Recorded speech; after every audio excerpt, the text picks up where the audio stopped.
Ele demora para compartilhar um pouco, Fabiano. Mas o meu fica aparecendo que não, diz que não tem autorização. Tô proibido. Nossa, ele não está compartilhando, não.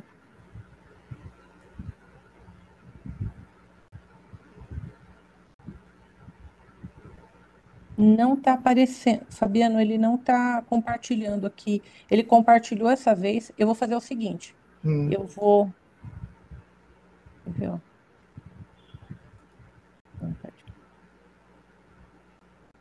Não está indo. Não sei por quê. Peraí. Eu vou sair e vou entrar. Peraí. Uhum.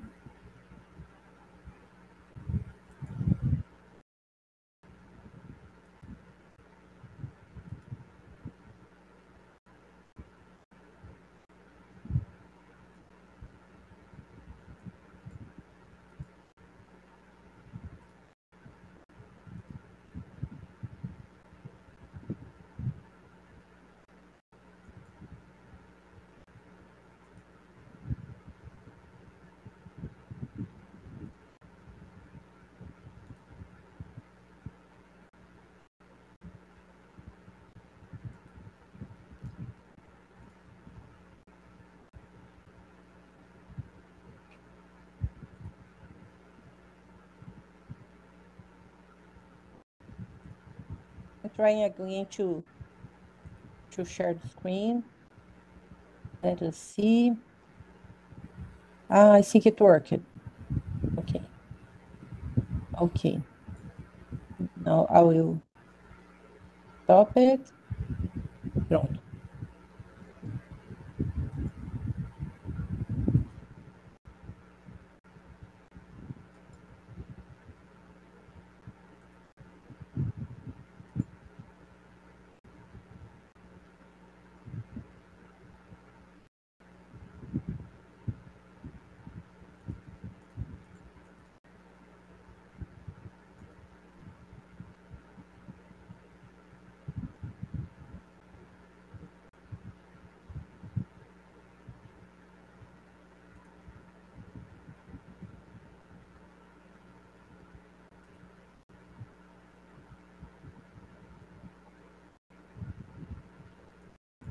Ora.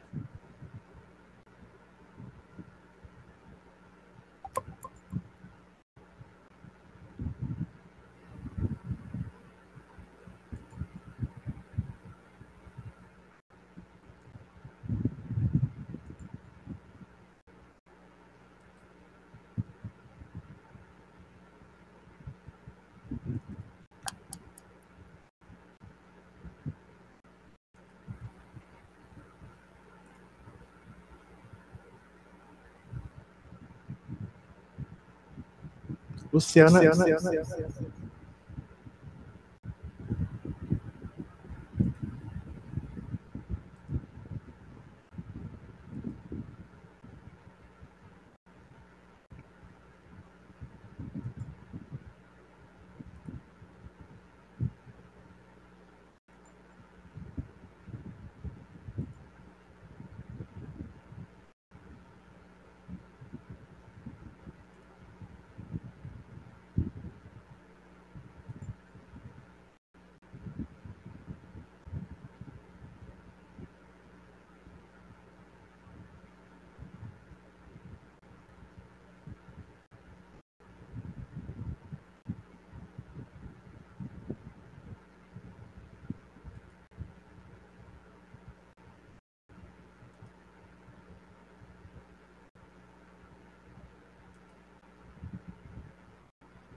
Luciana? Hi, I'm here.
Yeah, yes. Check it.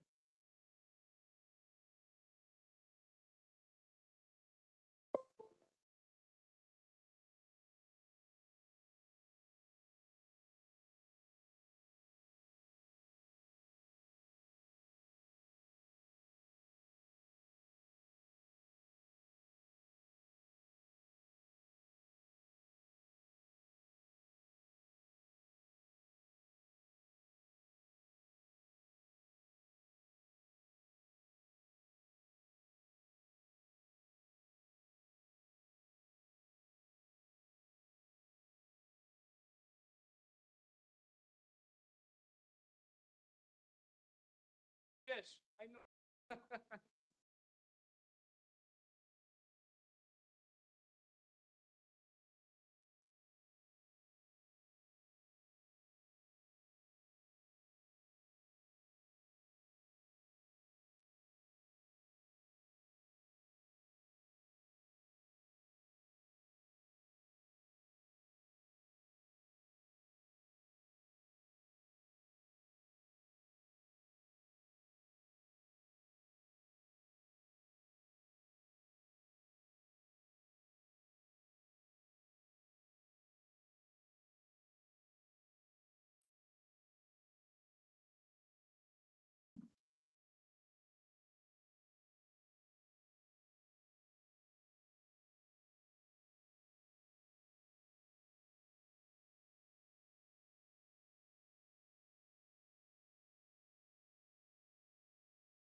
Fabiano, can you hear me?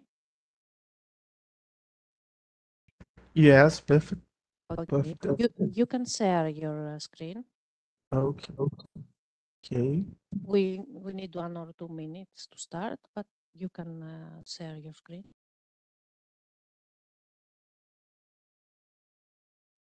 Perfect. It's okay? Yes, it's perfect. Oh, thank you.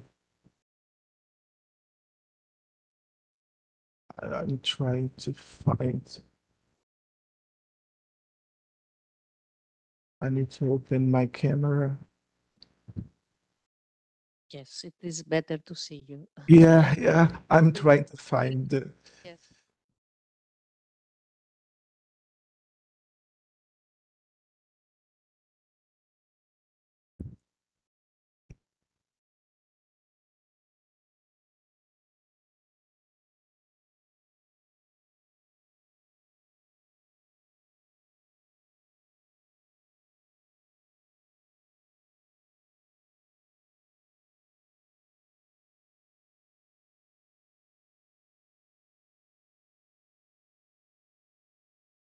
Perfect. Now we can see you and we can see your presentation. Thank you.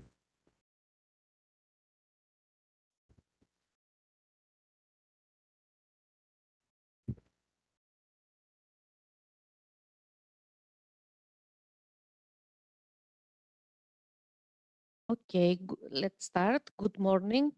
Welcome to the 10th session. The title of the session is Added Value Services to Users. And the first presentation, we have 15 minutes for each presentation. And it is better to keep your questions for the end of all presentations.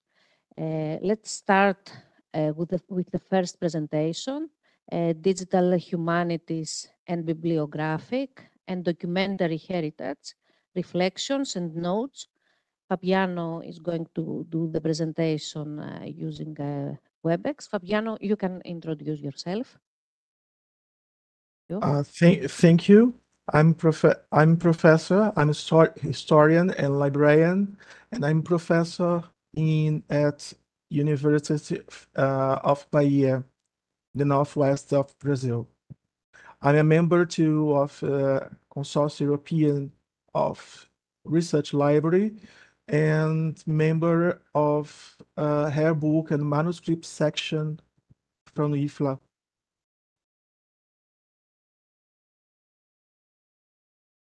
Well, good morning, dear Chair Evangelia Petraki, sorry the pronunciation, and participants of Room 1. Thanks for the organization committee. Thanks for the organization committee that allows us to share our reflections. It's my honor to speak in the name of my colleagues and participate in this international conference. The consideration that we'll share with you were born within the framework of our research group on bibliography and documentary heritage, an international and interdisciplinary group. This means that our perspective in Latin America, but even more, especially Brazilian.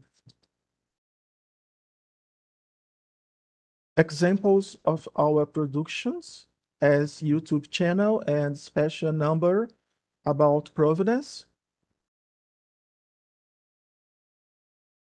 Studies on digital humanities in Brazil have started to consolidate from the International Congress on Digital Humanities in 2018, not to mention the numbers research groups, around 42,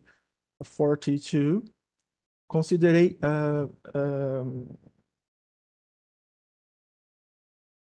here. This is the slide.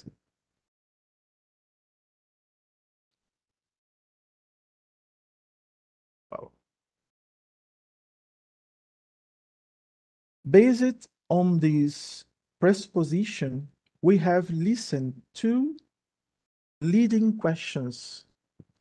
The presupposition is considering cultural heritage and digital humanities, the possibility of works by library and librarian is a mandatory field of research and application for the dissemination and appreciation of collection. The two questions are: how are the printed bibliography and documentary heritage in libraries? And how can we apply digital humanities for dissemination?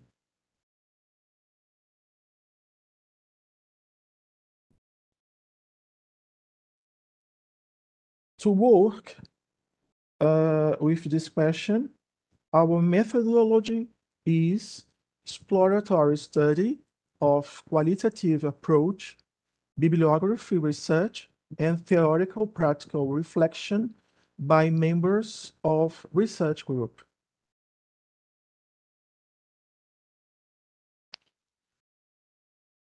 By bibliographic group, by bibliographic and documentary heritage, we mean cultural heritage in libraries. This diagram illustrates how the dynamics of cultural heritage works in library. This slide presents a comparison between two themes, two umbrella concepts. There are several specific features, but one very important point in common: the curatorship. For both, curation is fundamental. It is fundamental in both cases that professionals have training and capacitation in the themes associated with cultural heritage, memory, culture, etc. Otherwise, as domino effect, the curation will not be succeed.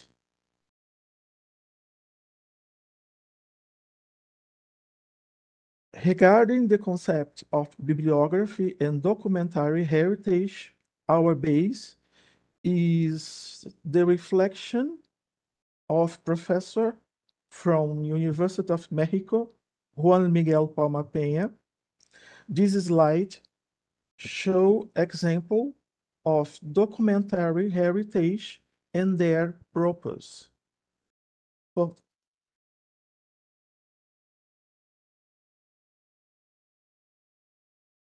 Palma Peña considers libraries as socializing and protective environment for both cultural rights and documentary heritage.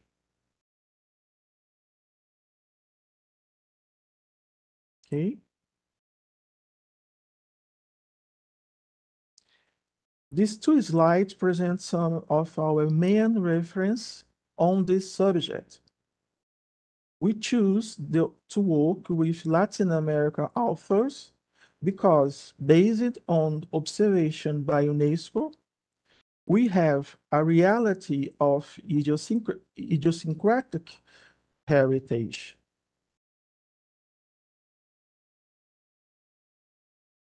So we arrive at the concept of digital humanities based on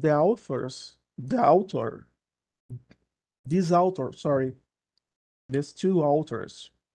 It is necessary to note that we are aware and we agree with other authors who consider that the concept of digital humanities is still under construction. The next 4 slides bring up other reference that we use it and or still intend to use in our research. First, second, third, fourth.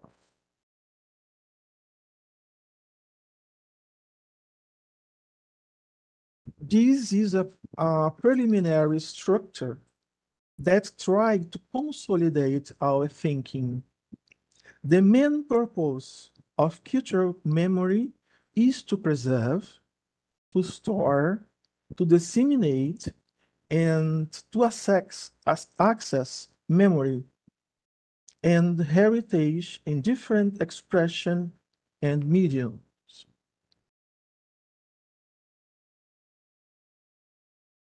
By the way, some sections before us dialogue too much with us. We observe this. So, so far, that is our point of discussion. It should not be forgotten that humanities comes from humanism, which comes humanitas. We consider that in current context, agreeing that the preservation and access to cultural heritage is the duty of the state to guarantee part of the human right of the citizen. Therefore, the project in digital humanities should have this reflection on the agenda. From our reality, we believe that the gap of humanistic training in profession librarians and archivists and even historians is partly responsible for this scenario.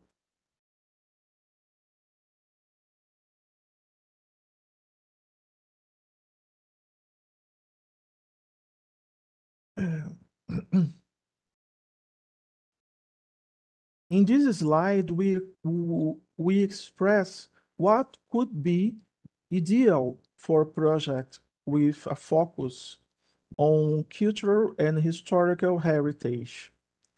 The metadata generated may be compromised without the knowledge of history of the book and analytical bibliography. At last, we arrived in curatorship. Here, it's one of the books that are fundamental to our research, remembering that our focus is on special collection and handbooks.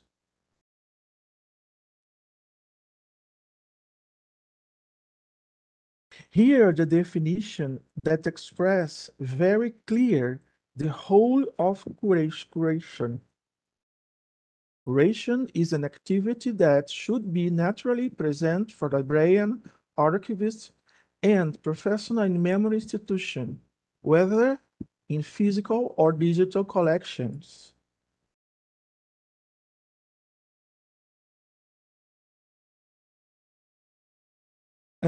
As a final consideration, some findings that are still under debate in your research group. Humanistic education for librarians, archivists, and professionals in memory institutions. Humanistic education as a basis for curating collection.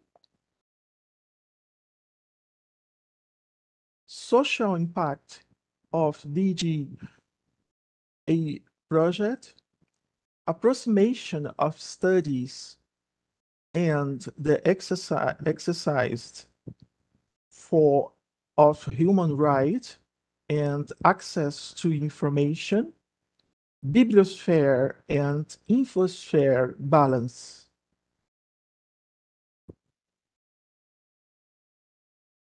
Thank you for your attention. We will be glad to change impression, experience, and ideas. Thank you very much, Fabiano, for your interesting presentation. We will continue. Yes.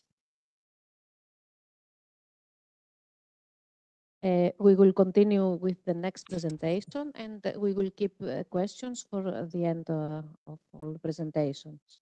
So the next presentation has the title Language Bias in Evidence Synthesis in the Environmental Sciences, and it is on the site. So, well.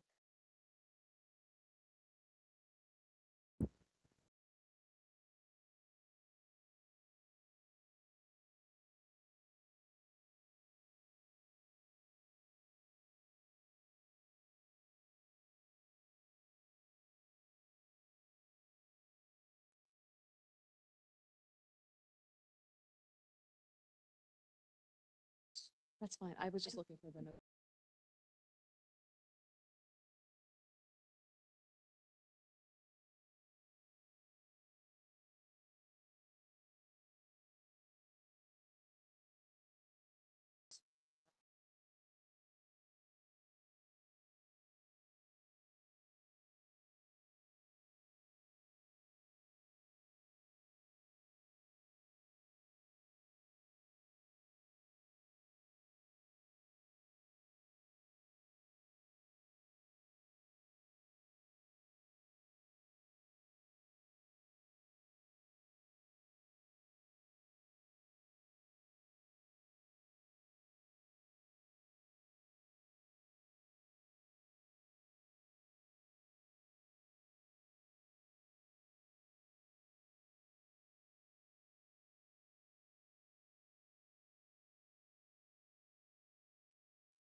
But you need Good morning. Thank you for.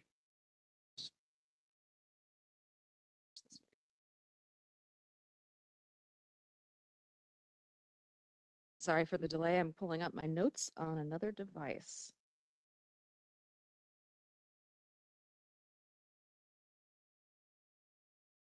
And it's taking a minute. So good morning. My name is Jessica Page. I'm here from Ohio State University, and I want to talk today about language bias in evidence syntheses in environmental sciences.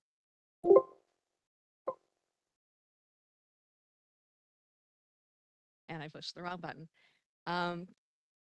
Sorry again, that's the wrong document. So while this is loading, I will carry on speaking. Just for background, I'm sure this audience knows what evidence syntheses are. I want to define my terms just in case. The way that I am looking at evidence syntheses is describing them as any method of identifying, selecting, and combining results from multiple studies. Apologies for my notes on my device here. Some authors have identified literally dozens of different types of evidence syntheses. I'm not going to talk about those, but some that you're likely familiar with are systematic reviews, scoping reviews, gap maps, meta-analyses, those types of studies. And these different methods of conducting evidence syntheses have come into existence because authors have adapted the original systematic review methodology from human medicine, where it originated, to their own fields, to looking at different types of studies, to asking more open-ended questions, and so on. So there's lots of different standards at this point. Aspects of the method of conducting an evidence synthesis that I want to emphasize today is that they are intended to cast a wide net of the literature, and they aim to capture all of the literature on a topic. All right. So just very quickly, I stole these slides from a colleague with permission. In a standard literature review, which we have all done as librarians and researchers, search strategies tend to be targeted to already exclude the most irrelevant results from the start. So it's kind of like fly fishing for articles, as opposed to a systematic literature review for an evidence synthesis, which is more like trawling with a net. There are a lot more results, but all of them can't be relevant. So ultimately, those irrelevant results get removed during the screening process of an evidence synthesis. And the outcome of that work is that you end up with more relevant results than you'd get from a traditional literature review. So again, intended to be comprehensive. As I mentioned, there are a number of different standards in existence at this point. Cochrane for human medicine, JBI, ROSES is one for evidence in environmental sciences in particular. It's a Prisma flow chart, but it's just kind of a nice example of quickly what the process looks like in any case. So you start out with a very well-defined question. You move on to doing a very comprehensive and well-defined search. That's followed by a quick screening of the title and abstract against criteria that you have predetermined, followed then by a full text screening of those studies that remain, and then you have even fewer studies that remain, and those are the ones that you analyze and extract your information from to draw your conclusions. So again, a lot of us are probably familiar with this, I just wanted to make sure we're on the same page. So evidence syntheses are intended to cast a wide net and to capture all of the literature on a topic, but they're performed, and these various standards are applied in they represent an ideal, but they're applied in the real world by researchers who are doing the best they can with those standards that exist. And those of us who participated in evidence syntheses, we know that author teams often make choices that deviate from the standards. And we often document them, but we don't always. So those can include decisions about where and how to search for the literature, or about the inclusion and exclusion criteria that determine which articles that are found in the searches are then included in the evidence synthesis and which are screened out. And I want to note that I don't want to scold authors who deviate from standards. They're meeting their needs as well as they can using the standards that are available. And recognizing where the standards fall short is how they evolve, how we come up with new and improved standards that work better for the research community. But a frequent example of deviating from standards and their intentions that keeps jumping out at me in my work is the restriction of included studies by language. That's not always documented either, and that's what troubles me. Excluding studies in languages other than English through the searching or screening processes, as language-limited author teams often do, that can introduce bias, and it can affect the outcomes of an evidence synthesis. And that can subsequently affect policy and practice decisions that are based on what that evidence synthesis reports. I'm not the first person to think about this. There's a really interesting pool of literature that I will try not to go into extensive detail about here. But researchers have looked at different kinds of evidence syntheses in a number of fields to determine what the impact of excluding studies based on language could be. And the results have been mixed. So there have been a number of studies, particularly in the health sciences, where they've compared what happens if we include English versus non-English languages versus if we don't. Some of those studies have found no difference. They've found that the studies that were not written in English would have been excluded based on other criteria. Or they found that overall the quality of the studies that were written in languages other than English was lower. I will say that those authors were very careful to explicitly say that those conclusions only applied to the field of study, the very specific field of study, mostly in health sciences in which they were working. But nevertheless, those studies have been cited by other evidence synthesis research teams as justification to exclude non-English studies.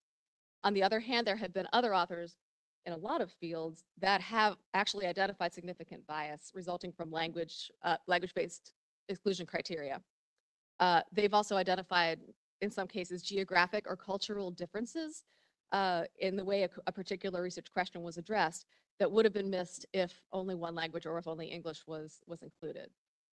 And a couple of authors in particular noted that English language studies have a positive results bias. I think we know that as scholars and librarians as well. So if you do an evidence synthesis and only include English language studies, that's very likely to introduce a bias toward positive results. So knowing that difference varies, I think it's worth looking at, particularly in environmental sciences where that bias has been shown. So in this study, I looked at the presence and the potential impact of language criteria in an existing set of evidence syntheses in environmental studies. I picked this field because it's one of my liaison areas as a librarian, so I work with a lot of folks developing evidence syntheses in this area. I use the Center for Environmental Evidence's database of evidence reviews, which they call CEDAR, as the source of these publications, which this is a fairly recent database. Everything is from 2018 or more recent. They include two types of studies, effectively evidence overviews are more exploratory evidence reviews, answer explicit questions. If you happen to look at the abstract and note that my initial results look different than this, that's because initially I only included the evidence over reviews, and this is the entire data set that I'm discussing today.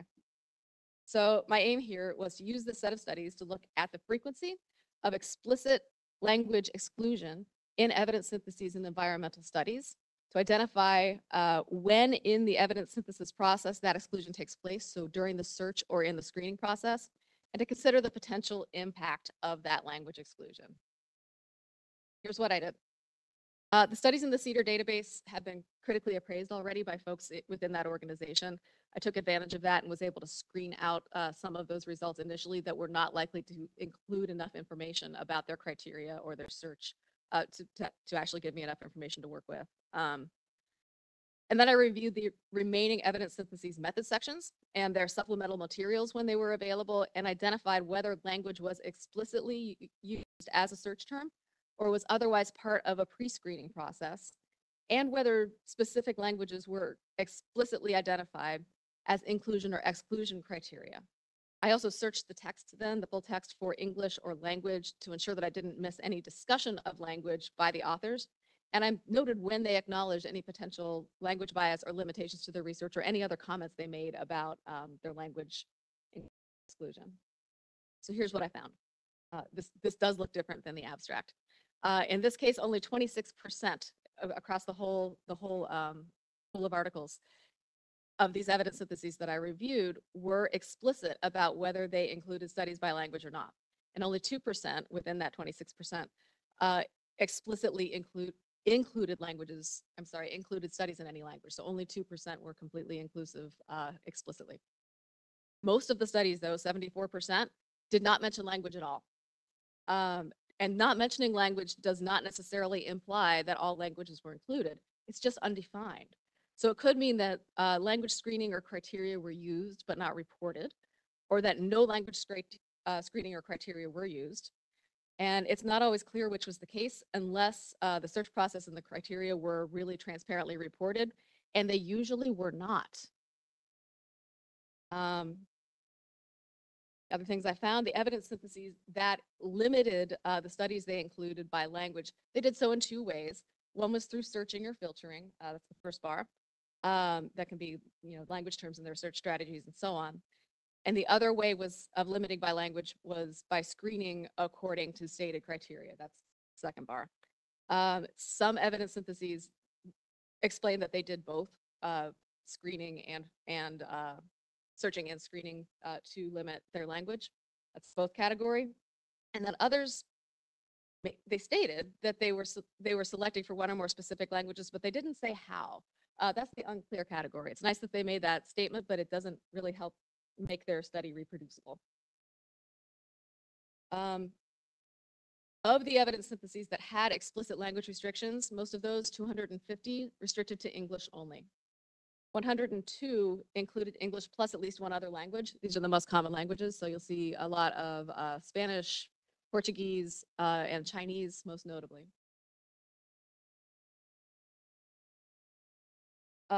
Again, this was over 1,400 studies. Initially, only 55 of them, only 55 of these evidence syntheses included any remarks in the text about language. Most of those were acknowledging limitations or potential bias that their language restrictions may have introduced in the studies. But some also provided justifications for limiting language, which was interesting, and these were pretty varied. In some cases, the authors were not literate in multiple languages, so they just restricted to what they were capable of reading. In some cases, they used an existing data set of articles that was limited to English. Both of those first reasons also apply to this work that I'm talking about right now, so I can relate. One evidence synthesis intentionally limited the included studies that it used to English in order to make their study more reproducible by future research teams. And they were probably right, and I thought that was an interesting thing to consider. One cited some of the studies I talked about earlier that showed no effect of including languages other than English, or they cited other sources that justified only including English language studies. And one stated that restricting an evidence that the English language is a limitation, but blamed the researchers who published in other languages for not making the work accessible to them, which can't really get behind that attitude.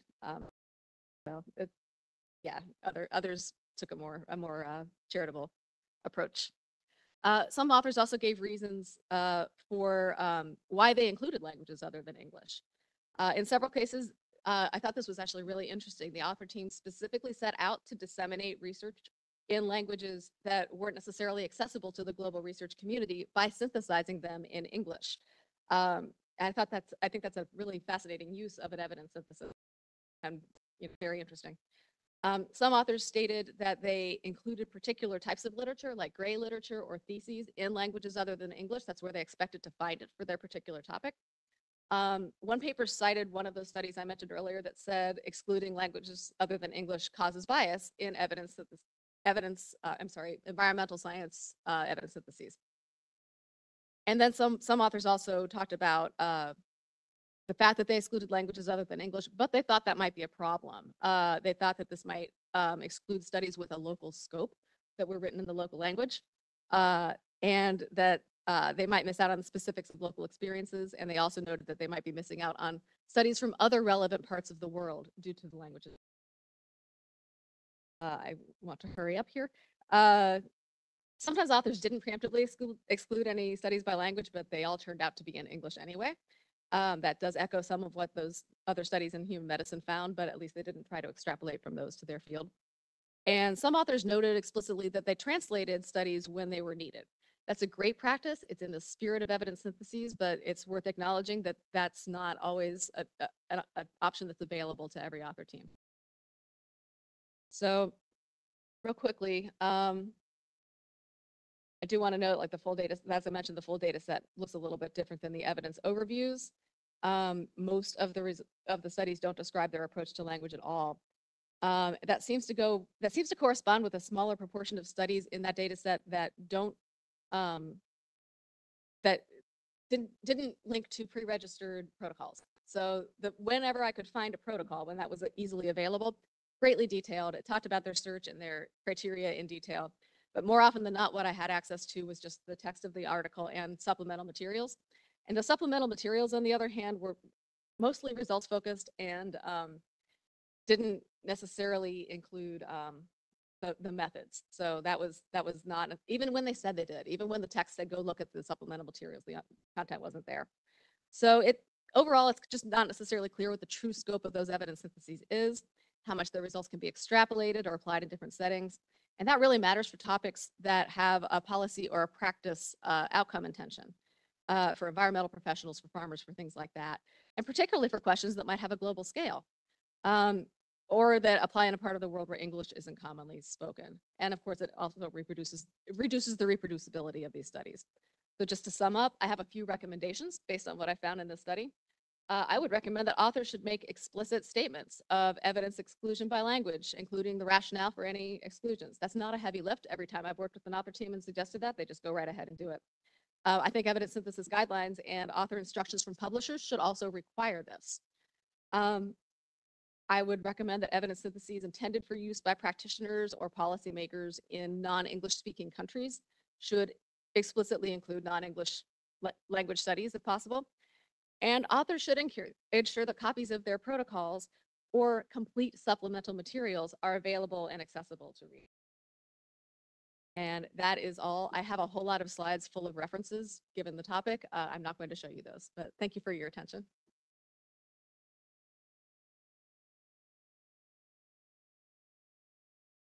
Thank you very much for your presentation.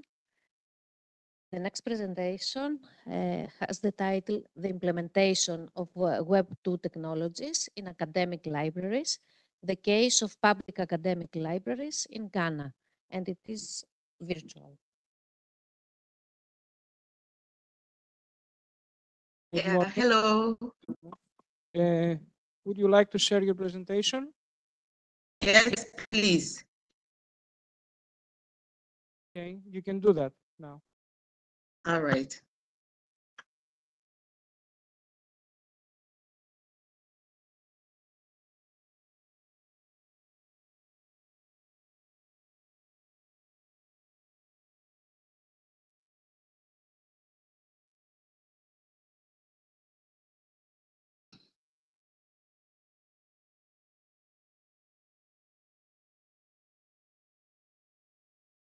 Okay, thank you.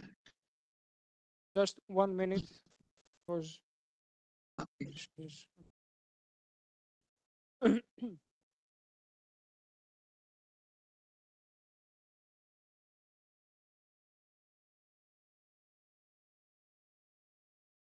okay. Now we can see your slides. All right. Okay, so thank you.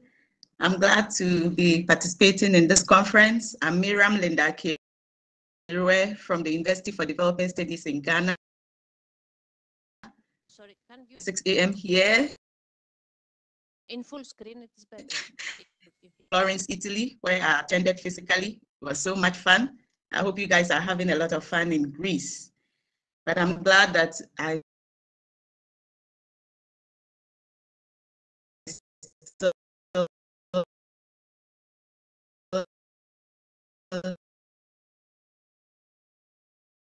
academic libraries in Ghana, and my co-author is Professor Thomas van der Waal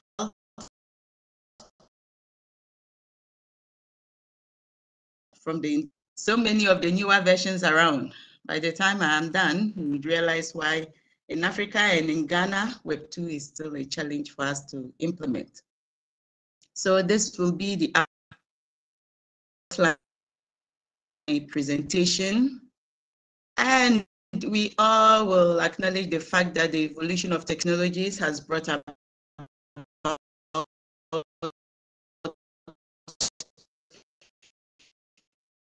new Sorry, Miriam, can you hear me? libraries. We've had Sorry, Yeah, Miriam, hello? can you hear me? Can you hear me? No?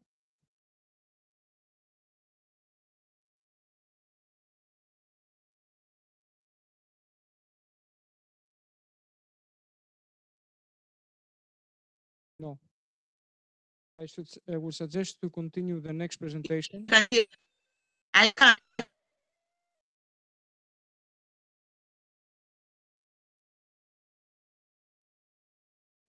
Chat, ναι. Πώς θα κάνω όμως sharing?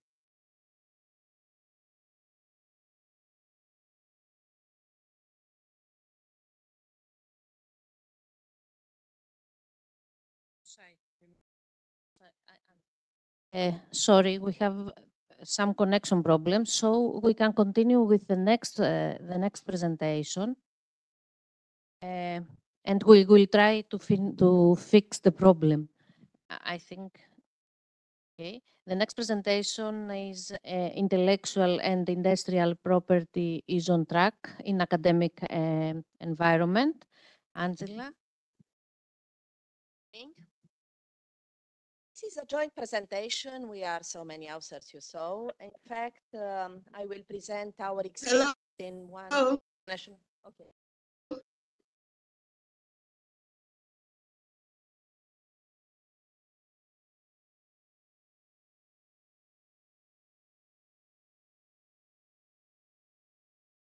Sorry, Miriam, we will continue Yes. because we have connection problems. We will continue with you after the presentation, okay? Please, so turn off your microphone and you will continue later, okay? All right. I'll tell you. Okay, sorry.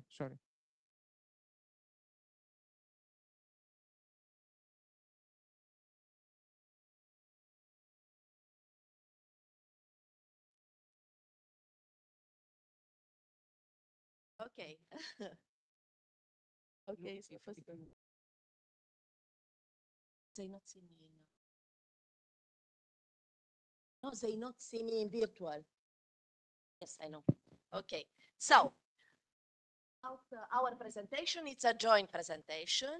It's done in our team in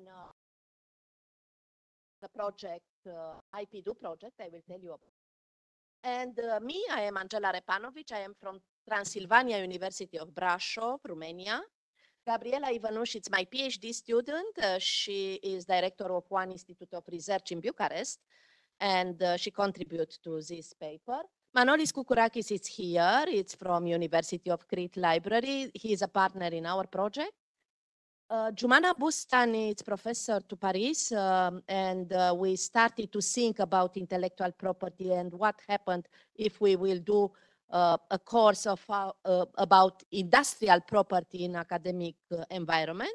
And Anne Landoy, it's an expert in our project, and last year we met in Valencia and we started to think about this paper. So we contribute together to this research I will tell you about. So this project, introducing intellectual property education for lifelong learning and knowledge economy, was funded by Erasmus+. And we're starting to think why it's intellectual property important, and in fact, why industrial property is important. Because intellectual properties, there are a lot of classes, a lot of modules in information literacy classes, let's say, but about industrial property. And we were thinking to design a course for non-law faculty students who not are aware and not know so much about industrial property. Anyway, I teach information literacy to different faculties, to engineering, to medicine, to communication students and public relation. And they are very pleased when we teach about industrial property, but in this course, mainly we teach them how to search in databases, in, let's say, standard databases, patent databases, and so on. So we were thinking to design a course, why it's industrial property so important. Of course, for this economic growth, and most of the students are thinking about innovation, making brevets and so on, and how to be protected. Also for infrastructure development, when they want to do a startup, let's say, they need this knowledge in industrial property. And it's necessary space for industry. In industry, it is a lot of discussion about different law of industrial property, how to respect. I point here just some important having a property course in higher education. It's important for several reasons. First, because we need specialized knowledge. Industrial property is such a complex, specialized field and requires deep understanding how to do. So a dedicated course about industrial property could be very beneficial for the people. Second, we are talking about intellectual property management. And this course equips students with a skill to manage intellectual property, assess effectively. So in fact, this includes understanding of the process, how you obtain a patent, let's say, what you need to do for this. Like our students, PhD students, in fact, if you apply for a patent, the rule is not to be published before, to take care about this. First to apply for a patent, and after that to publish articles and things like that about and how to develop strategies for IP protection and enforcement. So these skills can be very valuable for individuals. Third idea is for career opportunities. Industrial property is growing very much, and having a course in industrial property can help the people who are not lawyer and not graduated law to find a job and to have an expertise in industrial property. Another idea is support for innovation and entrepreneurship. What I told you about building a startup, develop one private research or something. And industrial property course have to provide the necessary knowledge and guidance about this. Not in the end, contribution to economic development. This industrial property plays a crucial role in economic development, and the graduates with expertise in this can contribute to the growth of industry, creation of jobs, and so on. And we are talking also about global perspective, because there are very different international agreements and treaties governing in its protection and enforcement. So this course often provides students with a global perspective. Because also in European Union, it's let's say much easy because each patent is recognized by the other countries, but still there are different law, different rules, and so on. What is how to connect industrial property and librarians? Because in our project, I will tell you, our partners, there are libraries. And libraries are very important, and librarians, they deal typically with copyright issue. But with this project, we want to offer a course for librarians, how to deal with industrial property. And it is a special module related to invention, design, trademarks used in industrial and commercial sector. So librarians can assist us also with organizing, accessing, and managing information resources in a library settings, but also there are some overlap in the knowledge and skill required to handle intellectual property and copyright. But in industrial properties, there are things more different. This is the idea. So in our project, IPEDU project, we have these partners from Croatia, Germany, Spain, Romania, Greece, and Portugal and Slovenia. Okay. And these are the project. Our coordinator is Limerick Institute of Technology. Now it's Shannon University from Ireland, from Limerick. And each partner has, let's say, some intellectual output. And me, from Transylvania University, I am responsible with blended curriculum. So we do this for this course. Also, there are a lot of other intellectual property. Let's see, our colleague from University of Crete has have to do a guide for best practices and policy for industrial property education. Also, we have online modules, intellectual property for non-law students and practitioner, and we have also, we will publish a book about intellectual property. These are our modules. The blended curriculum, module 1, introduction to intellectual property, module 2, understanding industrial property, modules 3, trademark and other distinctive signs, geographical indication, patents, industrial models, design, and international bodies in the field of intellectual property. And we build these modules. We share between us, between partners, and they are ready, almost ready. And consortium will develop, like I said, a handbook, which will be structured according to the 8 modules. And this output, the main output of the project, is this course, this blended curriculum for postgraduate students and practitioners, like librarians, that respond to the actual needs of the labor market.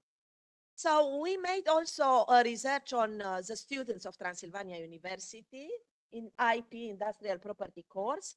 Jumana Bustani do the same research in France, but she didn't have the results, maybe developed in the next future. And we used SurveyMonkey. We had 258 answers. It's a questionnaire on students' opinion about IP, Industrial Property course.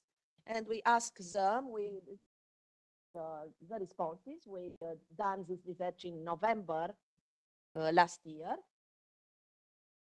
Yes. I will present you some results. And we asked, first question was, which for the reason below best fits your own motivation to take a course? And they have, let's say, inclination attractive for this field. It was 45% of the students. Do you consider it's important to understand the intellectual property? The students said yes, in proportion of 98%.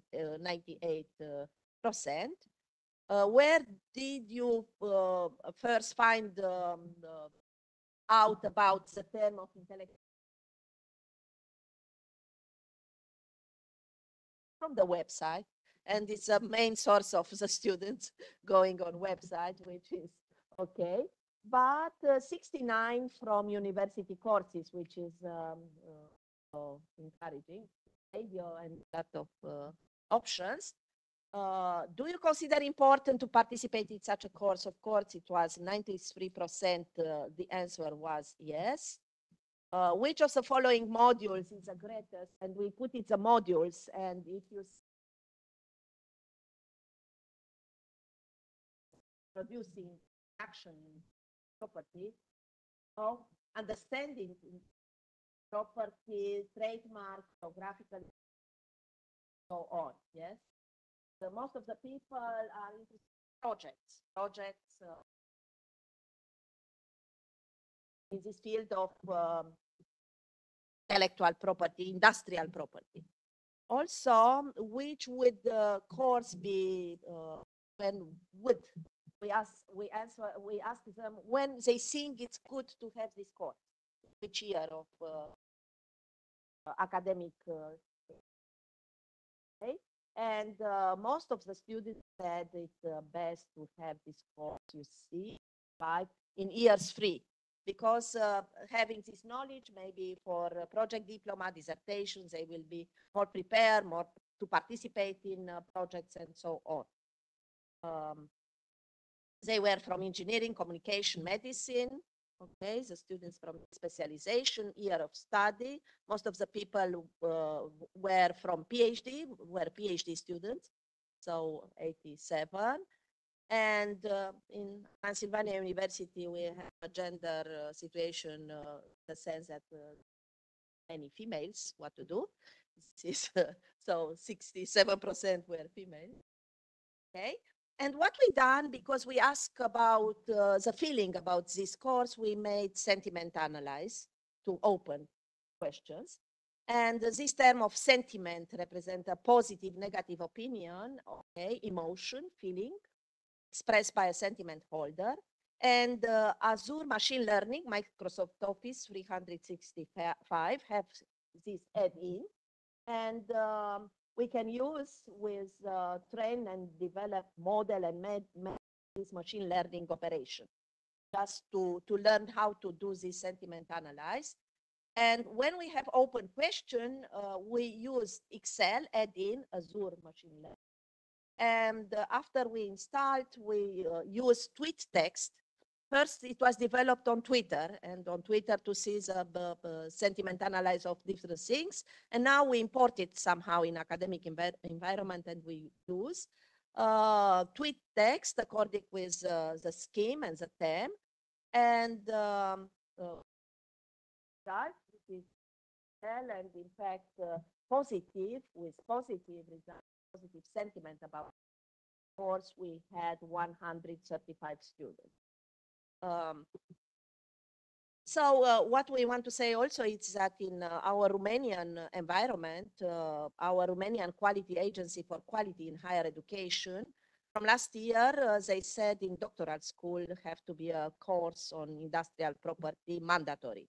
And they introduced this course. We will complete this course with our experience to be a better course, but it's mandatory for PhD students to have this course in industrial property. And in conclusion, we need this course, okay? And our consortium do a great job. And anyway, we hope that you found the information we presented to be informative and insightful. And we believe that this project will make a real difference in the world. And we look forward to seeing its impact grow over time. We will finish in September. September will be the last meeting in Ljubljana. Okay, and we are committed to continuing our work and make reality.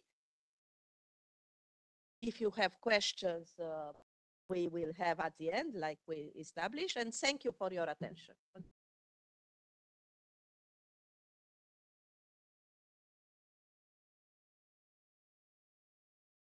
Thank you very much. Let's try again to share the fourth presentation. Sorry, the third. Miriam, can you hear me?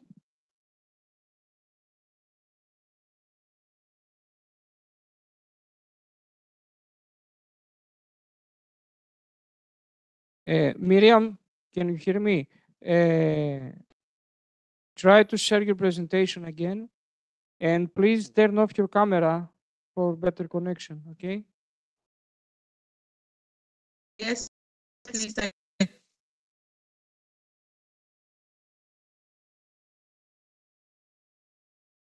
Please, I can hear you now. Yes, I can hear you now. He can hear you. Yes. Yes.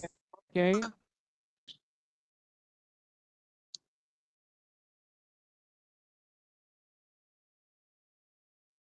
Yes, I'm trying to share it.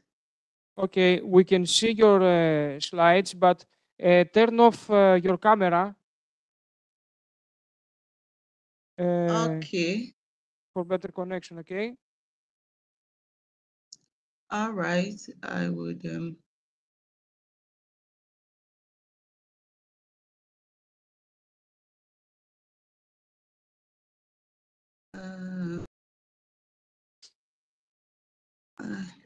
You can see your camera, it's the top of your screen.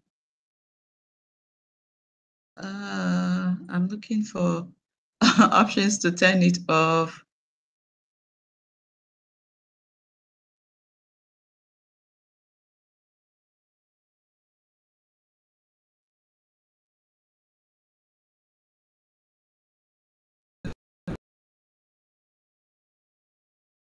Wow. Miriam, this presentation is for the room too. You have another presentation for this room. Yes, I have another presentation. No, this presentation is, oh, okay, yes, that's true. Let me go back to the other one. Yes, this is the one for this room. Okay. So if you can turn off your camera, hear you better. Trying to do that. I can't see the options to. Okay, okay. Let's continue and we will see. Okay. All right. So I have turned it off. Ah, okay, okay. All right. All right. So thank you. And I'm Miriam Linda Keruwe from the University for Development Studies in Ghana. And I will be doing this presentation with Professor Thomas van der Walt from the University of South Africa. We would be presenting on the implementation of Web 2.0 technologies in academic libraries, the case of public academic libraries in Ghana. I'm sure you'll be wondering why we are still talking about Web 2 when there are Web 3, Web 4, and 5. In our case here in Africa, the time I'm done, you would understand why we are still here, Presentation, evolution. So this would be the outline for my presentation, and you would all agree with me that evolution of the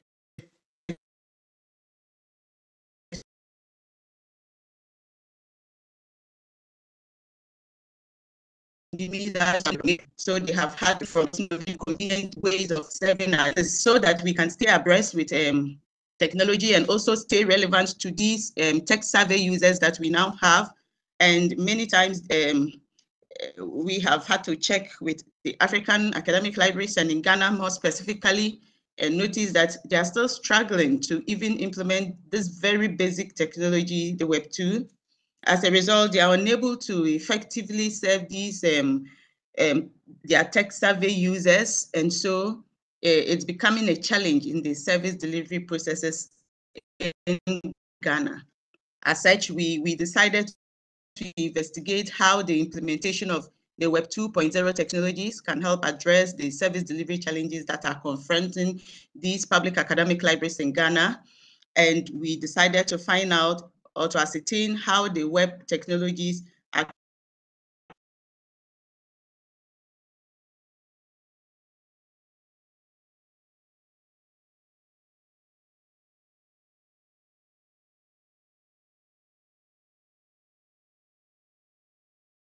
Miriam, can you hear me? Unfortunately, we have to stop because the connection is. Currently challenged, and also realize Miriam, that academic libraries. Yes. unfortunately, Okay, so I had a video recording. Can that be played? I sent the video recording just so that it takes care of this in case this happens. Can that be played? Okay, yes, if we have the video recording, it is better because we can't hear you. All The right. voices. We don't have a video All right. recording. So Can you send it and we will play it? please, I sent both videos to Auntie. Could you check with her? So Miriam, All please right. send to Andonis the video recording. Okay, can you hear me? Yes, I can hear you. Okay, please send the video recording to Adonis, to Anthi. And we So will can I play. get the okay? So can I get the email address, because I sent it to Auntie earlier? Okay, I'll check it and we will play the video later in another session. Okay. All right. Okay. Thank you. Thank you very much. Thank you. Thank Sorry. you.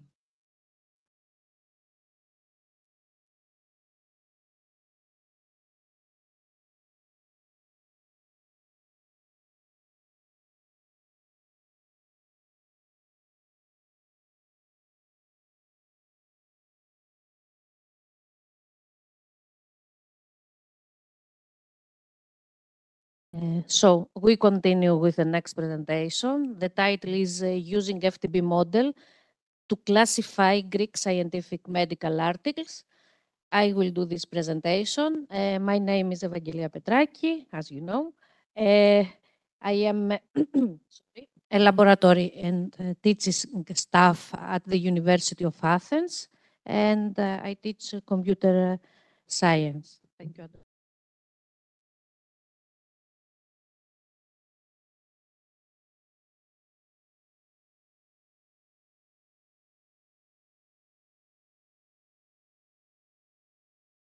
A huge number of documents in all scientific fields is available. So there is an imperative need for developing tools and methodologies in order to retrieve knowledge and text written in different languages.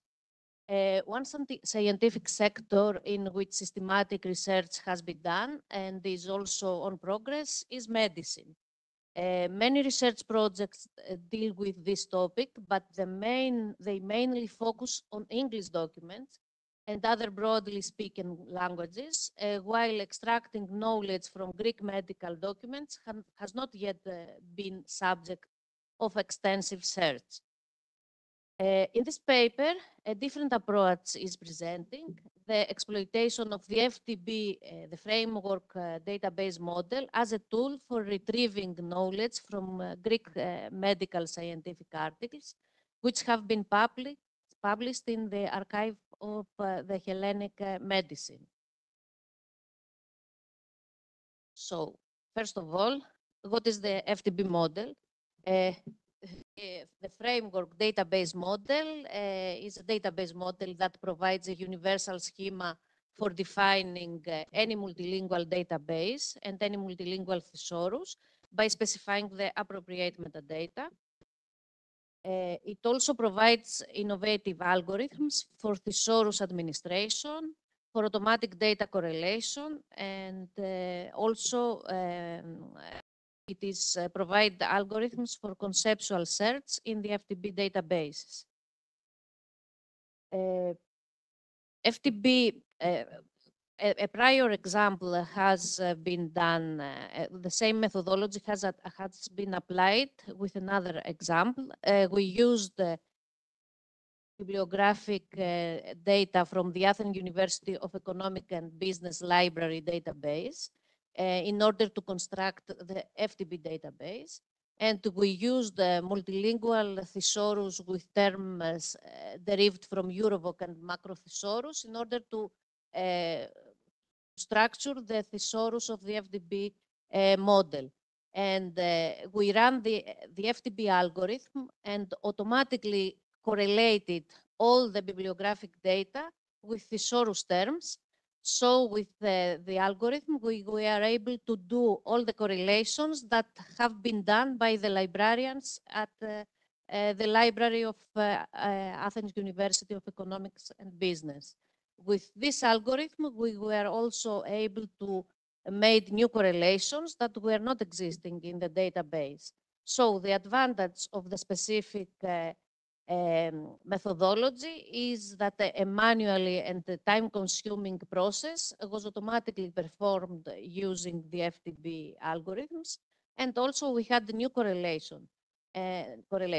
And this methodology can help us to improve searching in databases. For the current research, Greek scientific articles coming from the archives of Hellenic medicine were used to create the FTB database. And the ICD-10 codes were used to create the multilingual FTB thesaurus. And these codes were in Greek and English.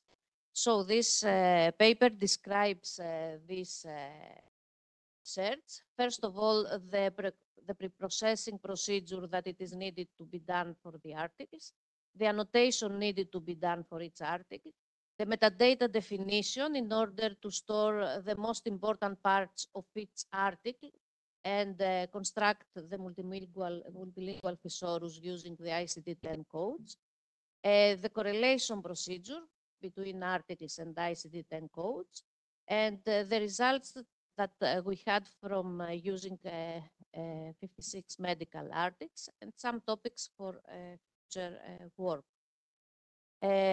So our source for creating the database was scientific medical articles from the archives of Hellenic medicines. The articles were in PDF format. So we had to convert the articles to the correct text file. What I mean when I say correct text file, I mean a text file that has the Greek fonts and the Greek alphabet correct in it. PDF to text utility helped me to convert the PDF files to text files. The second step was to investigate the structure and identify the important parts of each article, the title, the abstract, the keywords in Greek and English. The third step was the annotation procedure. Each article has to be annotated manually in order to identify the title in English and Greek, the keywords, and the abstract and other important parts of the article. Oracle Relational Database Management System was used in order to create the FTB database, and PLSQL code was written for the FTB algorithms. So the appropriate metadata to identify the multilingual FTB database for Greek scientific Greek medical articles was created. A new entity was created, and with SQL Loader, another utility, it was able to upload all the scientific medical articles in the FTB format. The format for the framework database is like this. We have a specific tag, a specific field that identifies, for example, the title, the abstract in Greek and English, and each separate tag specifies a specific part of the article. After creating the database, we had to create the multilingual thesaurus. As I already mentioned, ICD-10 codes were used to construct the thesaurus. ICD-10 codes provides a common standard for reporting and monitoring diseases. Each ICD-10 code is an alphanumeric that contains 3 to 7 characters, and also a description for a particular disease or a health problem. This is the construction of a Greek term in Greek, ICD term in Greek, and ICD term in English. The next step, one more information. For the ICD-10 codes, it was only we were only able to construct and identify the broader term and the narrower term relation. So the next step is to run the correlation algorithm. The correlation algorithm of FTB was used to automatically correlate the Greek medical articles uploaded in the FTB database with the appropriate ICD-10 codes, which constitute the FTB thesaurus. The algorithm ran with a few modifications compared to its initial structure, as no dictionary or stemming used to correlate the articles with the ICD-10 codes. So the algorithm created the correlations between articles and the appropriate ICD-10 codes, and stored this correlation in a specific field, in a specific tag, the tag number 651. The process for correlation, each ICD-10 code was searched in specific article tags, and when we find an ICD-10 code in the article, then we store the number of the ICD-10 code in this specific correlation tag. Here you can see an article, and this tag, the last tag, is used to store the specific ICD-10 code that it is correlated with the medical article. And this is the codes for the specific article that were correlated. So, to sum up the procedure, this was the procedure. First of all, we had to take the medical articles in PDF format. The first problem was the conversion procedure. We had to transform these articles to text files in order to have the opportunity to upload it in the FTB database. Before the uploading procedure, we have to annotate the articles in order to specify the title, the abstract, the keywords, all the important parts of the article. So we used the articles to construct the database, and we used the ICD-10 codes to construct the multilingual thesaurus. When we have the database and the thesaurus, we ran the correlation algorithm and matched the ICD-10 codes with the specific medical articles. In this procedure, in this methodology, this approach can be used to automatic classification of medical articles, and this can help us to improve searching in medical articles. The multilingual ICD-10 codes provides us a very powerful tool. The procedure can be done more effective if we use stemming. One problem that we have to solve was that the appropriate conversion of Greek PDF files into the corresponding text files was something difficult. We had to search for the specific utility that give us the Greek text correct.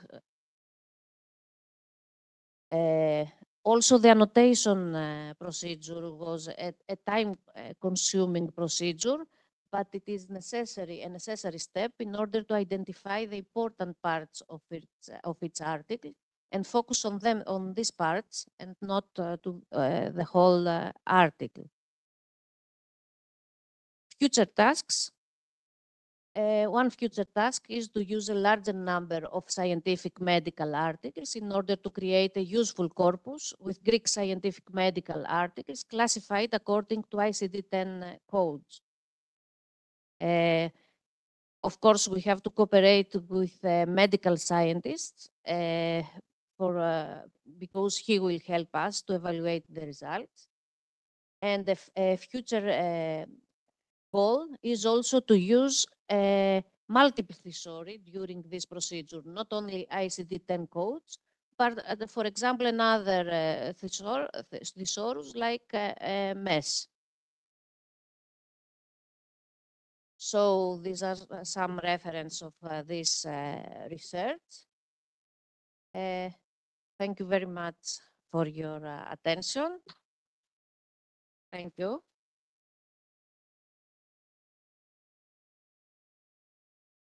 Maybe we can. We don't have. I have checked. Okay, so now we have a last final presentation. Was moved from yesterday's session to today's session from Irene and Lydia. Can you hear us? Lydia and Irene?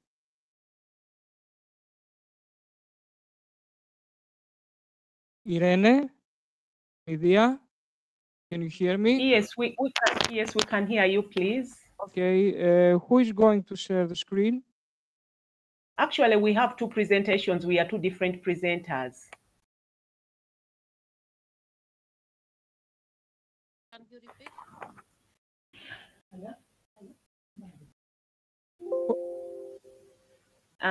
Kindly give us permission to share the screen. I can go. You, Lydia? Yes, Lydia. Okay. Okay, Lydia. Have you unmuted?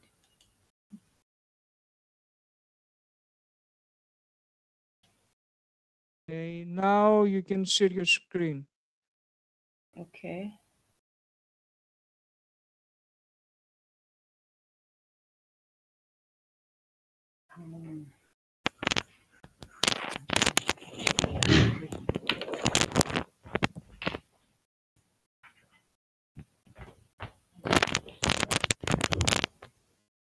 Hello. Yes. Yes, I'm trying to share the screen. Yes. At the bottom of your screen, there is an option share. Yes. Okay.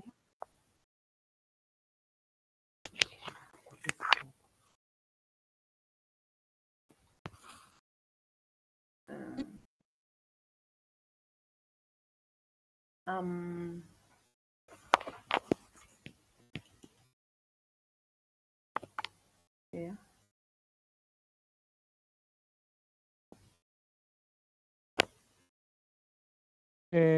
Can you see the option share?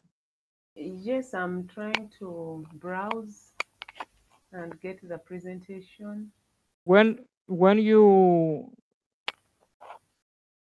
push the share option, yes, window opens, and you have to see the screen of your presentation. Choose this and press share again.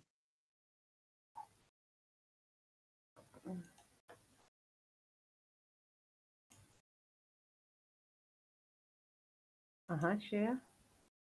Okay. Let's see. It's starting to share content. It's on desktop, but how do I get it from desktop?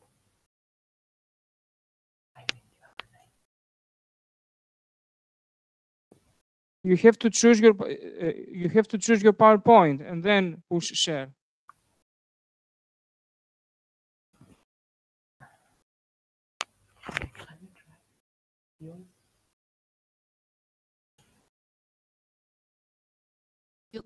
I have to display the PowerPoint.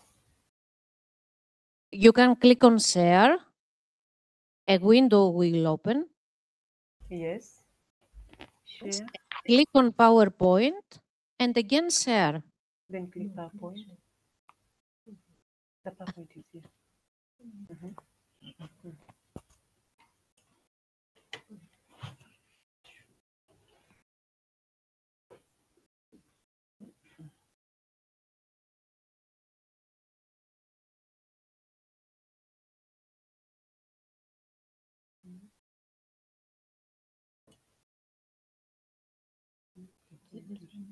No. See. Maybe you say window. Did you find it? We are working. Yes. Yeah, I think it's connecting. Okay, okay, you can go to PowerPoint. Yes. Okay. Click and full screen. Okay. So that's okay? Yes, we can see your screen. Yes. Okay. Thank you so much. I'm so glad to be part of this conference. My name is Lydia Namugera from Makerere University in Uganda. My co-authors on this paper, there's Dr. Joyce Bukira and Professor Constant Okelo Obora, and these happen to be my supervisors. I'm a PhD student, and this work is from my PhD thesis. I'm going to talk about examining a new generation of service provision in Uganda, which is a developing country. And then I'm going to look at opportunities and challenges of virtual library services in Uganda. Then a brief introduction. I'm going to be referring to them as VLIS to save time. It means Virtual Library and Information Services. These are electronic information services that are delivered electronically. And these services are not new, but before they were mainly used for purposes of embracing ICTs and probably libraries being modern, but not necessarily focused on offering the virtual support to users who are not present in library buildings. And there were globally, these virtual library services are there, but there are many applications that are not yet adopted in libraries. And as Gul and Bano inform us, the libraries, many libraries around the world are still working to put these practices to use. But as we speak now, there's an overwhelming need for virtual library services today due to many reasons. So I want to talk about why virtual library services.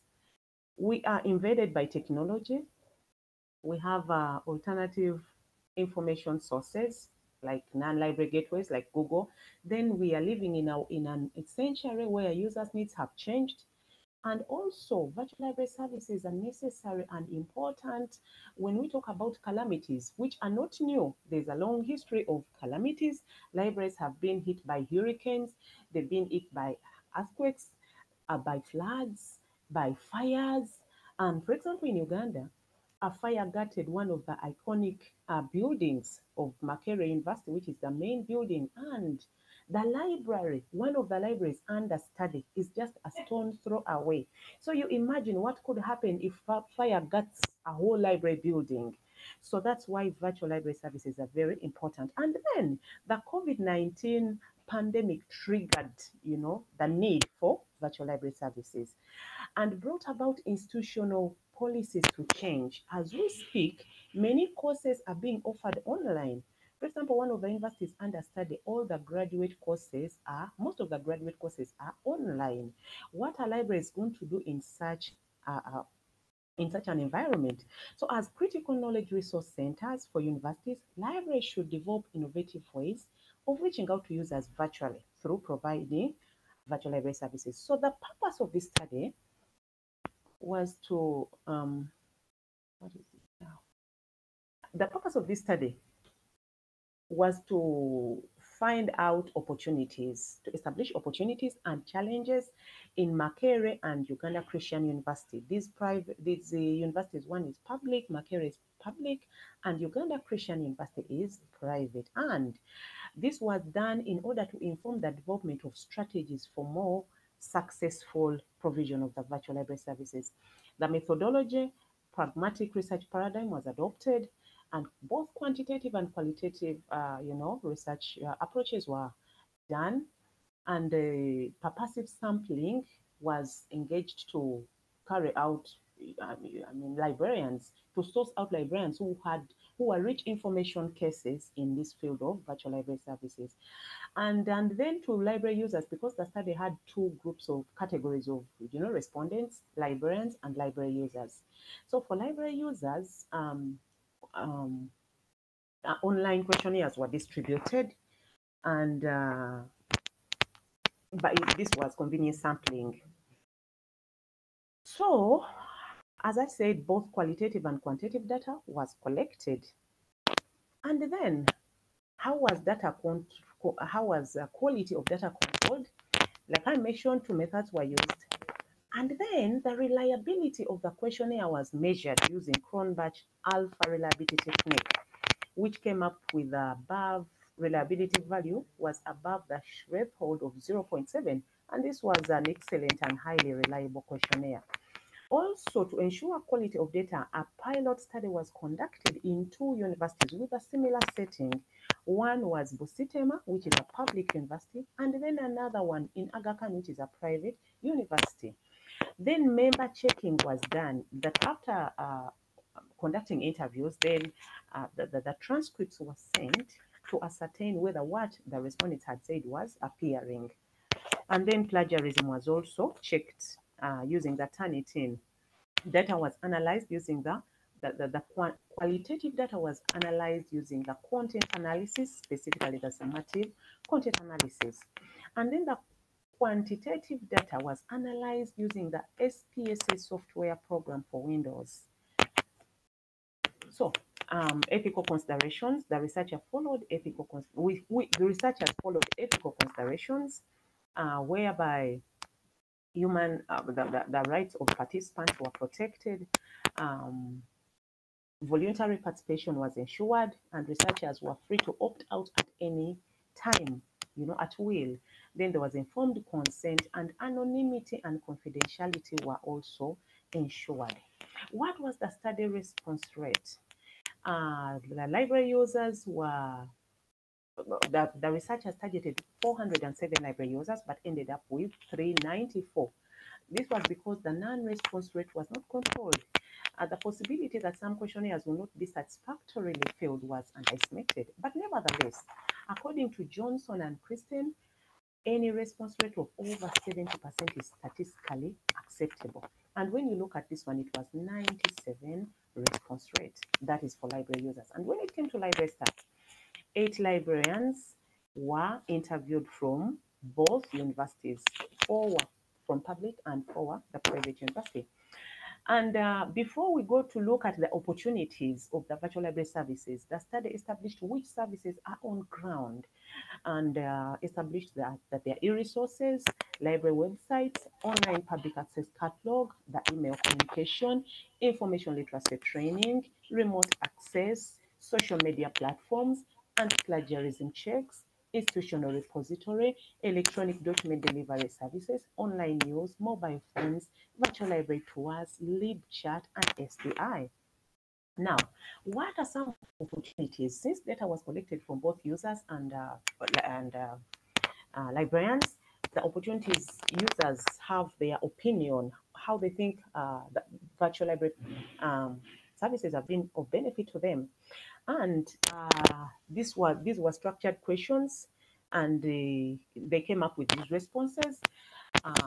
Virtual library services assisted me with my coursework, assisted me with my research work, and accessing library resources, which scored highly with a mean of 3.9, and the other benefits, as you can see them. Then there was an open-ended question, and this one produced this graph. Researchers were asked how has virtual library services, how have they been of benefit to you?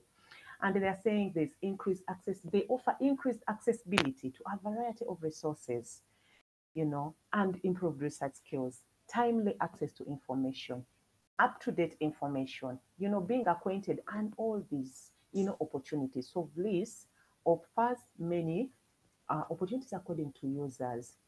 And then according to librarians, they're also saying it has been of benefit, and verbally, this verbatim quote was said by one staff, said, most especially the postgraduates embrace e-resources because most of them are in far places and they don't want to come here.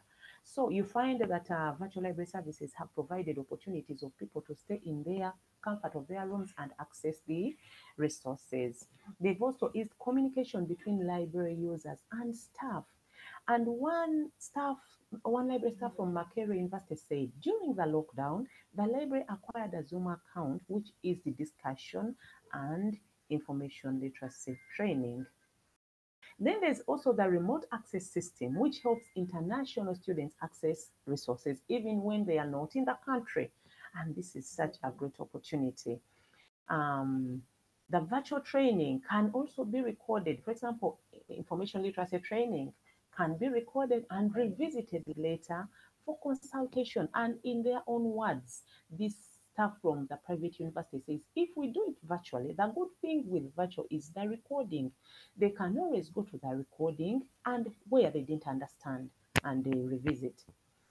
And then this study was not really focused on COVID-19, but during the interviews we conducted, the respondents could not help talking about COVID-19. It ushered in many opportunities to embrace the virtual library services. First of all, it brought about the implementation of online learning, and this served as a catalyst for the library to prioritize virtual library services going forward in terms of availability and use. And then the findings also revealed that there was a change in the perception and utilization of virtual library services. It dictated acquisition of virtual facilities.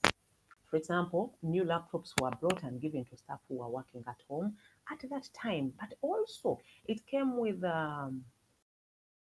affected library budgets and led to reduction of staff. That was a challenge.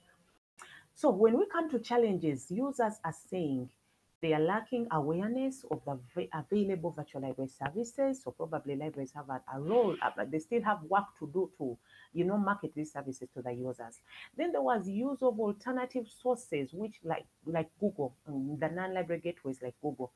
And all these services, as you can see them, all these statements pose different challenges that are limiting virtual library services. Others are saying, I find the library website complicated to browse. I'm hindered by passwords.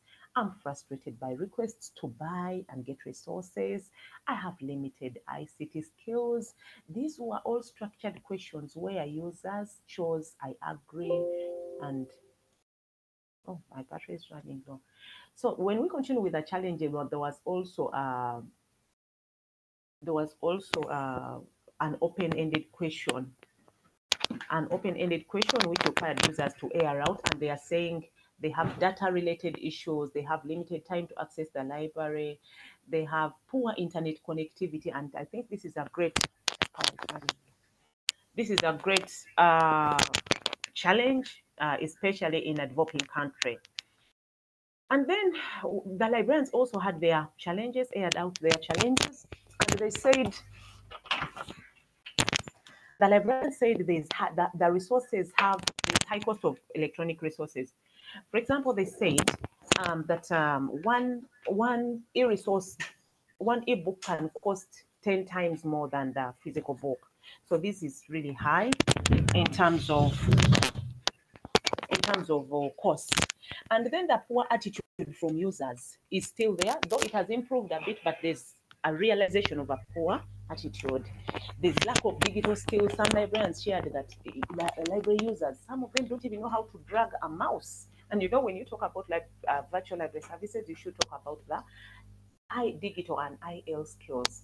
And then they also talk about the low concentration in the virtual information literacy classes. One librarian said that as they are teaching, offering this instruction, another one is saying, have you fed my chicken? And they hear them because they have not muted. So they realize that there's low concentration, users' weird behavior, there are hackers into the virtual systems, and copyright restrictions, and also the lack of digital versions of some physical books. They are physical books, but they don't have the digital versions, and those are all challenges.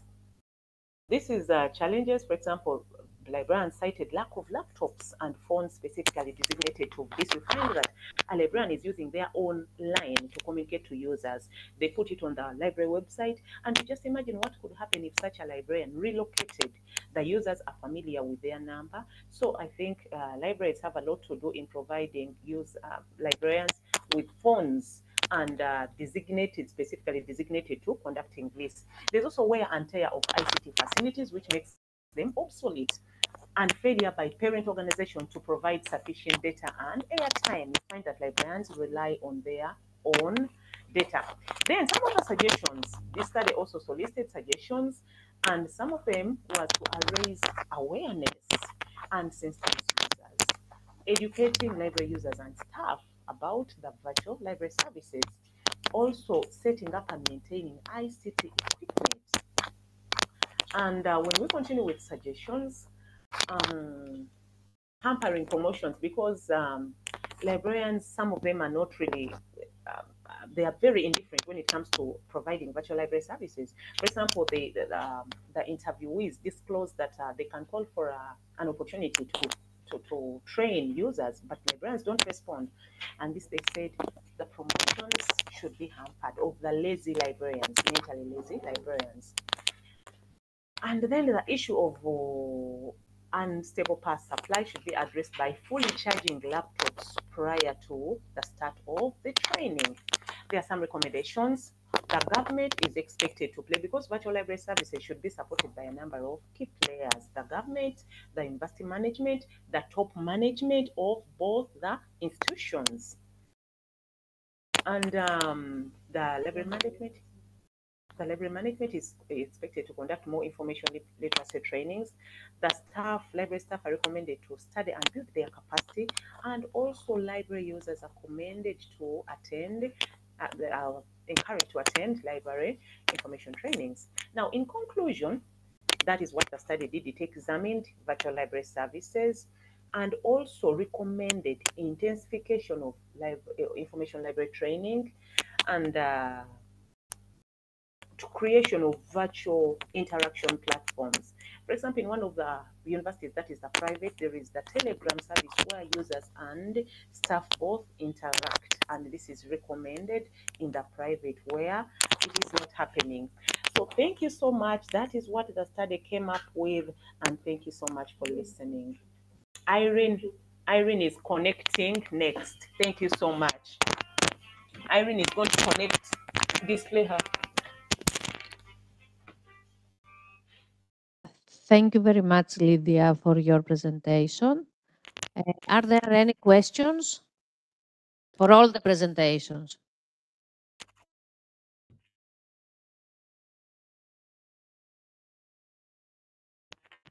You can also, if you attend the conference virtual, you can write your questions on chat.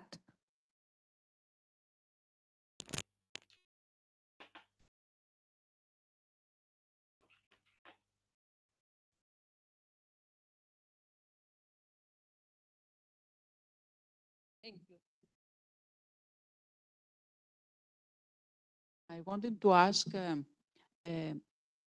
you catalog the articles using Unimark, US Mark, Mark 21, or something else? Nothing, nothing at all. Because I saw yes. 651, it's Mark 21. These numbers are not connected to this prototype.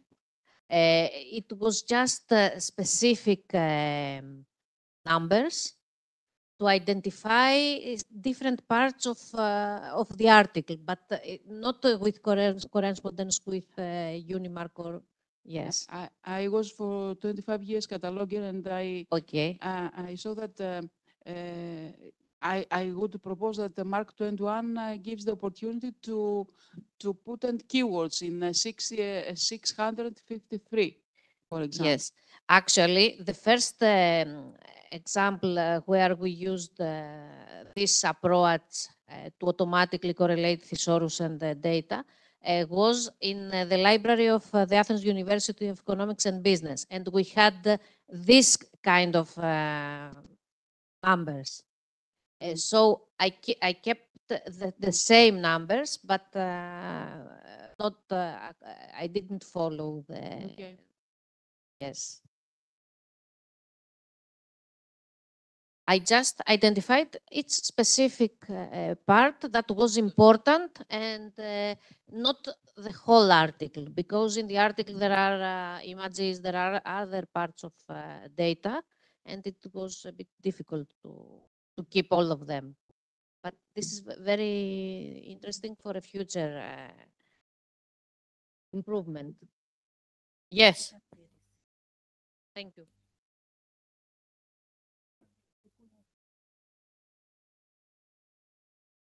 Okay, maybe we should talk just to do this improvement to my research. Thank you, Katerina. Yes, thank you.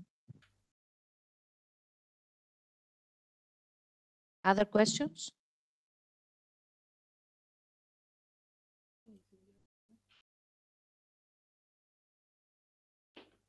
So now we have a break. Thank you very much. Hello. Hello.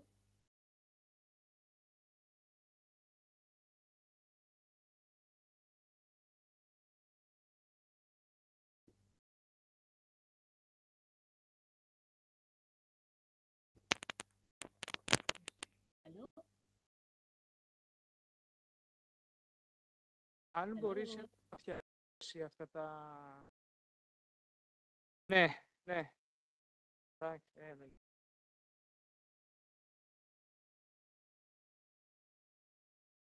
Hello. Hello.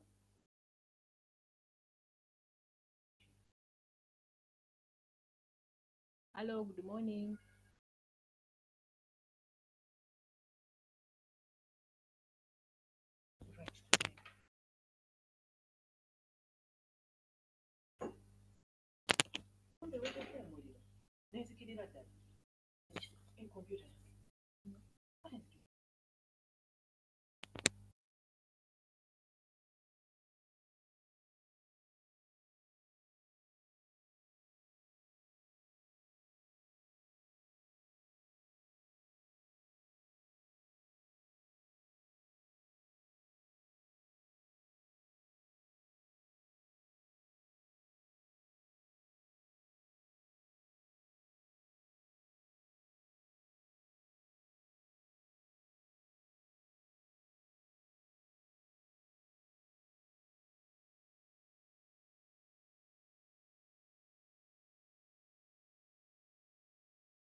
Hello. Yes? Yeah? My presentation is ready. This is Irene. I cannot hear you. My presentation is ready. Can I present now? And we saw your presentation just now. Okay? No, this is Irene. Yes, the session is finished. No, we are two people. It's not one person. Lydia was sharing and I was next.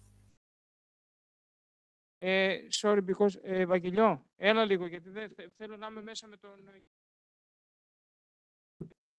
Yes. Yes, so when Lydia finished sharing, I was going to share next because we are two different people. Sorry, I can't hear.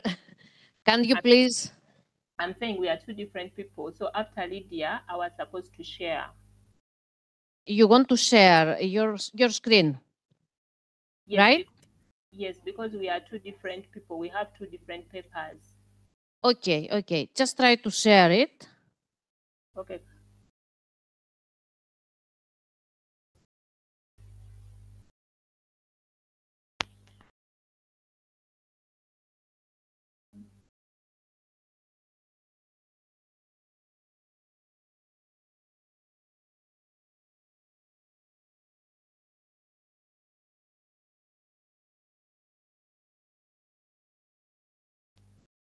Yes, now we have a break.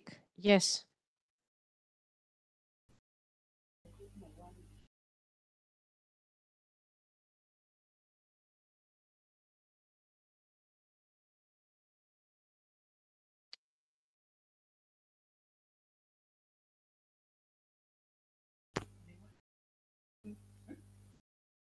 Yes, so am I sharing after the break? So yes, we can see now your presentation.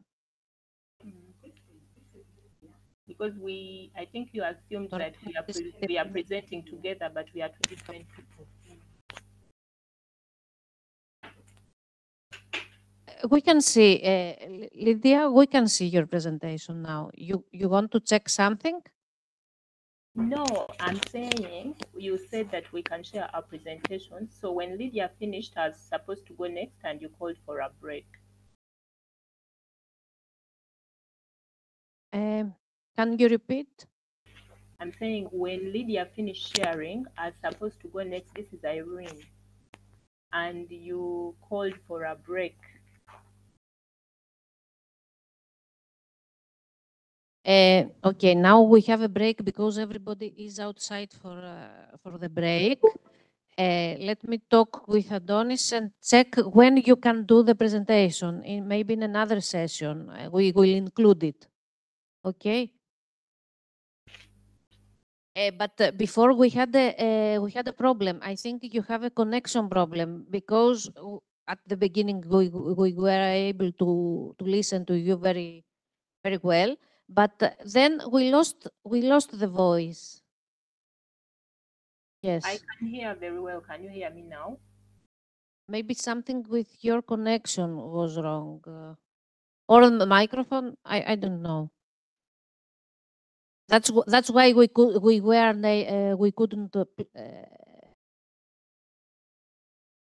It is a short presentation, please. Can I share it? Because I've waited for a long time from Tuesday.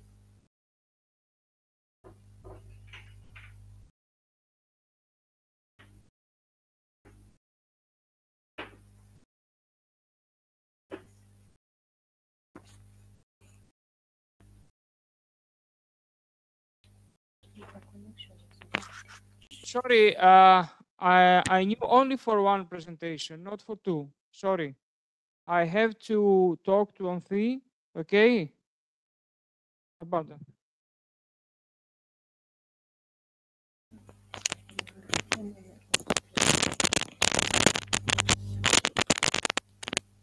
Hello? Hello? Hello?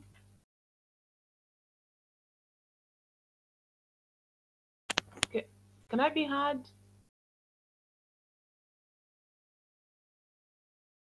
Πήγαινε, ναι. Can I be heard? So you have another presentation? Yes, we have another presentation by Irene. They are two different papers. So Irene is ready to present right now. Okay, so give me 1 second.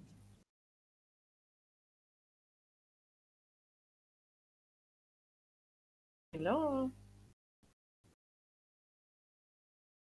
Please give me 1 moment because we will try to fix some technical issues here, okay? Give me 1 moment.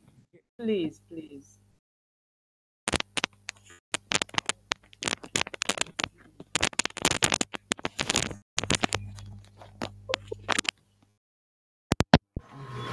There is something wrong with your microphone. Something wrong on our side? Sorry? Is something wrong on our side?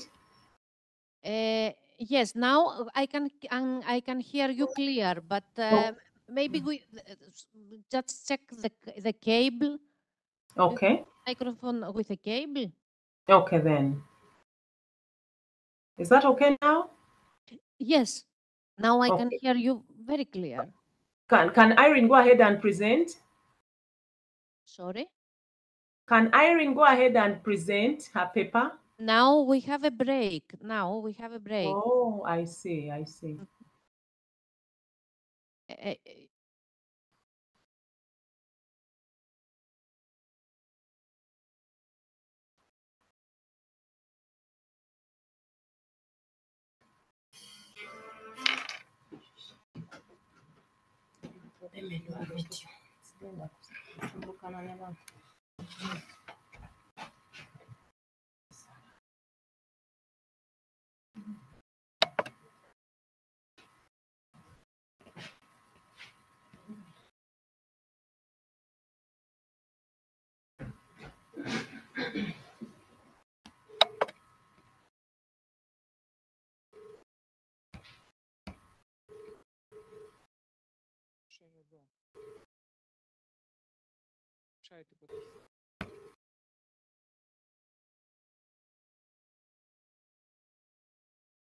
Τι ώρα ξεκινάμε?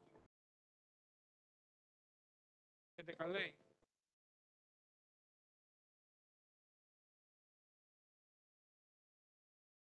Oh. You are Lauren, huh? Okay, I think I have your presentation, huh? Yeah, okay, okay.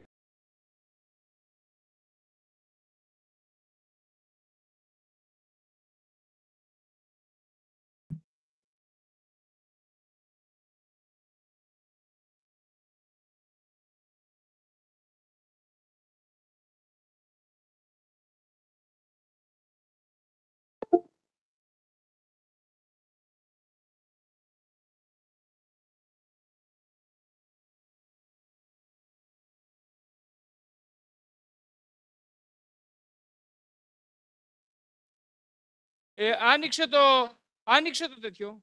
Άνοιξε το.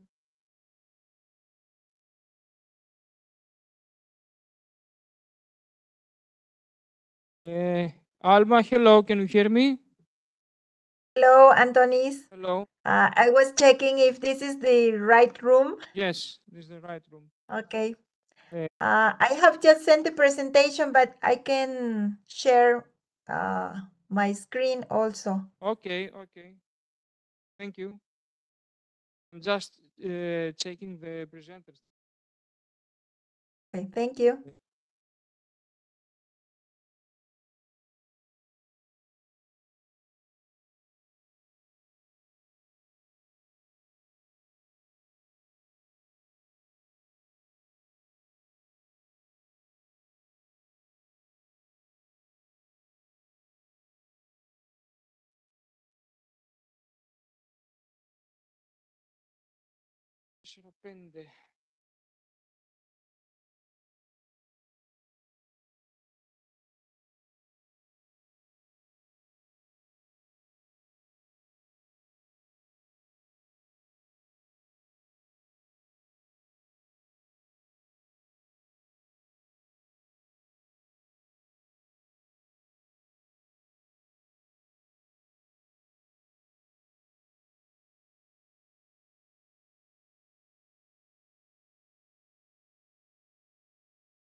Okay. Okay. Lydia, can you hear me? Or Irene?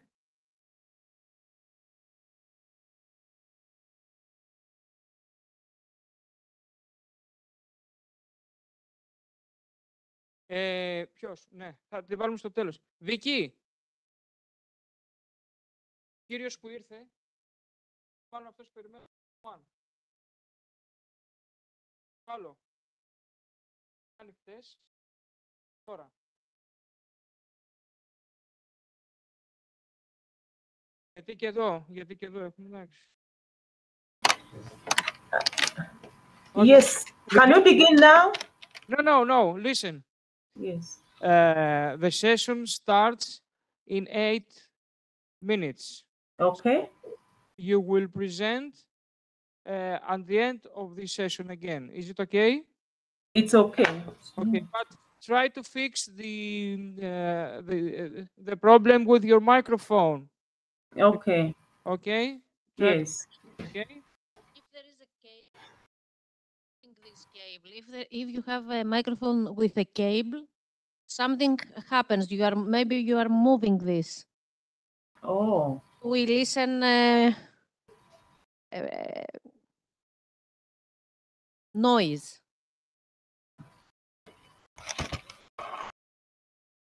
Sorry about that.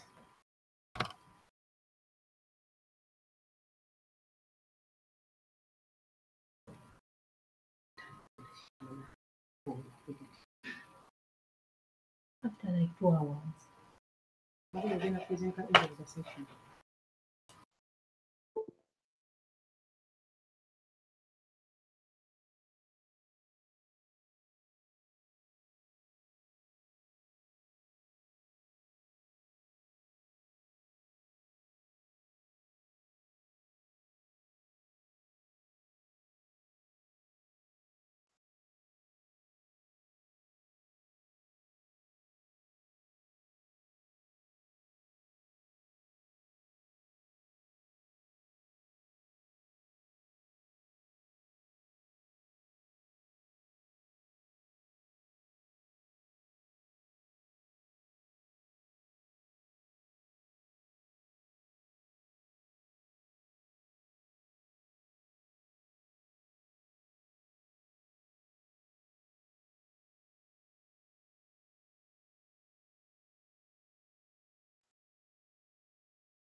All the presentations.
Oh, I know.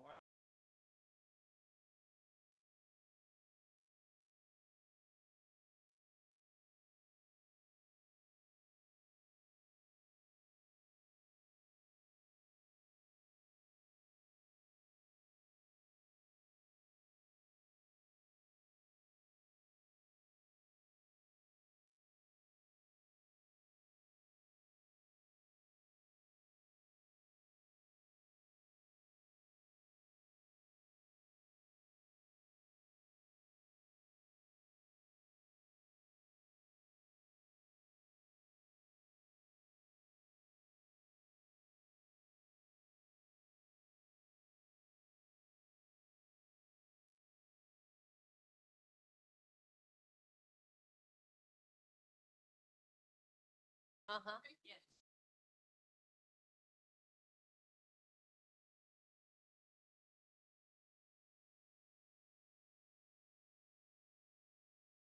This is your presentation. Huh?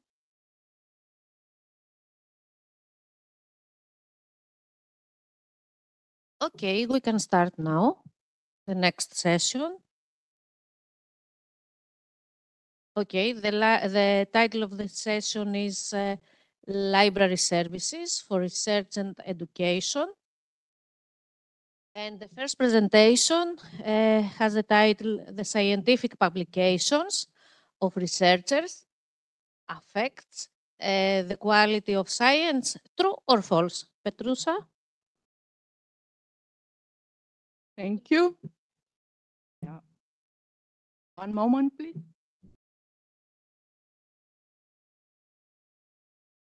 Okay, I'm Petrusa and I'm a librarian.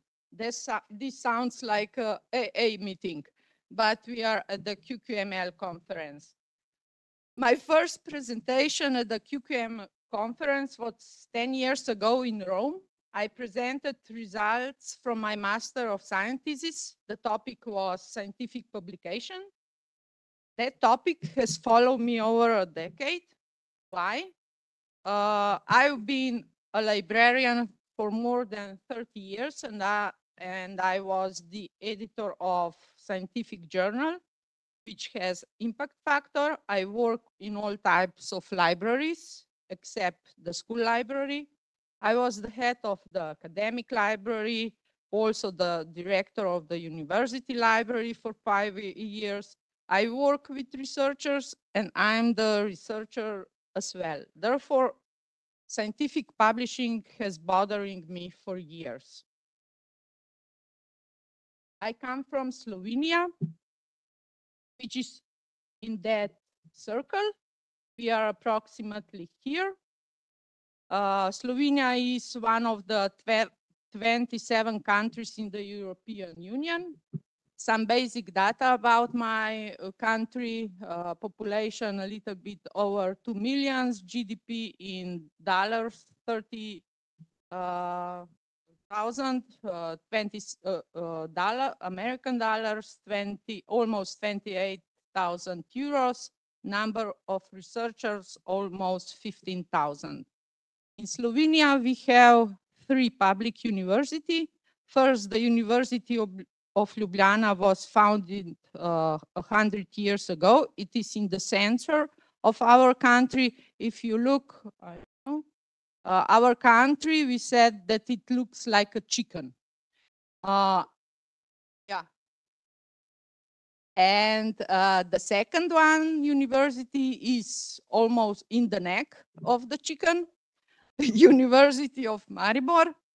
Almost 50 years old with 70 faculty, and the youngest is University of Primorska. It is near the seaside, near the Adriatic Sea, where I work for 14 years. University has 6 faculty and 1 research institute. As we know, the success of research work is assessed through the publication of research results in scientific journals and with citation of published articles. The role of researchers' scientific publication is important from two aspects. In order to successfully research work, it is crucial that researchers get relevant scientific literature. Without them, there is no and would not be successful research work and its results. The second aspect directly affects the quality of scientific fields or science itself because they are the source of information. For research, we include researchers from University of Primorska who publish scientific articles in the 6 years period from 2015 to 2020, and which were indexed in Web of Science. We look at where they are published and what are cited in the published articles. We focus only on the articles published in Elsevier, Springer, Link, and Wiley. In further analysis, we looked at cited references in those articles. Results in the following chart shows yearly scientific productions, published articles at Elsevier, Springer, Link, and Wiley, and cited references in those published articles at Elsevier, Springer, Link, and Wiley. The yellow line is the scientific publication from all publishers, and blue line is Elsevier. From Elsevier,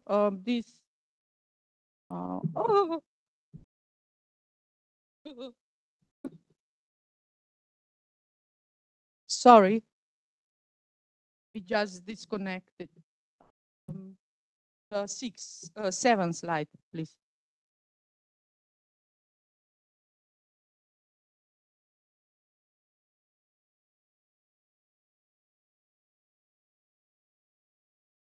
Yes, full screen, please. Screen, you can see all black, but that was not the number of scientific publication of my university. Yes, okay, then perhaps you leave like this, not in full screen. What?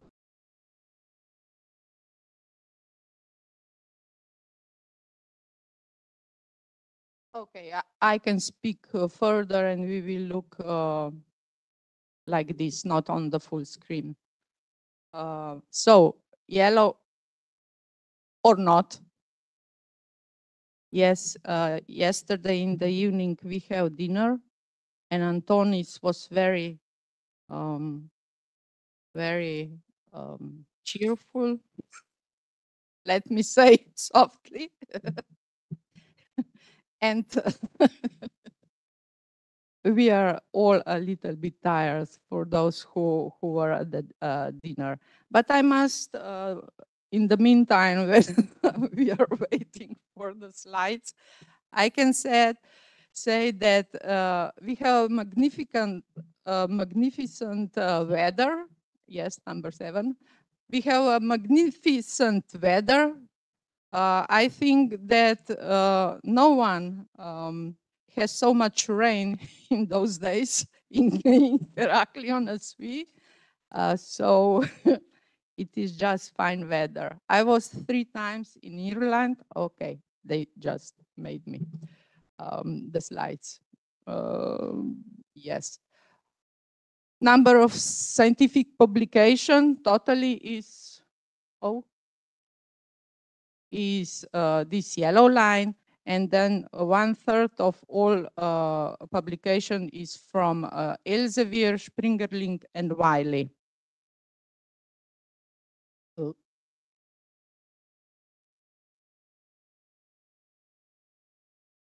In analyzed articles, which were published in Elsevier, Springer, Link, and Wiley, we proceed with cited references, which have been shown in this chart. At first, in 2015, 1/3 citation were from Elsevier and Springerling, and only 20% from Wiley, which increased in the following years and also achieved 1/3. Next three charts will show only articles which were published in Elsevier, Springerling, and Wiley. These charts show only articles which were published in Elsevier. In the analyzed 6 years period, researchers, the most cited articles from Elsevier, follow cited articles from Springerling and Wiley. Throughout the entire period, the trend was roughly the same. Here we have articles which were published in Springerling. In the analyzed period, researchers, the most cited articles from Elsevier. Springerling was in second place, and the last was Wiley. Again, throughout the entire period, the trend was roughly the same. And the last one is the chart with articles which were published in Wiley. In the analyzed period, we can't say which is the most cited as in two previous charts, Elsevier or Wiley. Throughout the entire period, the trend was not the same as it was with Elsevier and Springerling. Only differences is that Springerling was in the last place. The graph, now we have the graph which shows only Elsevier citation in all published articles which we included in the research from all three publishers. Most citations quoted were in Elsevier journals, which doesn't surprise me. In Springerling and Wiley journals were less than 10%. Yeah, you can see those here. So the next one, here we have similar, only here are only citations, Springerling citation in all published articles, which we included in the research from all three publishers. Most citations were again in Elsevier journals. Springerling is in second place, and Wiley citation are in the last place. And now the Wiley citation, we can see again that lines are more distinct than on previous chart. Last place is Springerling citation.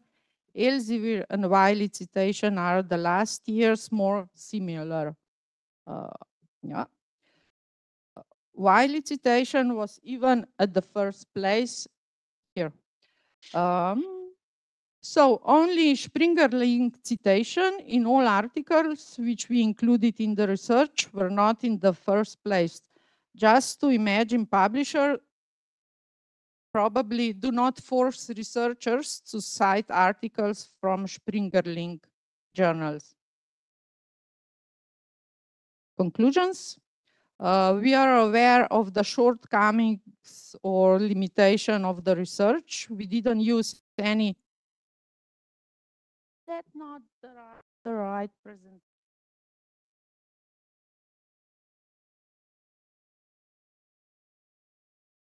Just a minute, please.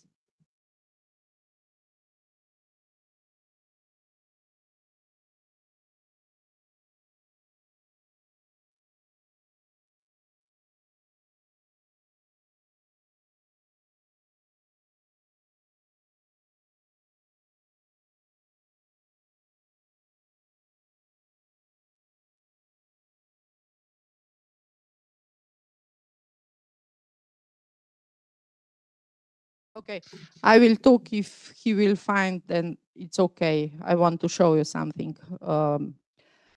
We didn't use any statistical methods, which is absolutely necessary to make any strong conclusions, just simply charge. My intention is more to provoke or to make us think, are we really, let me say, master of our research and results? and we can publish and cite what we really want, or we cite and publish where we get more convenient points that we get more impact or effect on science as well.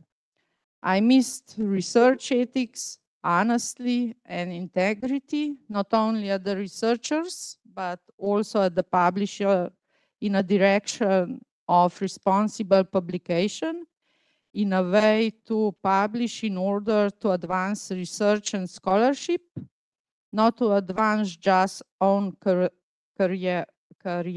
Yes, that is my last slide. Thank you, Antonis.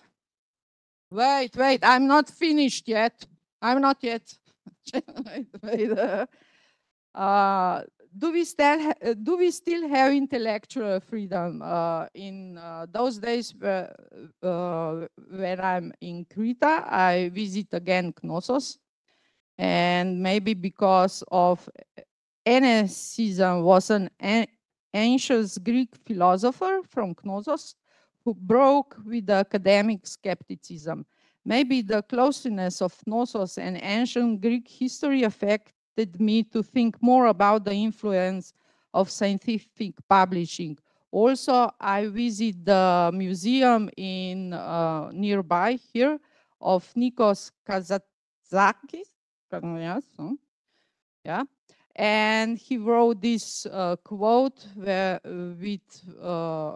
it's on the paper in Greek and translation in English. And with this, I will conclude my presentation. Thank you. Now you can may. And Angeliki, hello, I miss you. I saw on the screen that you are following me. Thank you very much, Petrusa. We can continue with the next presentation. The title of the presentation is Virtual Interviews vs. In-Person Interviews, Factors Influencing Library Research and Methodological Decisions.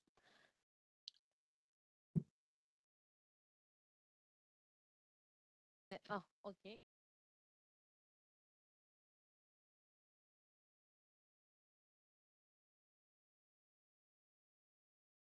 Thank you. Thank you.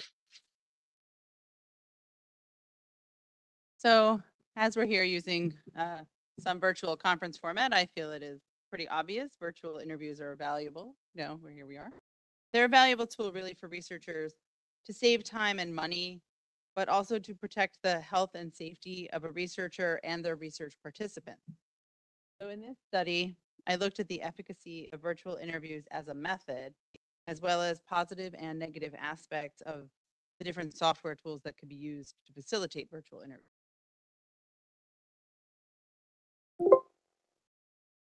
I could go to the next one.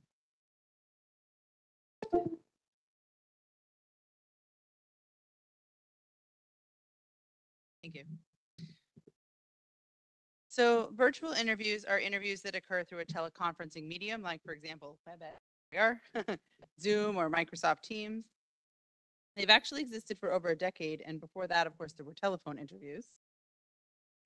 In 2012, Wilson said that virtual interviews minimized costs and travel and could increase the comfort level of participants as compared to being interviewed in person, face-to-face, when some people are uncomfortable with that kind of interaction. So I had a sabbatical scheduled originally for the fall of 2020. Everybody remembers the fall of 2020? I was planning to conduct an in-person wayfinding experiment, including observation and in-person interview methods. And although I did have my sabbatical delayed to the spring of 2021, everybody remembers the spring of 2021 when we were traveling and interacting with people face-to-face? Nope. So even then, I couldn't really do that. Many libraries were closed in the US. Still, I live in New England where they were really restricted and closed for a long time. They would have restricted hours. They would maybe be open for like 1 hour a week sometimes. So I couldn't do that. So I switched to a whole different project, researching how libraries in the US were using GIS, or Geographic Information Systems, during the pandemic.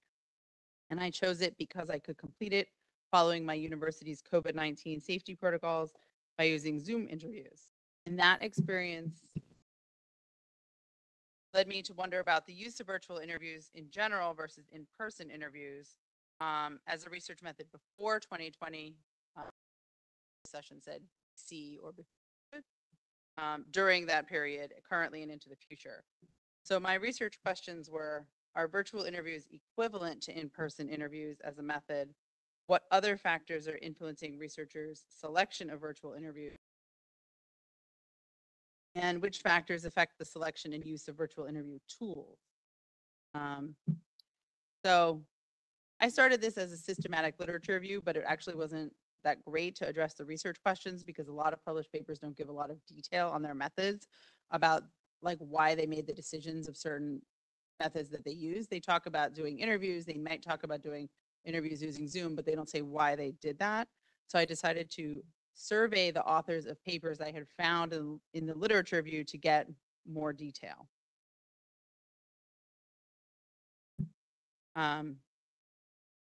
I started by searching the LISTA Library Information Science and Technology Abstracts database for interview and library. I limited it to 2013 to 2022. And of course I had to limit it to English because though I have limited reading ability in other languages, it's not great. And then I chose to limit it by software brand name because I wasn't really finding what I wanted. And when I like used the key for WebEx, I would get more results. So I did read the articles because some of them were not about what I was looking for. For example, they might use the word Zoom in a sentence, but not about Zoom, the software brand. So then I, of course, obtained approval from the Institutional Review Board to do the survey. And I surveyed the authors of the 13 papers that I had found in the literature review, plus another author I knew had conducted research using a virtual interview. So I added them also. The survey asked about when they had used virtual interviews, the platform they used, which platform they considered best for virtual interviews and why, use of virtual interviews in combination with other interview methods, reasons influencing the selection of virtual interviews, whether interviews were recorded and transcribed, and any technical difficulties that occurred during the virtual interviews. I also asked for any reasons they might use virtual interviews in the future and their opinions of virtual interview as a method. So first I will talk about findings from the literature and then from the survey. So based on the time period of the results, you can see there was no overlap between Zoom and Skype. People used Skype and then they used Zoom. No in between, no overlap. Since all the Skype interviews occurred before 2019, they were prior to the pandemic. 2 sets of the Zoom interviews were conducted before the pandemic. One was conducted during the lockdown period, early in 2020. Another was conducted in 2020, but the author didn't actually mention anything about what the actual time period was in 2020. And 2 papers didn't mention the timing of their interviews at all. So most of the researchers who did use Skype reported using it in combination with other formats. So they did Skype interviews. They also might have done in-person interviews. They might have done email interviews or phone interviews or any combination. Only 2 of them reported only using Skype. But then all of the papers that reported using Zoom used it as their sole interview format. They didn't use any other type of interview. None of the papers that used Skype specified any reason for choosing virtual interviews, but they did all interview a set of geographically dispersed participants. So to make perhaps some assumptions there. The same is true for the papers that use Zoom. They interviewed people from a wide geographic region. Only one discussed the impact of COVID lockdowns on travel limitations. And one paper in the whole literature review sample gave a reason for using video conferencing software, and it was to use Zoom to facilitate recording and transcription.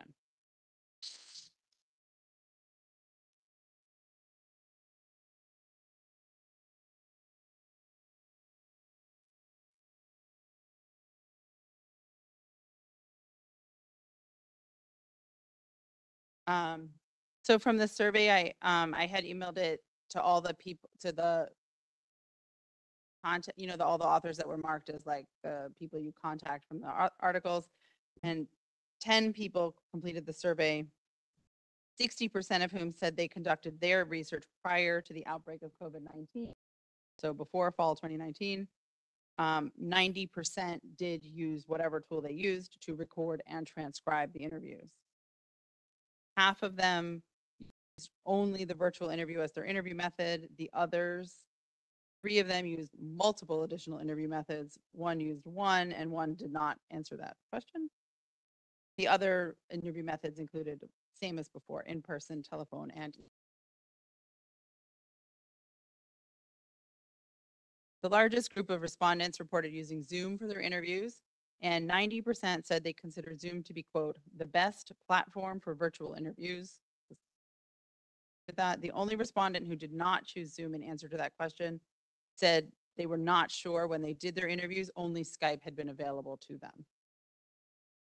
Respondents were then asked why they considered that platform the best for virtual interviews. They could choose, there was multiple responses, they could choose as many as they wanted. The most common reason you could see was ease of use.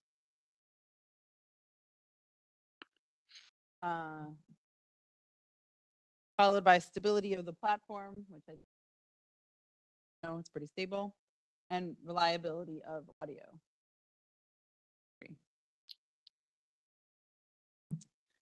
So most frequently reported primary reason to use virtual interviews was to minimize travel costs. 3 people used the other category.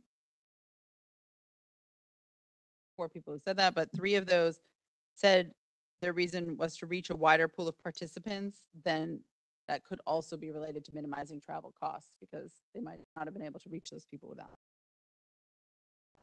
Only 2 people specifically indicated their primary reason for choosing virtual interviews was related to COVID-19. One was to minimize exposure, and one was because they were conducting interviews during the lockdown period and could not travel. So when asked for additional reasons beyond the primary reason, the most commonly reported additional reasons were to be able to record, to minimize travel costs, to use automated transcription. One person said their reason was a combination of all of the above.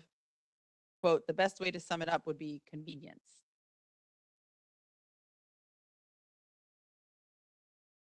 Minimizing travel costs and the ability to record and use automated transcription were the most frequently reported factors that would influence researchers to use virtual interview methods again in the future if they were to do this.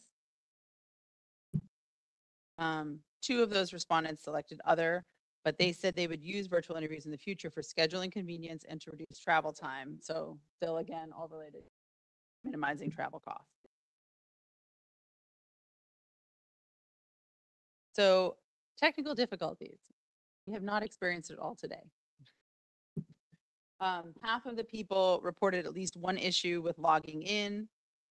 40% reported an issue with the video, one of which was the research participant not turning on their camera. Half reported an issue with audio, all of which seem to be on the participant's end, but of course it still affects your interview regardless. Only 1 person reported a technical issue with the recording not being available after the interview was concluded. 1 respondent said, quote, note, the technical difficulties were minimal and rarely experienced. That's good. The area with the most frequently reported technical difficulties was automated transcription. You tried it, I'm sure, nodding. The primary issue was with inaccuracy. 1 person said, quote, it was awful, so I transcribed it myself. Another technical issue that came up that was reported later in the survey was someone reported that a participant was trying to do the virtual interview and couldn't get in because they were using a work computer that blocked certain software. So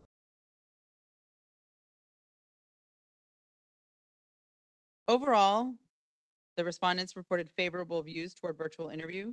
70% strongly agreed that virtual interviews offer more flexibility than in-person interviews for recruiting. Virtual interviews are more cost effective, and virtual interviews make recording easier than in-person interviews.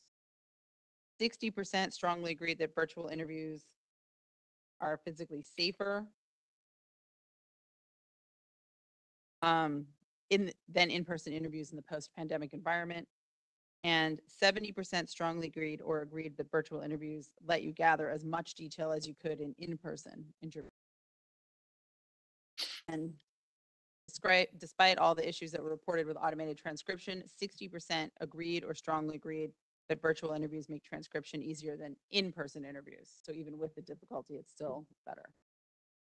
In one area, participants did feel that virtual interviews might be a little not great. 50% said they introduced more room for technical glitches than in-person interviews.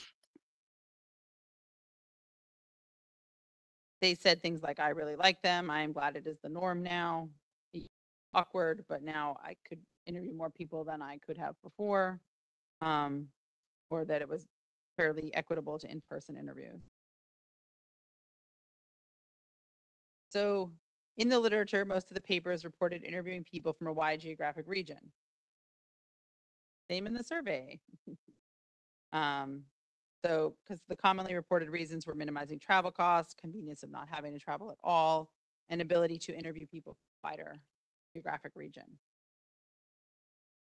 In the literature, only one paper gave any specific reason for using video conferencing software, and it was to facilitate recording and transcription. Only one participant in the survey said that was their primary reason, but it was a secondary reason for 60% of respondents. And ability to use automated transcription was also a secondary reason for 30% of respondents. So it seems like convenience of recording and transcription are pretty important factors to consider in using virtual interview platforms over. One person actually said convenience was their main reason. And all of the survey respondents agreed or strongly agreed that virtual interviews are more flexible. Researchers overall seem pretty satisfied with the effectiveness as virtual interviews, and none of the people who responded to the survey seemed at all turned off of virtual interviews by any technical difficulties they had experienced. Because despite reporting issues with everything from logging in to audio and video transcription, all of the respondents to the survey said they would use virtual interviews again. 90% agreed or strongly agreed that recording is easier. 70% also agreed that they're as effective as in-person interviews.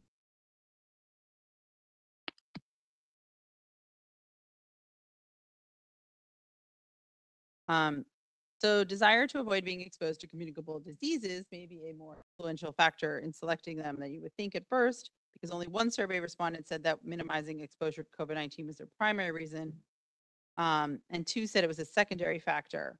However, 90% of the survey participants reported feeling that virtual interviews are safer than in person in the post-pandemic research environment. So we'll wait and see how that affects people's choices in the future. Bottom line, it's about convenience. People got comfortable with virtual tools during the pandemic. In the lockdown period, people had no choice, and then people got really comfortable with it, and it's, budgets have been cut, people don't have money to travel, so the convenience is really working for a lot of people. The convenience does seem to be the primary benefit for researchers in choosing virtual interviews. And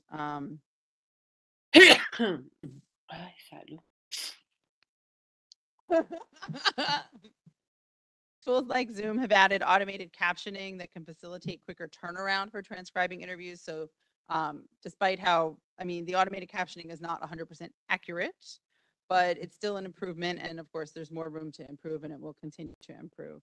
So it seems like virtual research methods are likely to remain valuable in the future as researchers consider concerns for health and safety, shrinking travel and research budgets. So it's useful to be aware of the pros and cons and to learn tips and tricks from people who did it to make those tools more effective for your research. Oh, I forgot to change the font. Turns out the font I used was not available here. So enjoy my references. Do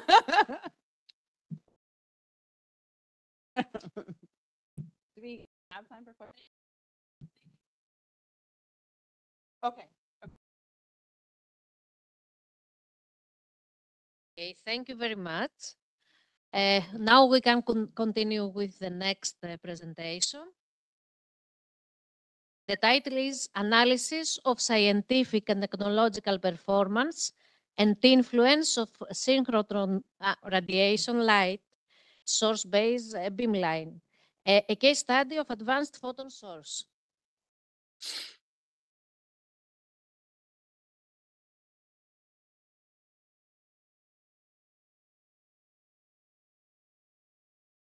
Hello, everyone. My name is Li Yijian. and comes from National Science Library, Chinese Academy of Science. The co-author of our study, Professor Li Zexia, is here. Also attend our section. Our research interests are strategy and impact analysis of research infrastructure. The subject of my presentation is the analysis of scientific and technological performance and impact of synchrotron radiation light source based on beamlines, a case study of advanced proton source.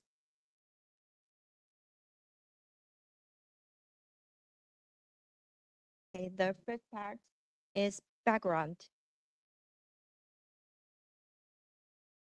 The large research infrastructure, sometimes also called large research facility, offering the extreme experimental approaches and conditions, has brought about new discoveries in wide range from the basic scientific research and technical innovation to industry fields, especially in the age of big science.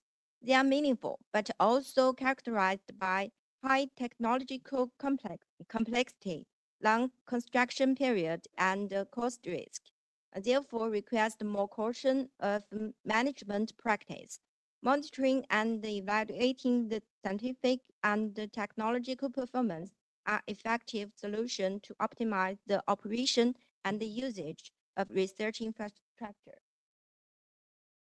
In 2013, Professor Hollison from Lund University proposed the concept of facility metrics, which focused on the technical reliability, competition for access, and publication records primarily, and pointed out the increasing demand for quantitative assessment at the facility level. Then some studies explored a serious issues like, is it effectively that using simple publication counts in performance assessment of the large research infrastructure, which metrics would assess its productivity, etc. Recently, they explored the genericity of different instruments. Lots of studies showed the bibliometric could reveal contribution to science made by this infrastructure. Synchrotron radiation light source is a kind of research infrastructure, and there are more than 50 light sources in the world, including operational and under construction. Generally, this kind of facility consists of an accelerator of particles like electron or proton, etc. The circle in this picture, and many straight lines called beamline extending out from the circle. There are plenty of instruments at the end of each beamline. They lack giant microscope, but provide more detail of structure of materials, molecules, chemical reaction processes. The global researcher can apply for them and accomplish their experiment if their ideas are excellent enough. We realize that the beamline becomes a new inside perspective because of their accessibility and offering special, even unique in the world, experimental techniques. Perhaps these distinct techniques attract world-class scientists, user groups, and the scientific research community. In our study, we assessed the scientific and technological performance and the impact of advanced photon source, short for APS, in USA as an example, especially from the perspective of 68 beamline. The main dataset was constructed based on the journal articles records from APS official website, like eLibrary, including the outputs using APS, and by the staffs of APS, focusing on the establishment, development, and upgrade of such facilities during 1985 to 2019. These records were labeled with the information of beamlines or instruments, especially the experiment techniques the researcher adopted. Actually, APS eLibrary collected almost everything of this facility, almost everything of the research infrastructure. Besides the journal articles, there are technique reports, books, strategy plans, and patents, etc. Here we use the traditional bibliometric and also found some interesting. Then our team interviewed several technical experts who participated in this kind of infrastructure constructions and some scientists who use it. That's combined qualitative and quantitative.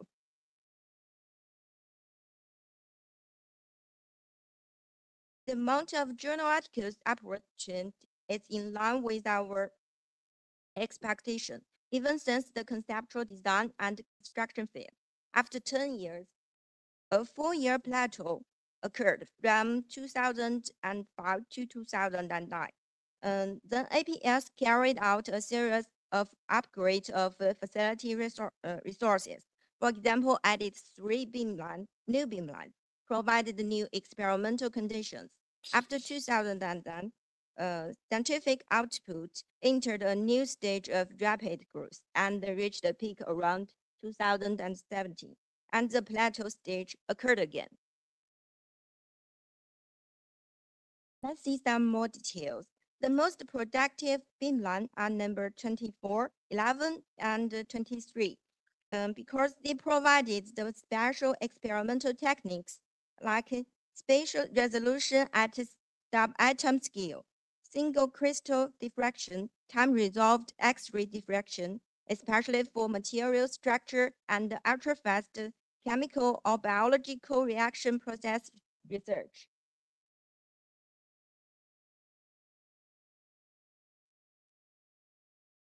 So many beamlines showed upward trends, but here we want to discuss some exceptions, the decline trends beamlines. For example, beamline number 14, 19, and 22 BM were mainly for structural biology, and the decline of their outputs was related to the breakthrough and application of cryo-electron microscope. One of the key steps of protein structure analysis based on synchrotron radiation light source was to obtain a single crystal for X-ray diffraction. Crystal growth of purified biological samples was needed, but many complex macromolecule substances were difficult to crystallize. A cryo-electron microscope could achieve atom-scale high-resolution image without making macromolecule sample into crystal, and won the Nobel Prize in Chemistry in 2017, which attracted wide attention in the field of biology and alleviated certain demands of these beamlines. It suggested that the disruptive experimental instrument and technology challenge for research infrastructure sustainability. And we could find that more and more light sources install cryo-EM2 response, and actually they established the more integrated experimental environment for researchers. At the beginning of design, APS defined the fields served by each beamline, which were life science, material science, chemistry, physics, etc. From the perspective of the discipline's distribution of beamline, more than 70% of beamline could serve material science, and 74% of the beamline serve 2 or more disciplines. Compared with the design target disciplines, this beamline accomplished the strategic mission successfully. Their service capability also extends to the disciplines intersect with their target. Then we explored the openness of each beamline. The proportion of international cooperation of journal articles reflected the accessibility of beamlines and instruments. High-level cooperation beamlines were 27, 20, and 20 BM. For example, the cooperation themes on beamline 27 were related to condensed matter physics research, and South Korea, Canada, and Germany are key partners. In general, basic science, environmental issues, development of new energy materials were more popular themes in cooperation. And this table showed the different demands of various countries. For example, Canada had a strong demand for number 19 in life science and 20 BM in chemical material research, while Germany paid more attention to 11 for physics research. There are two main reasons for this phenomenon. The first is the availability of local research facilities that can provide the similar function or capability. The second one is the scientific excellence of proposal tested by peer review because of security of beamline working time. For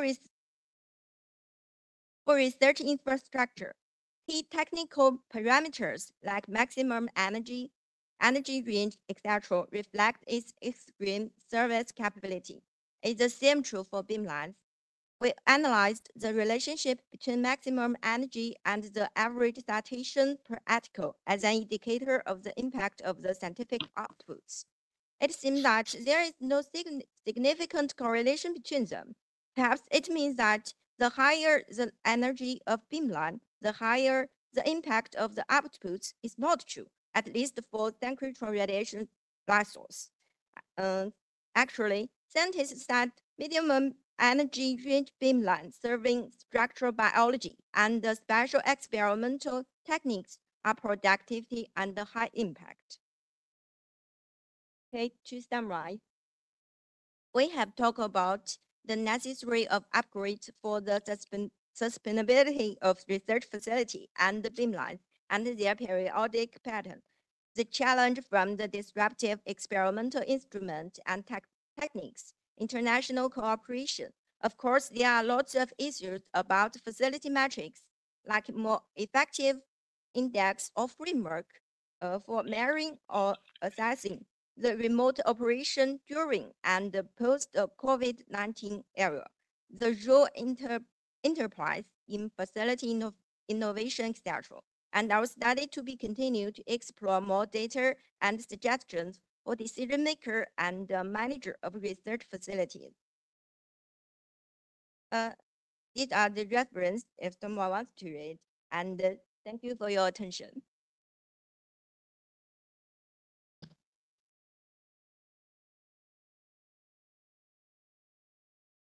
Thank you very much. We will continue to the next presentation. This presentation is virtual. The title of the presentation is Approaches to the Socialization of Educational Research Products, Voices of Mexican Researchers.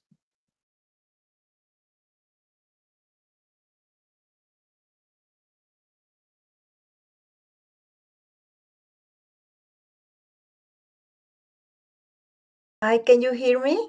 Yes, we can hear you, and Okay. you can put it in full screen. Perfect.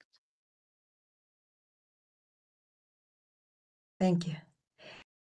Good morning, everyone. I am addressing to you today from Mexico City.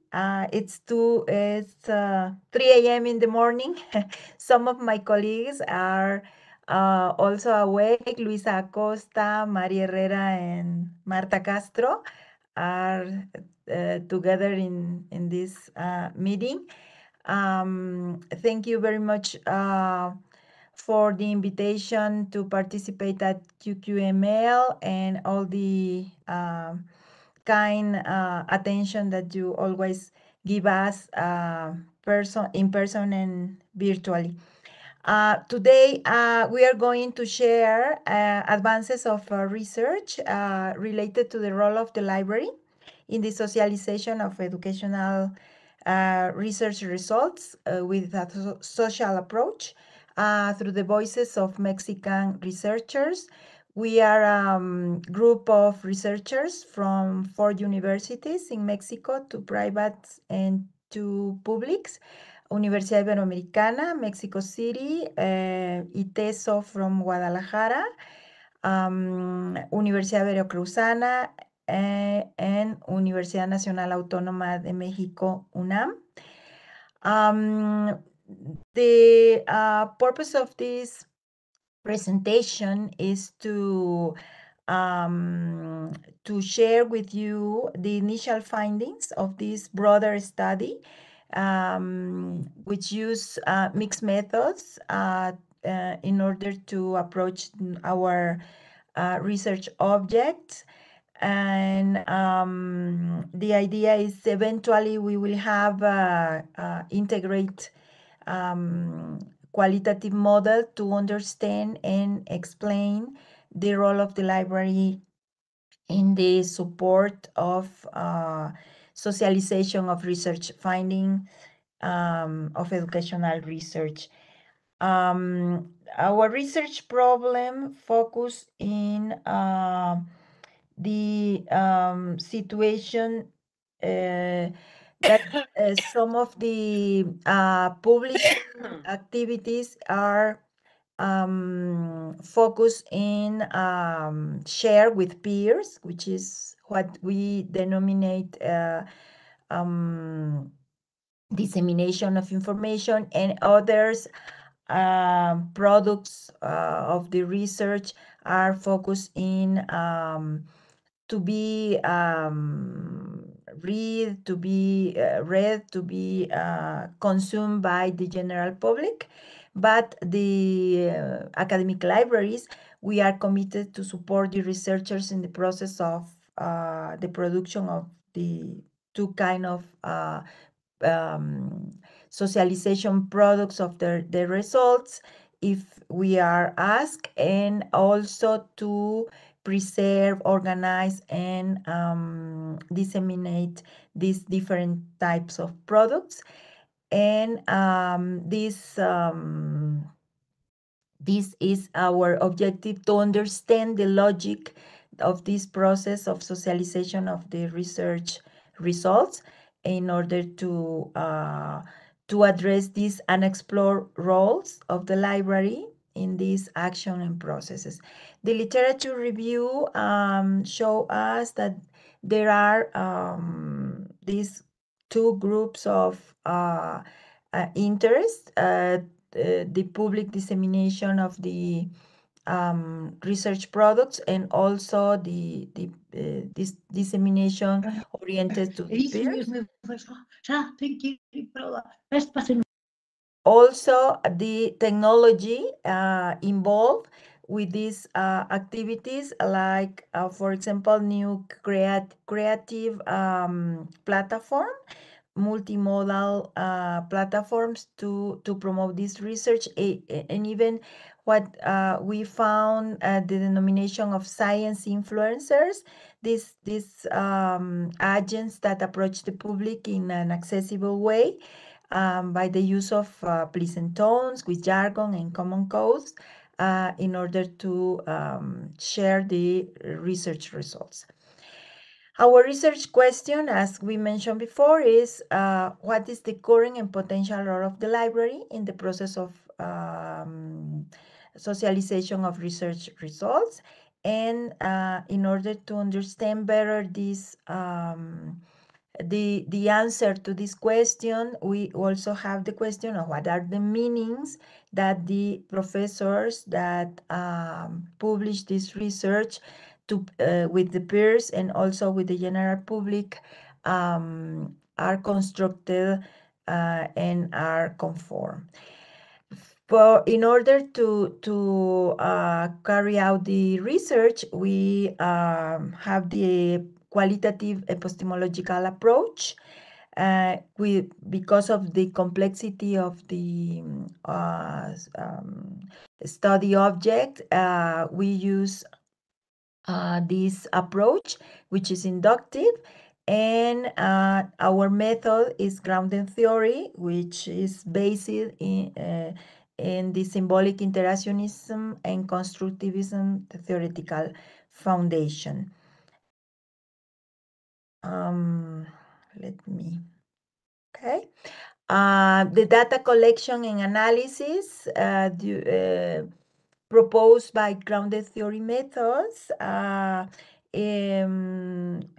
involve simultaneous collection and analysis of data in order to construct the theoretical models that explain the processes and action we are studying. Most of you have been used this kind of approach. We start with initial coding. We then develop an initial model. Then we focus.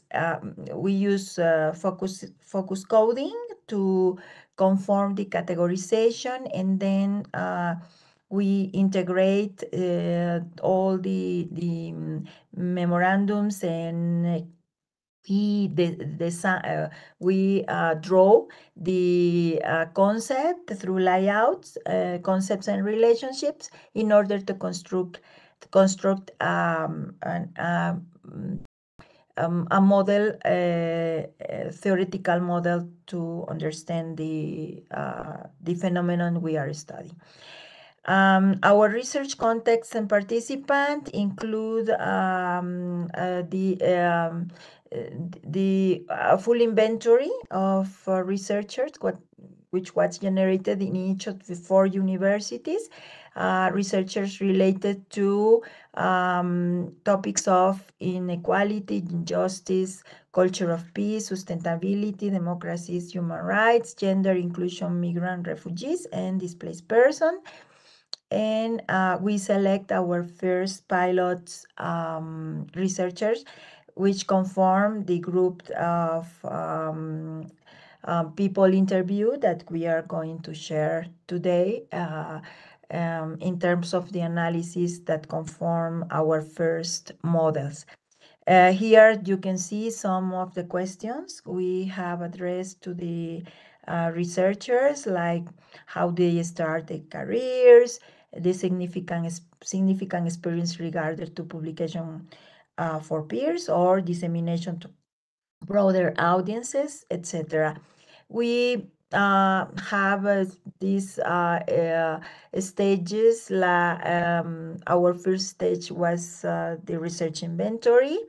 And we identified that there is a big diversity in terms of age, productivity, gender, participation in our national system of researchers, and other variables that we have found. In the second stage, we after the interview, we transcript and start the open coding. And with the 4 interviewees that were chosen for piloting. And the third stage, we generate the model that allow us to compare categories between the 4 universities. And also we integrate new items in the interview guide.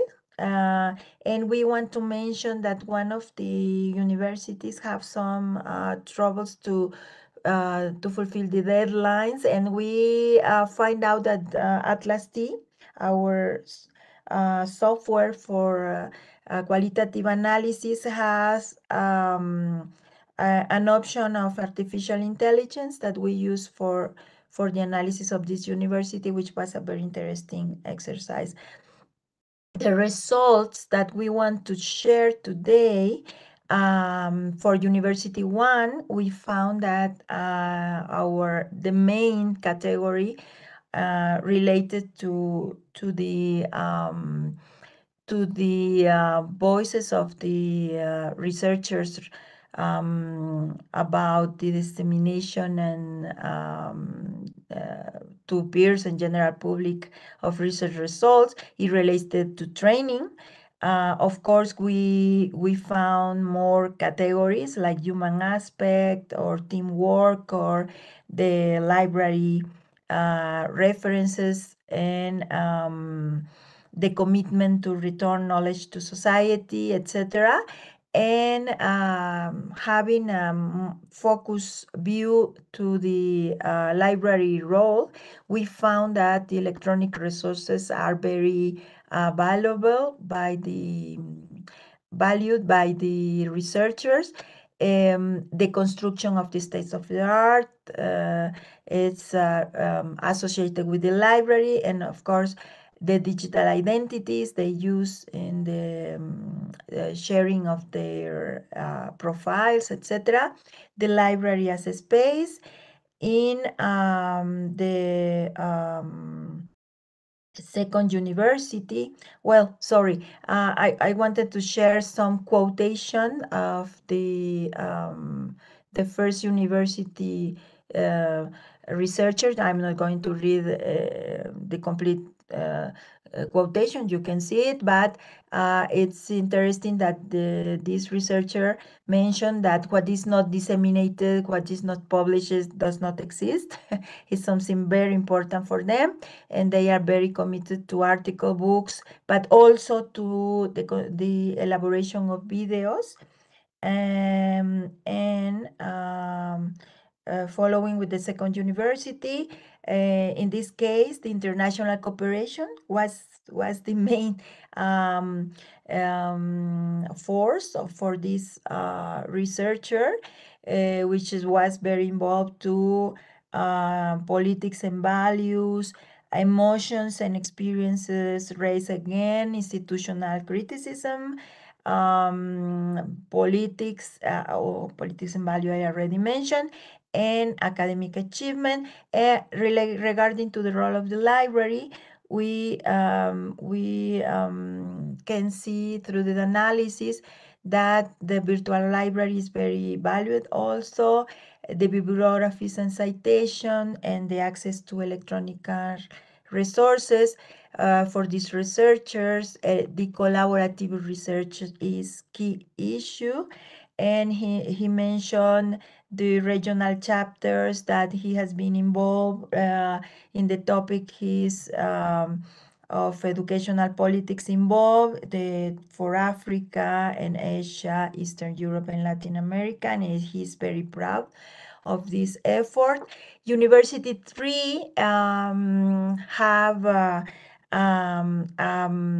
main category of trajectories based in the context and peer relationship, which also is related to the process and method of research, spaces, impacts, information sources, and regarding to information sources, not exclusively the library, they mention the importance of the education model. They are inserted and the different documentation they use, the technology involved in these information sources, and all the research data that is gathered and is necessary to be organized with their products in the projects. The quotation here mentioned that this female research mentioned they are your peers by interest, by the topics they bring to the concern. She refers to the people, the people that she interviewed, she impart workshop, etc. And the case that she encouraged to one of the professor of the university she was doing research with to write. And since then, he says that that he changed the perspective of education, which is very important for her. Finally, University 4 is very focusing research style and collective action when we ask about the socialization of research results. And in this context of University 4, and they mention open platforms for publication, research methodologies, social incidents, but also information centers. And information centers is related to the early literature research that these young professors are involved, and the present in academic professional network. The quotation we select to share with you today mentioned that for this researcher, the most significant thing is that you and I are here now. The process of creating community, collaborative network, and creating other possible worlds. Our initial findings are related to this initial seed for these 4 universities to establish 4 different models, but eventually can be an integrated model that will help to understand the role of the library in the process of socialization of information, not only in each of our institutions, but also in general for academic libraries. The personal trajectories of each educational researcher help to construct the meaning about our study object, which in this case is the publication and dissemination of results, and the library. But they mention that the external factors such as evaluation of research and other institutional prerogatives are involved, but not necessarily are the main elements in their construction of significance. Also, the educational researchers construct meaning around their communication directly in the educational contents to perform specific action like the ones that we are abording, studying now. And more focus in the libraries, we see that it's necessary more information about what the library offers, because we perceive that they see us like a distant provider of information, but still they don't see us as like the embedded librarian that is part fundamental of their research groups and the research project. Also, the researchers tend to construct their own information sources and knowledge networks to get information, not necessarily through the library, which is acceptable, but I think we can have these spotlights to take care in order to be more involved in the actual logic of these processes of dissemination and distribution of information.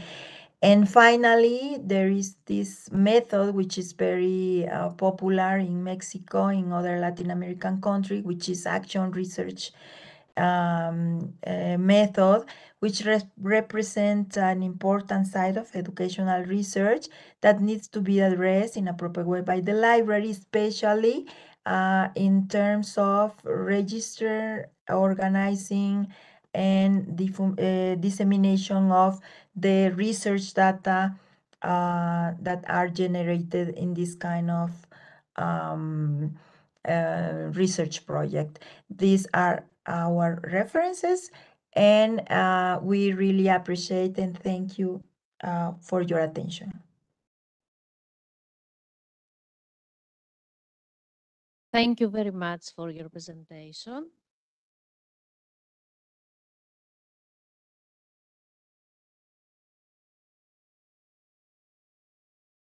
The next presentation has the title, The Research Librarian. What new role can citizen science offer? The presentation is virtual. Can you hear me? Can I use, okay. Yes, we can see your screen. All right, okay, just a moment. Okay. Your presentation now.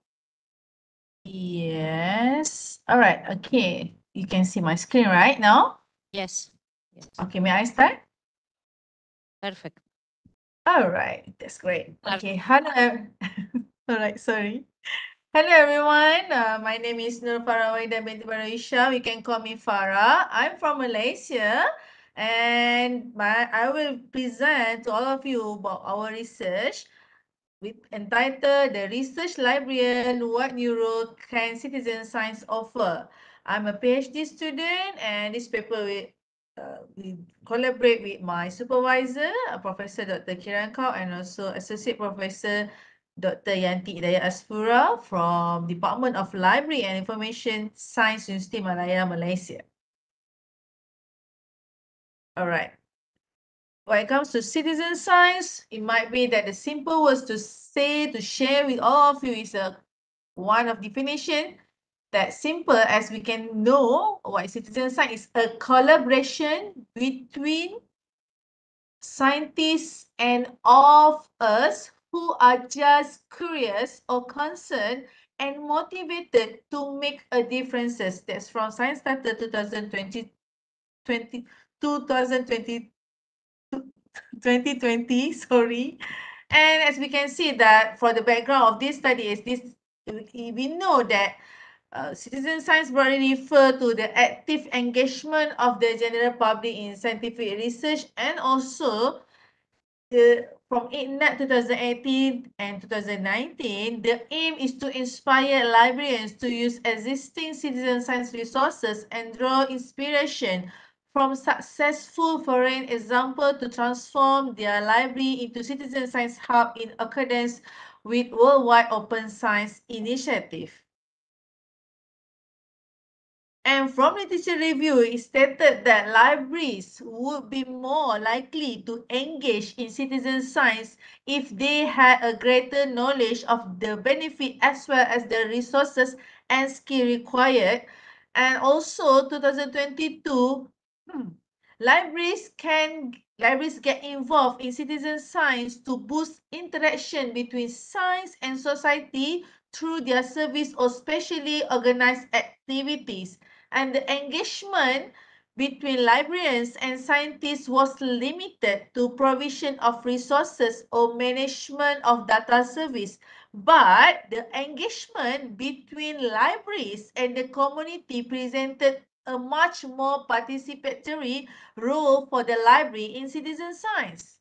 How can library participate in citizen science? We can see from IGNAT, there is a 7-point there, specific skill development, building and maintaining collection of protocol data form and education in data fair, supporting new communication roles, participating in requirement and help volunteer, participating in marketing activities, and build further advocacy and developing or implementing a toolkits for citizen science project. Meanwhile, for Carsten and Nielsen, it can see that library can participate in citizen science in way of disseminating knowledge about citizen science to researchers and students, enable citizen science collaboration across disciplines, not just LIS only. We can cross a lot of discipline, data management in relation to citizen science project, disseminating citizen science to public, teach citizen science and organize citizen science project. And for this study, the research question is, we are aimed to ascertain what new roles engagement in citizen science offers to research librarians. It therefore measures the engagement of Malaysian university librarians in citizen science project at their campus. And for those who are not being involved, this study focused on the opinion of research university librarians on their willingness to engage with citizen science at the cognitive, affective, social, behavioral, and personal motivates level.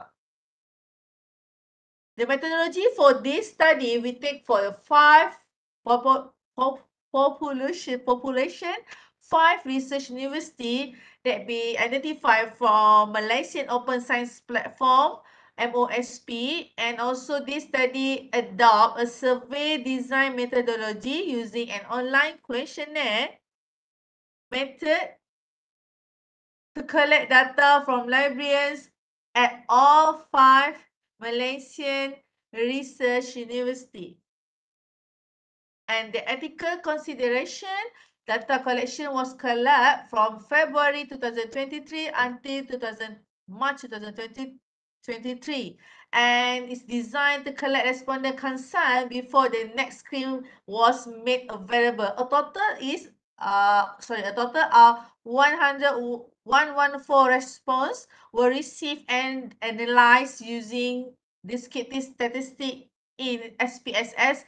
And to protect the identity, each university will be labeled as Uni A, Uni B, Uni C, Uni D, and Uni E respectively. And the instrument is we use the framework by Phillips was used to measure the behavior, motivation, affective, social, and cognitive level of engagement in citizen science.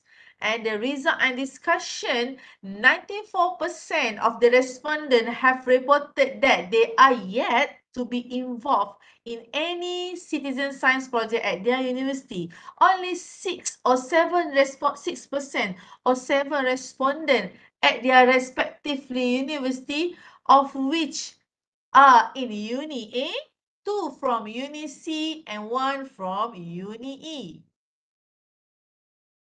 You can see the involvement in citizen science. And in Uni A,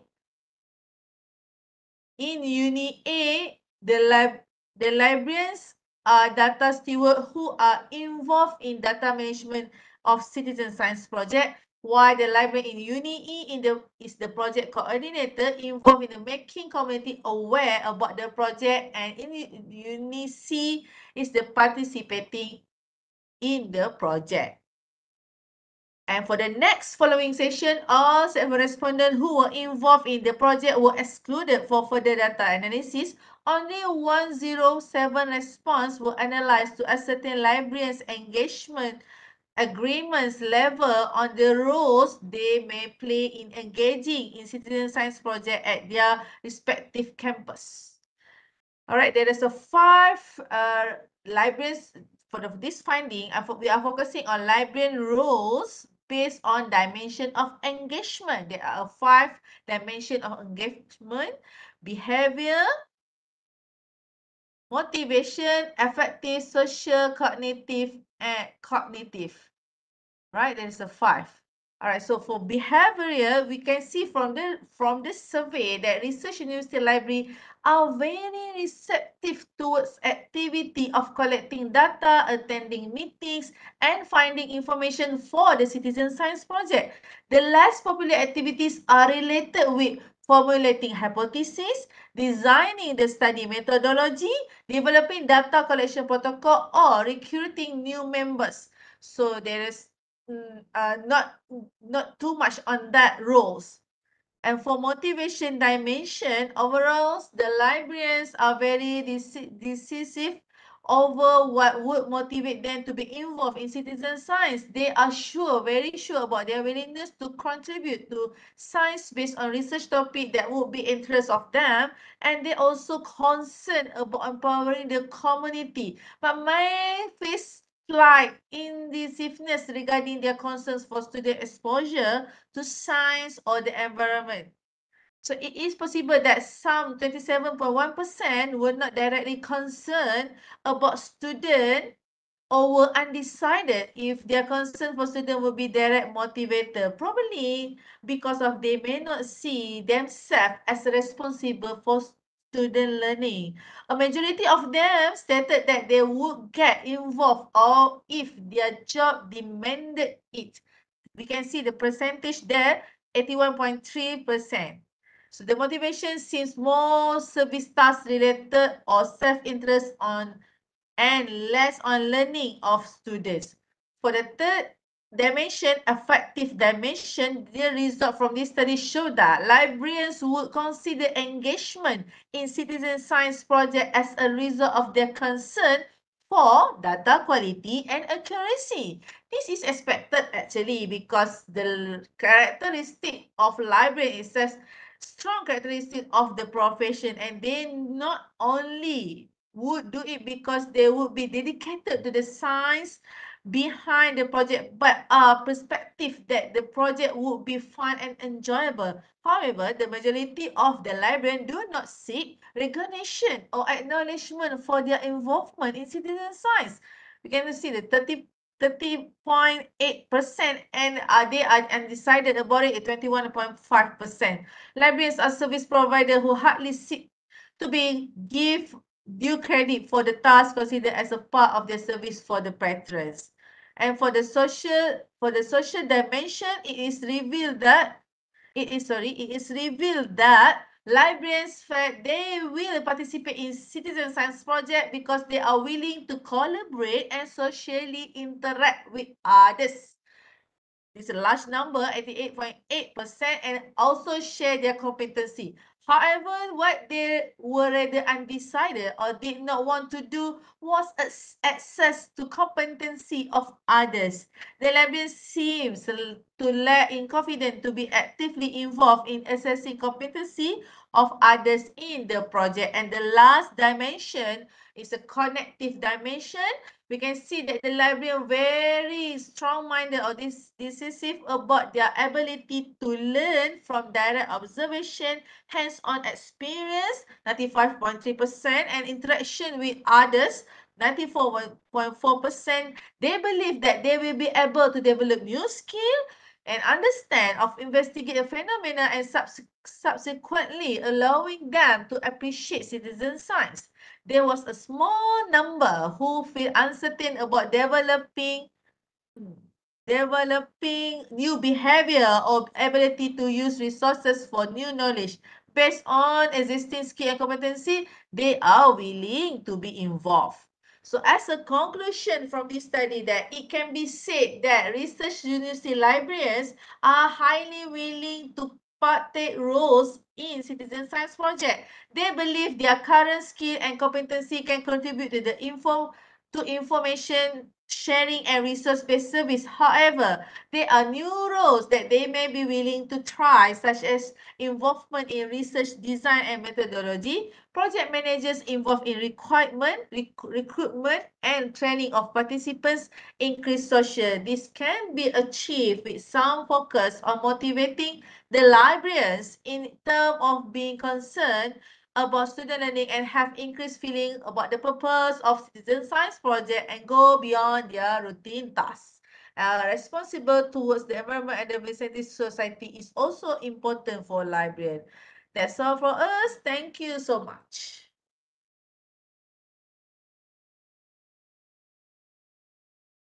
Thank you very much. We have one more presentation, an extra presentation.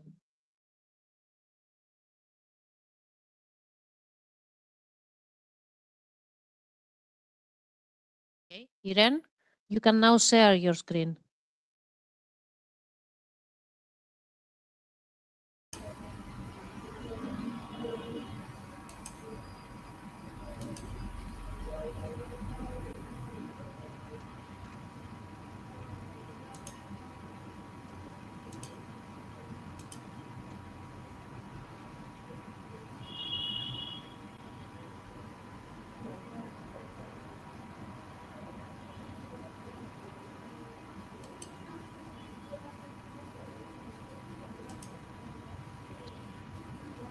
Hello. Yes, hello. You can start. Can you hear me? Yes, yes. Okay, my name is Irene Bawachi. I am a student at Makerere University. I'll be sharing part of my research that I'm currently carrying out for my studies. My supervisors are Constantine Okelo Obura, professor, and Dr. Sarah Kadu, all from Makerere University. The research, this is one of the objectives, is utilization of mobile phones for health information seeking by women in rural Busoga sub-region in eastern Uganda. That is one of the sub-regions in Uganda. And we'll start with an introduction, how this research came to be. We all know that mobile phones have sparked hope that mobile technology will help address barriers to progress with mobile health being a vital component of this phenomenon. And so people consider mobile phones to improve people's access to information, especially for those that were previously deprived of that during the time of landlines and when there was no gadget that could be used anywhere that the person was to get information. So because of this, I took up the study to understand how women in these rural places are using mobile phones to access information, especially because these women in previous studies, it shows that women in rural areas have limited access to health information. And I want to understand the introduction of mobile phones. Is it in any way changing their access to information, to health information that they really do need? And so that is the gap that I will be discussing. The aim of the study was to explore rural women's use of mobile phones in seeking health information to meet their health information needs. And some of the questions that were asked were, how do rural women use mobile phones to get health information? Which sources do the rural women use to consult? Which sources do they consult using their mobile phones? And what factors influence their rural women's use of mobile phones for health information seeking? And I took up, this study was qualitative. I used interviews, in-depth interviews to collect the data and focus group discussions as well. My instruments were a voice recorder and an interview schedule. To recruit the women in these villages, I just didn't choose anyone. I recruited those that had stayed in the village for over 3 years, had dependents, owned a phone, and also included healthy workers and village healthy team members. For the interviews, I consulted 20 women participated and 10 healthy workers participated from the healthy center 3s that are in these sub-counties that were under study. That is from Jinja district and Kamuli district. Ethical considerations, the study was approved by a research ethics committee. And before the interviews were conducted, participants signed a consent form, and the privacy of the participants was also put into consideration by concealing their identities using pseudonyms.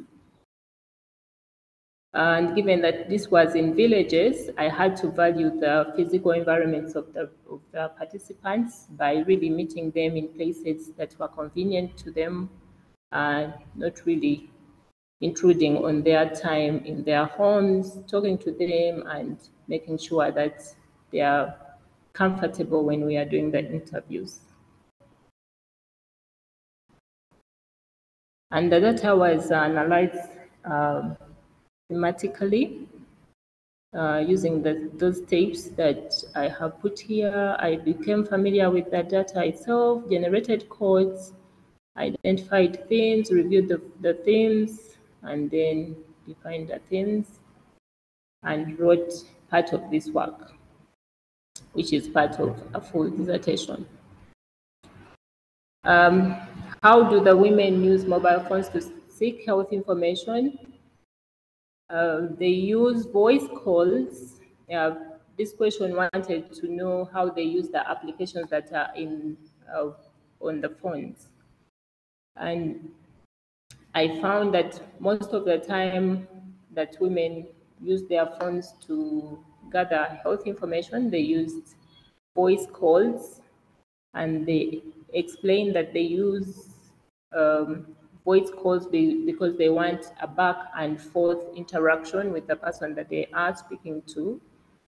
And also this could be also attributed to the fact that these women own feature phones that have few applications that cannot allow for the other applications of searching online, video calling, and other applications like that. So the main applications that they were using were the voice calls to healthy workers, to the village healthy teams, to their friends, their families, and relatives, yes. And then besides health information that anyone can get, these women said mostly they use voice calls to call healthy workers to know if they are present at the healthy units, the healthy facilities, because they revealed that sometimes you go to a healthy center, reach there, you have used transport, they have used their transport, and there are no healthy workers at the facility, which is a problem in these villages. And then also to know if the medication that the vaccines, especially for their children, like if it's immunization day, they call some of their friends or call the healthy workers or the VHTs to know if they are available at the facility, so then they can go. Then they also said they flash, that is, they call the person briefly and then switch off the app so the other person can call back.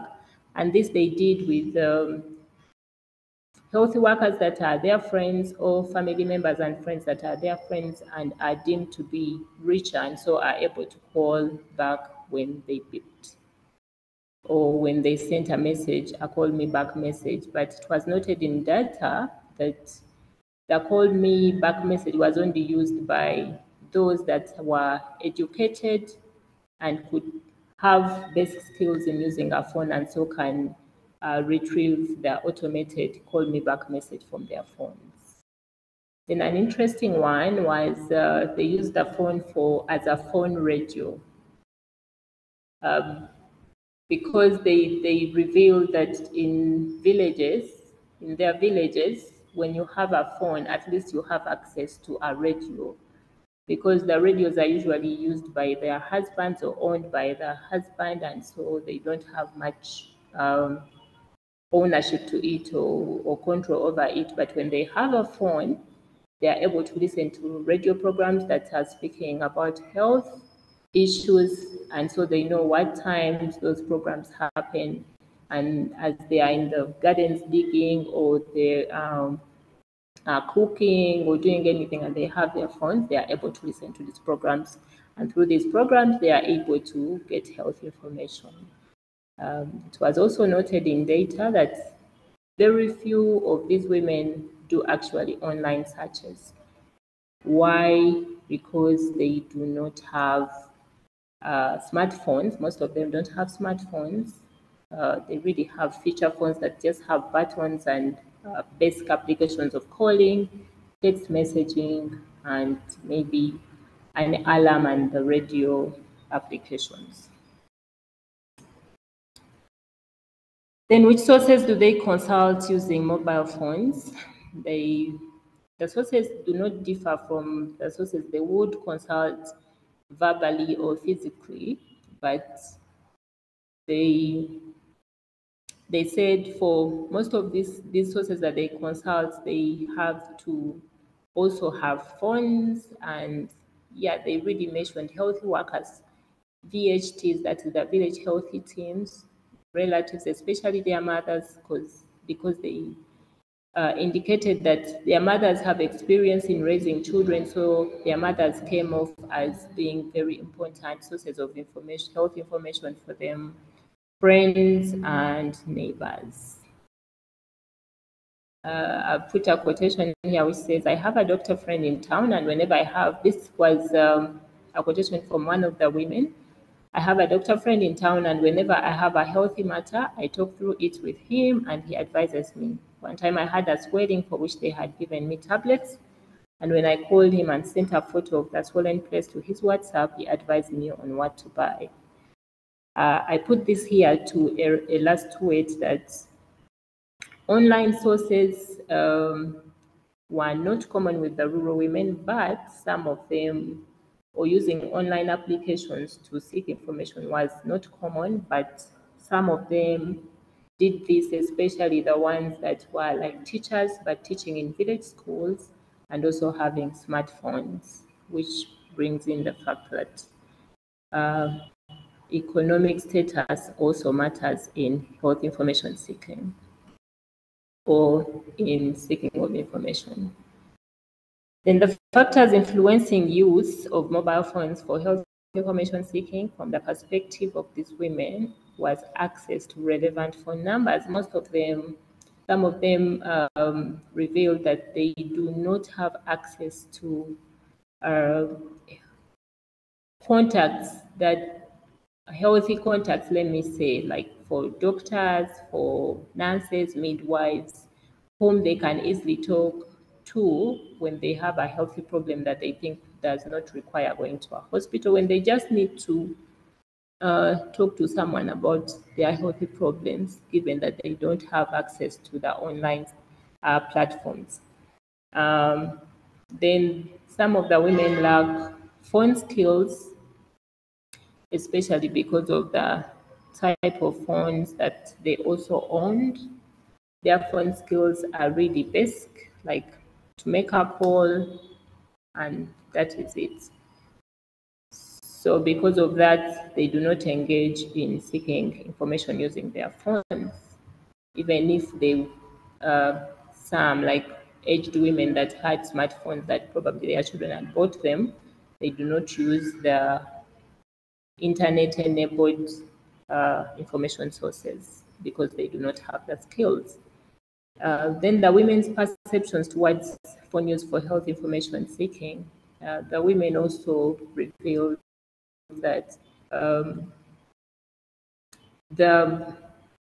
some of them do not believe this is a way to seek information. They believe in physical interaction with healthy workers, with friends, even if it's friends that they are talking about a healthy issue, they want to physically speak to a person but not use a phone.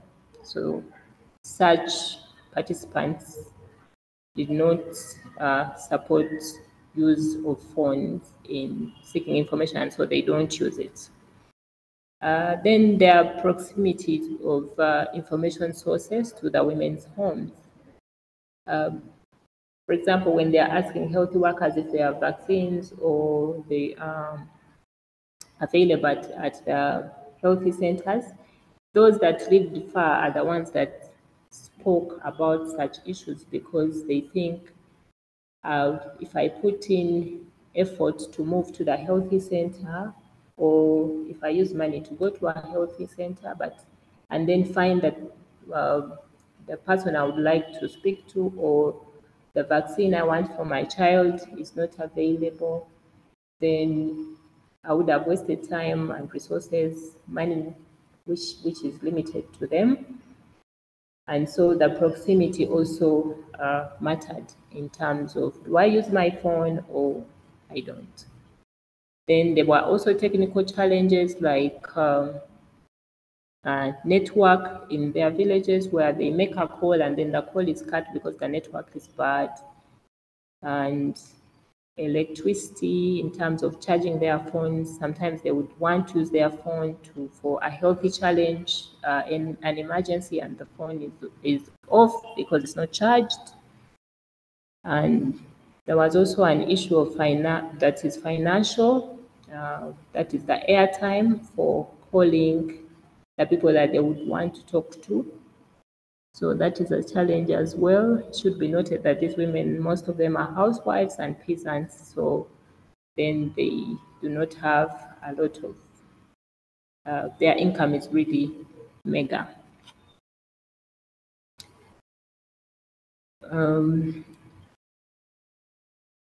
Weiner suggested in his research that he did about women seeking health information generally, and he said that in order to improve rural women's health it is essential to continuously get their views on what works best for them. So these recommendations here are really from the women's perspective of things. They recommended that for any mHealth initiatives that be put in villages, they would use their local languages and not like English or any language that they do not understand, because most of them, some of them are illiterate and cannot understand foreign languages like English. And then to prioritize voice calls over text messages in any mHealth initiatives, because the voice calls to them, they are interactive and they are able to explain to the person on the other end what is at stake. Then to facilitate the health village, the village healthy teams to do more outreach work among the women in terms of health and really talking to them about their health information needs. And last but not least, to introduce toll-free lines of healthy workers specializing in common health issues affecting women and children. The women indicated that the healthy workers in the villages are there and they are good, but they would want to have voices from those that they think are experts in the field of health. And so if they had toll-free numbers they could use to call healthy workers elsewhere, apart from the ones that are in their villages, it would help them to get information that they think is better placed to help them meet their information needs. And then lastly, to improve their skills in using the phones so they can be able to use the applications that are on their phones. Those are some of the references, and yes, thank you for listening.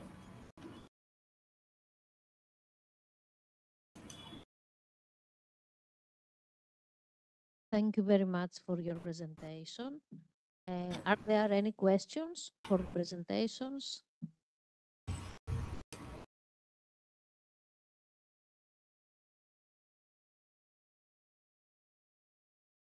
Okay, no questions.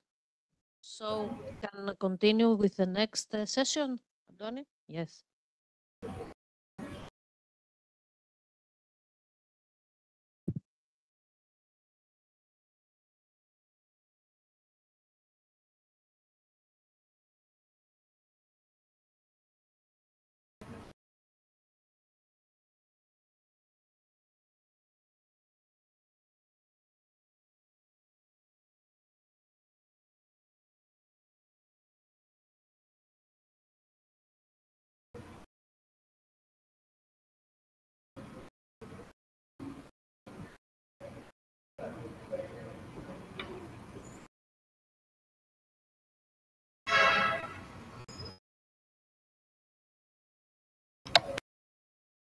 Good afternoon. So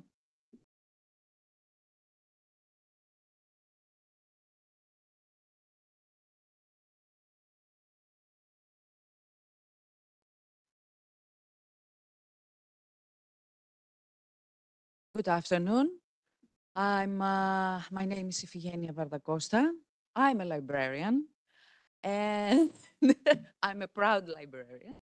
And I'm working in Harkopio University of Athens.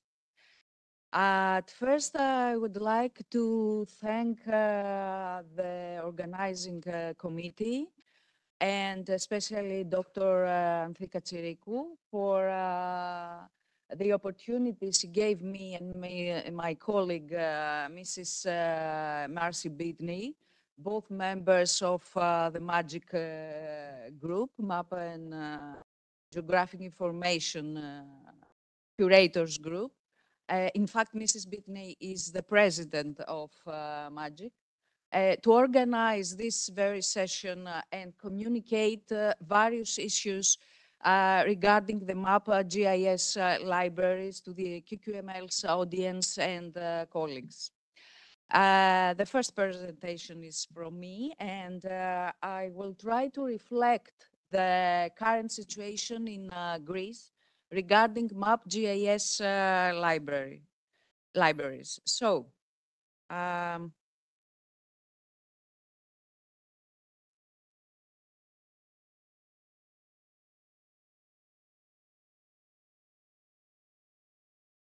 okay. Initially, I'll start with an overview of MAP GIS collections and services by various organizations in Greece. Then I'll focus on the challenges that MAP GIS libraries have to deal with, while the opportunities that appear and deserve to be exploited will be discussed. Finally, the presentation will be closed with some suggestions, some to-do actions that, in our opinion, can play a crucial role in the development of MAP GIS libraries in our country. MAP collections, not GIS, MAP collections are not a new concept in Greek libraries of various types. The National Library of Greece and the Library of the Hellenic Parliament, both the most profound libraries, sustain MAP collections under their own particularities. Academic libraries, in most of the cases, serve academic departments that the use of MAP GIS is essential for the education accomplishment. A municipal library like Coventarios, sustaining rare maps, managed to develop a small but significant collection.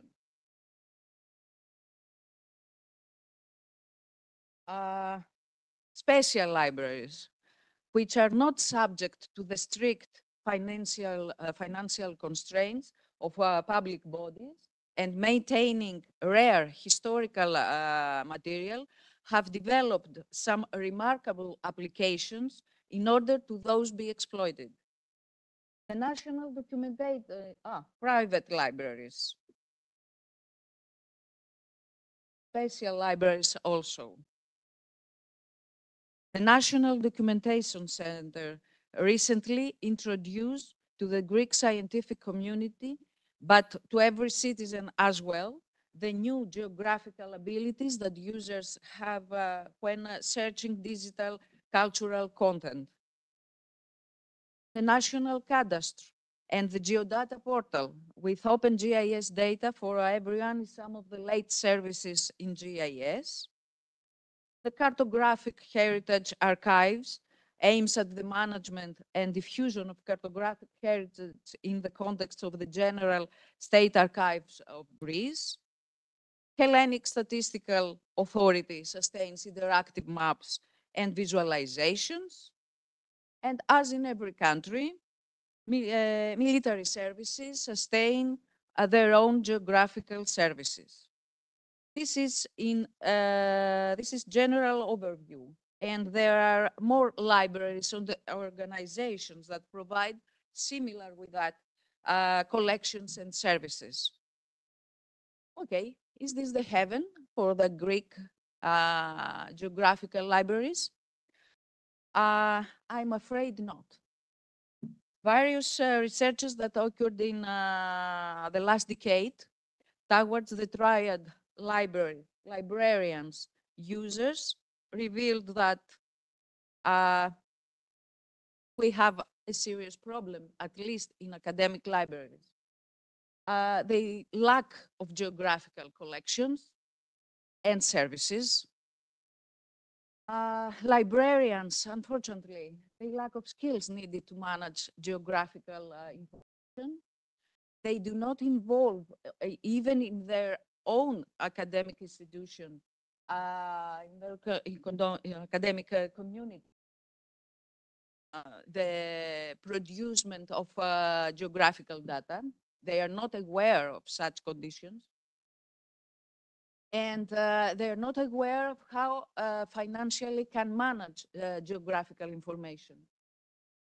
And we came, finally, we come to users, which who consider that the most obvious that the geospatial collections in Greece are insufficient, that they choose internet to cover their geodigital needs. We saw this practice earlier in another colleague presentation. That happens to the geographical information in Greece also. And finally, the use of Greek libraries do not fulfill their expectations. And they suggest that Greek libraries should develop policies as a factor to improve their geographical collection. So, what can we do? What are the challenges? All those previous results come to as translated as challenges that MapGIS libraries have to deal with. And more particularly, there are, as usually, funding issues. Libraries, lack of acquiring geographical material, and the most important, lack of hiring staff for developing the geographical collection. Another serious issue is the staff and its expertise. Greek colleagues know that there are not any course related to MapGIS librarianship in academic curricula of library science departments. And the geographical collections, a lack of geoinformation literacy framework. And last but not least, we observe that many online public access catalogs lack of geographic information, the number, the size, the coordinates, the scale, the projection, and the geographic area in their map records, as it is not used in coded form. This is an example of two online public access catalogs, Greek catalogs. The user cannot understand if the current map is useful for him or her, unless if it proceeds to another click in the catalog.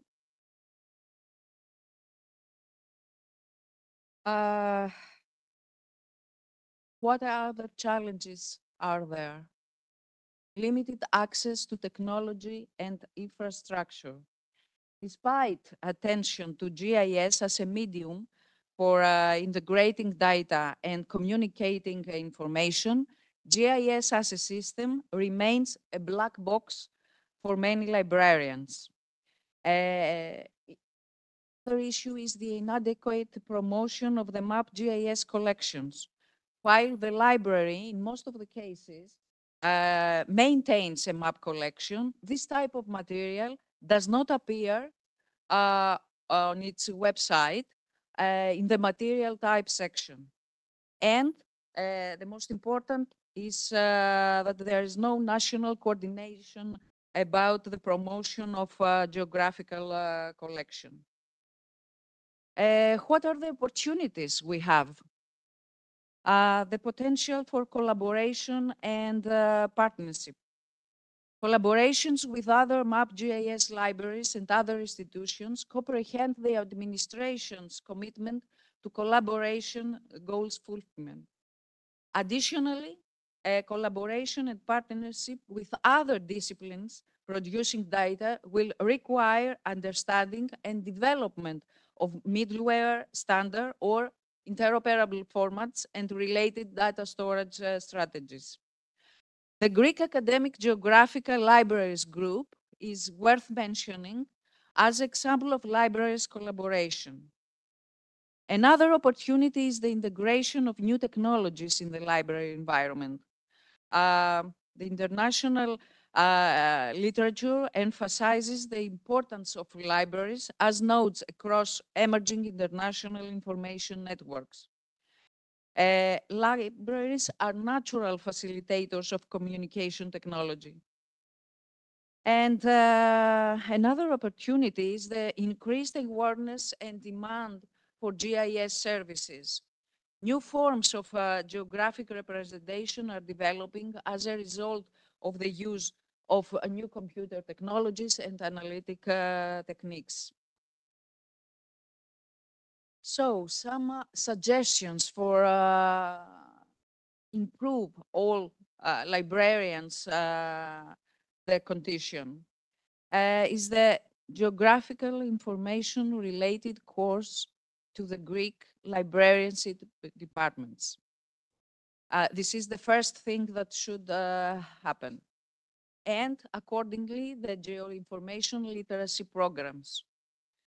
The national collaboration in the management of the geographic information. We have to raise awareness for national collaborative activities and develop training activities to strengthen librarian skills. And also not be alone, but collaborating with geodepartments and geoscientists, so to achieve as much as we can. Thank you for your patience. And I last check. Do you have any questions? Now, the next presentation will be from Mrs. Marcy Bitney, the president of Magic Group. Marcy, can you hear us? Can you hear me? Yes, we do. Thank you for Wonderful. us. Please. I will take it away.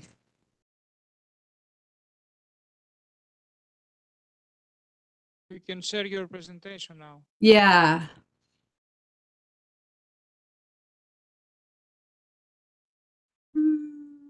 Not the right screen. Hold on.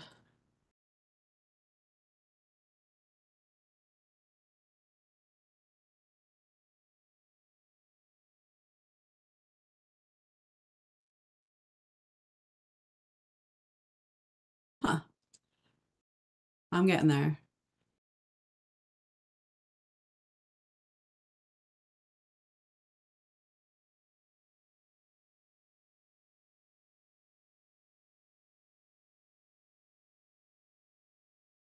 All right. We see now.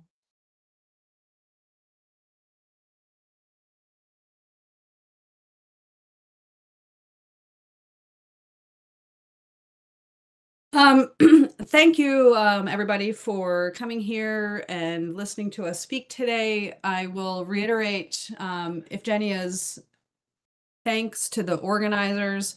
We came up with the idea for this session back in the fall, and so happy to finally be here and making it happen. My name is Marcy Bitney. I am the curator of the American Geographical Society Library at the University of Wisconsin-Milwaukee in Milwaukee, Wisconsin.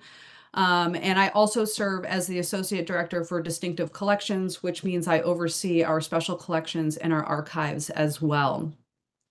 Today, I'm going to be talking about a project that actually highlights a bunch of the challenges that Evgenia just mentioned. So one of the challenges that we had was a large collection of geospatial data that was sort of sitting and did not have very good access to it. And so we also then did not have a lot of expertise in-house to help us make the information more accessible. And so it took us a long time, as we will see in a couple of minutes, to finally get to the point where we are able to serve the data out for folks to find. So just a quick overview of what we're going to talk about today. I'm going to talk about what geospatial data is, in case you're unfamiliar with it. I'm going to talk a little bit about the library that I work in, so you have the context within which the project then came about.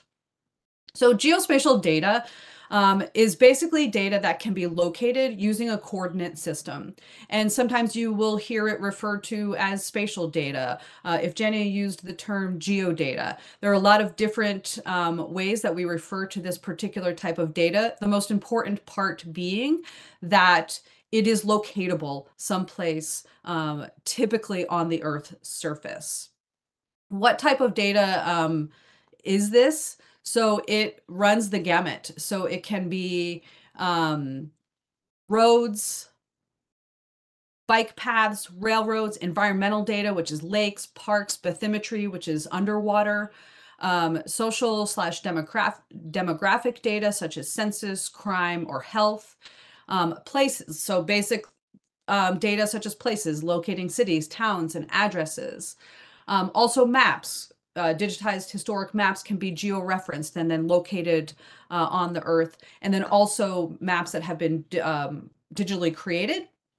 And then remote sense data. So data that is sensed from satellites or airplanes, aerial photography, all of those kinds of things. So it's a large corpus of data that falls under this umbrella of geospatial data.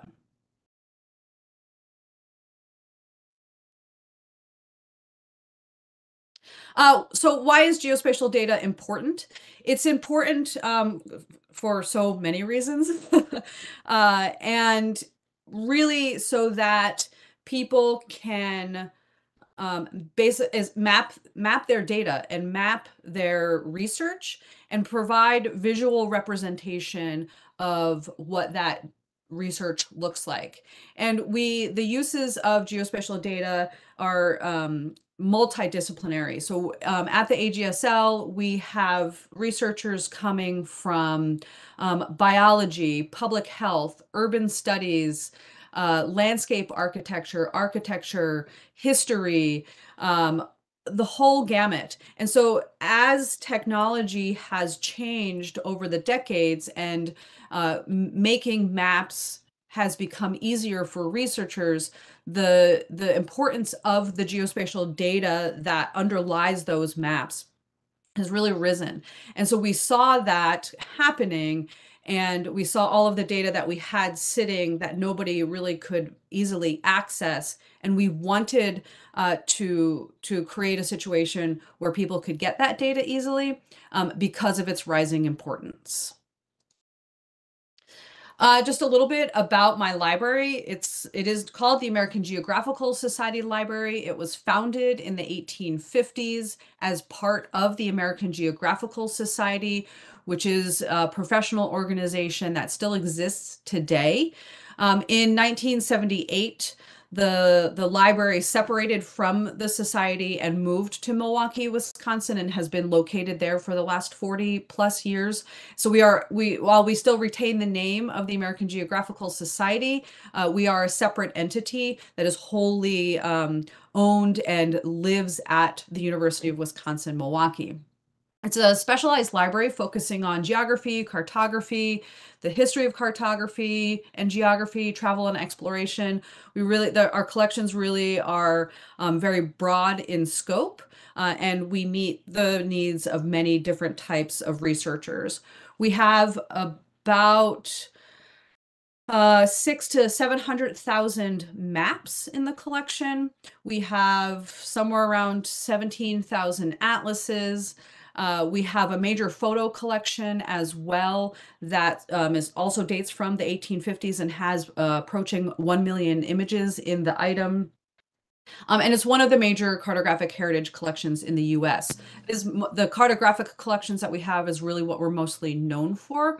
And over the years, I've been trying to just talk more about the other collections that we have, like the photo collection and also the digital, the geospatial data collection. Like I've mentioned multiple times now, we're located at the University of Wisconsin-Milwaukee. We serve the faculty and students of the university, but we also, on a daily basis, are working with researchers around the world, using our collections for whatever purposes they need them for. So a little bit, so now about the project. So the goals, so I started working at the American Geographical Society Library in 2012.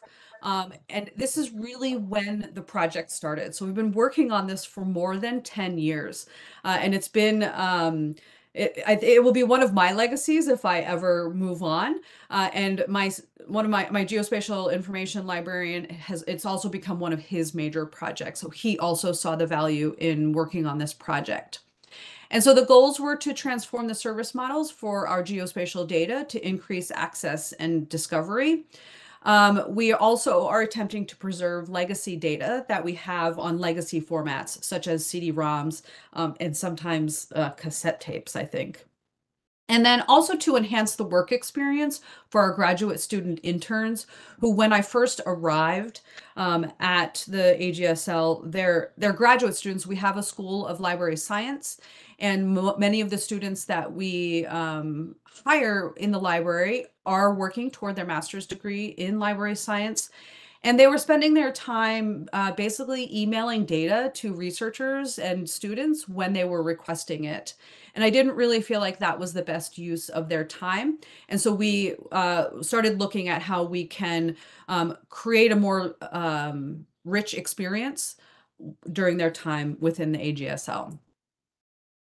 The project team is Stephen Appel, who is our geospatial information librarian. Myself, I don't have like a direct role in it. I kind of provide a lot of guidance and suggestions along the way.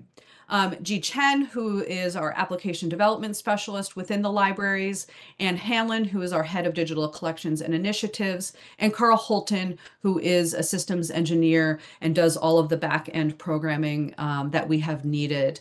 And the team has worked together tremendously well. It has been a learning experience along the entire scope of the project, which is another reason why it has taken us so long to get very close to the end. So one of the issues that Evgenia had mentioned in her presentation is a lack of skills necessary. And those skills aren't just about understanding what geospatial collections are about and how we find the data and how we give the data, but it's really now also transforming into how do we create the means for access to this data, and those skills are very different, and which is why we have this team that has a whole host of different types of skills to get us where we needed to go. So here, I'll go through the process that we went through step by step. Because it was such a long time, it was multiple phases. So phase one, we really focused on transforming our services. So how do we get the workflow that we have modernized?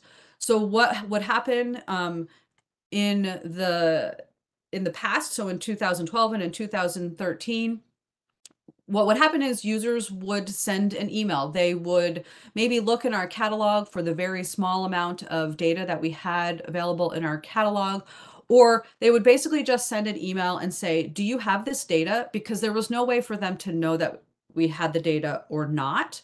And then we would email back and say, yes, we have this data. Here it is.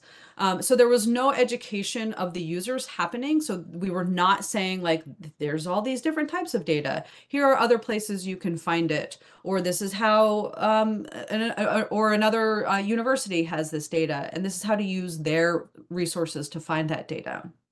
The geospatial information librarian was responsible for managing the distribution of data and also general geospatial library instruction. And then, as I mentioned already, the graduate students were hired to distribute the data to the users. So we completely have transformed those services.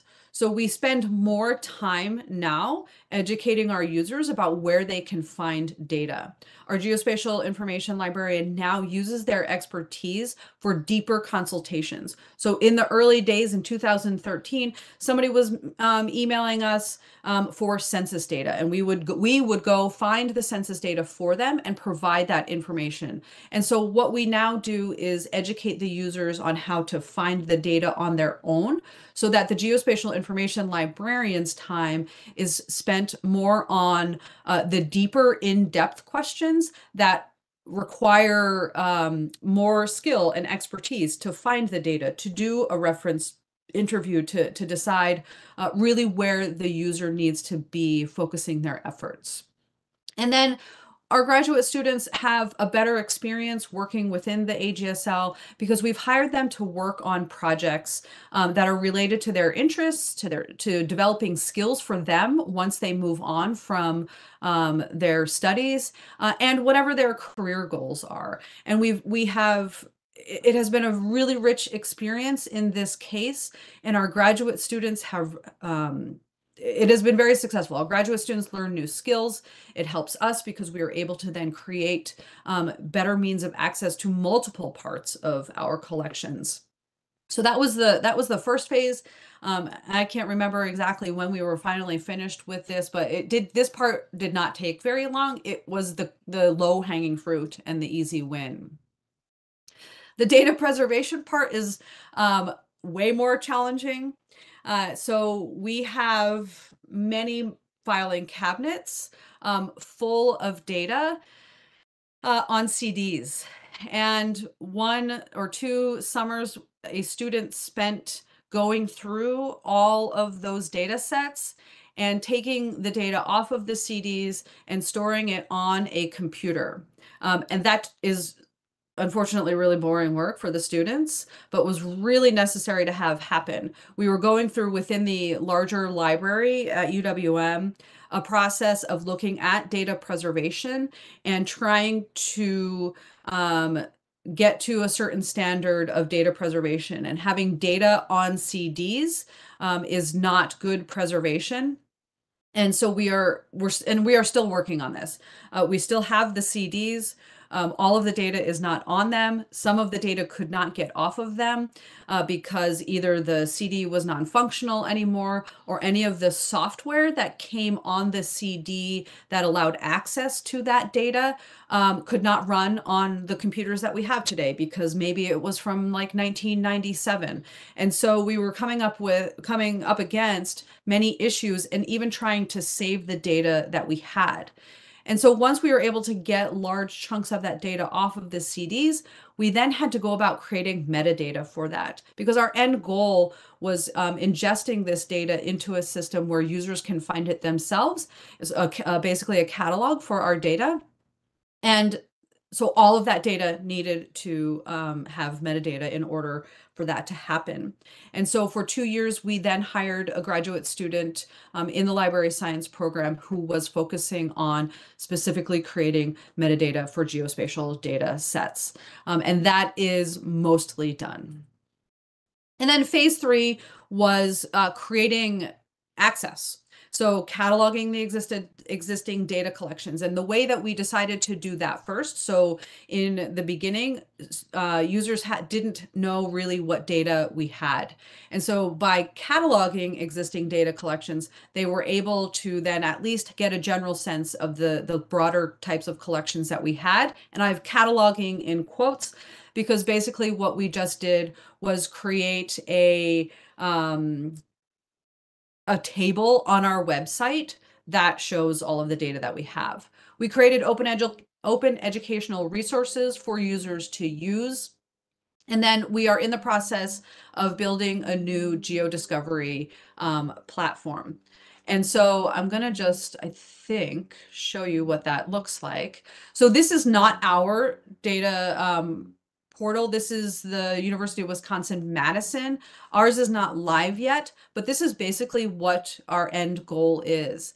And so what this is just a way for users to browse the type of data that we have. And so I clicked on the browse all data, and what's coming up is Milwaukee County, because it knows that's where I am. So it's automatically going to show me Milwaukee County area data. So eventually, this is what we will have showing our data. And I'll show you what, oh, I didn't have a link to show you what we have today, but it doesn't look anything like that. This is much better. You can also search geographically, so you can zoom in and it'll start changing some of the results for the data. And if you just click search here, it will bring up more data. I'm not going to let it do that because of time. So basically that is the project. We are very close to launching our GeoDiscovery platform, which we are very excited about, because what it will do is it will feed into that Wisconsin portal, and then from there out into a larger national portal that serves geospatial data. Again, addressing another of the challenges that Evgenia brought up. And what we have done within the US is create a collaboration amongst multiple universities to serve geospatial data out, because we all have different pieces of it in our collection, and it makes more sense to create one central portal that we all feed our data into, instead of having the users having to go to multiple different places to try to find the data that they need. And I will end there. The information that I provide, a lot of it is on our website. If you have any questions, you want to get in touch, there is my email. And thank you for listening, and thank you for your time.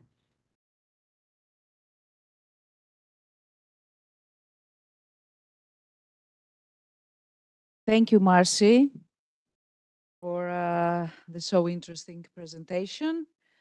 And is Boris on the line? Boris Mitchell?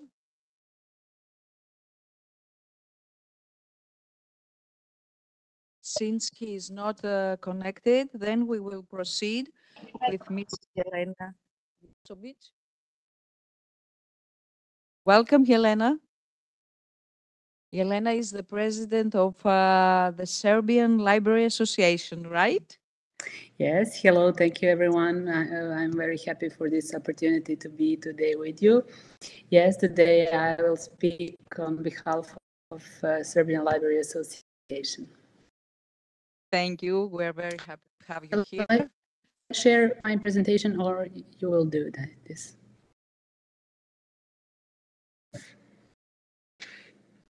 Please, you can start now. Thank you.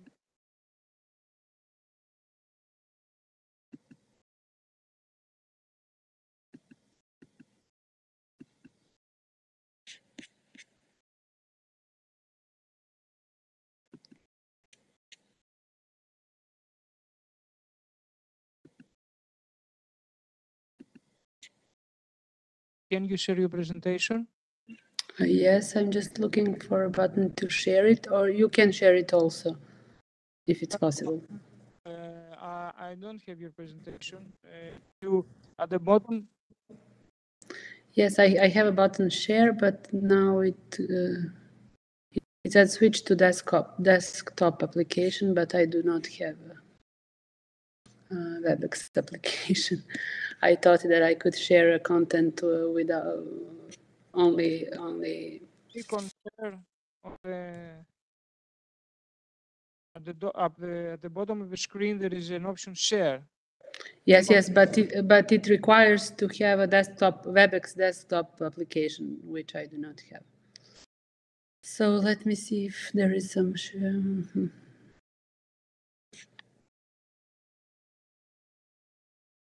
Evgenia, is it possible for you to go into email and open my presentation? Yes, just a minute. We will proceed on this option now. We found it. Great. Great. So,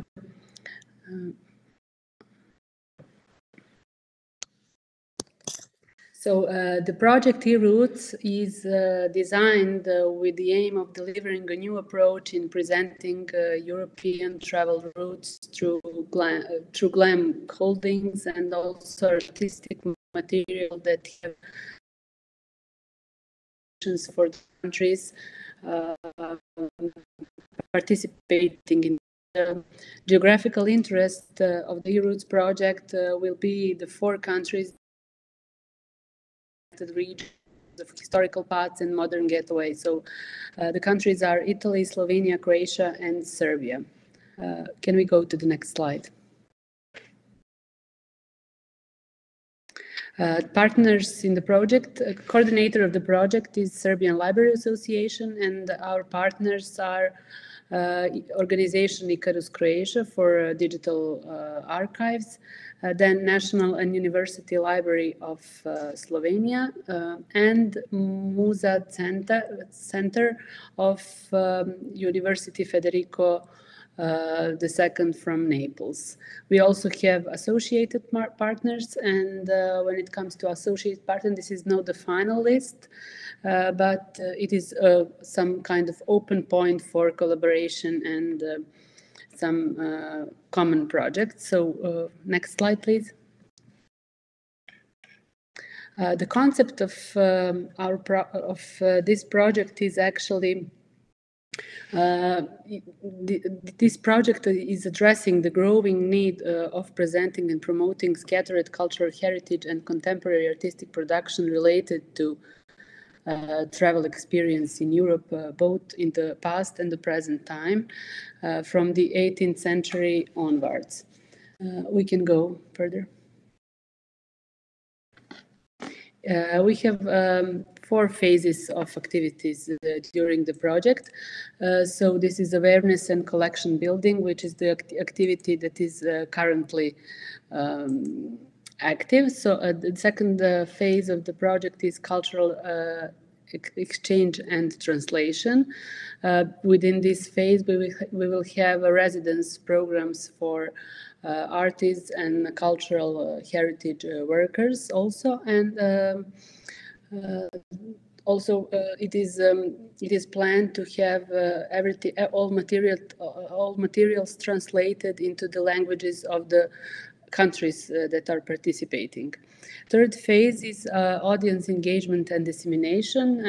These activities are development of web and mobile applications with augmented reality options, creation of a multilingual exhibition about the project's objectives and outputs, and publication of promotional material including open access ebook about eRoots and new European travel routes. And the last 4th phase of the project is capacity building and knowledge sharing.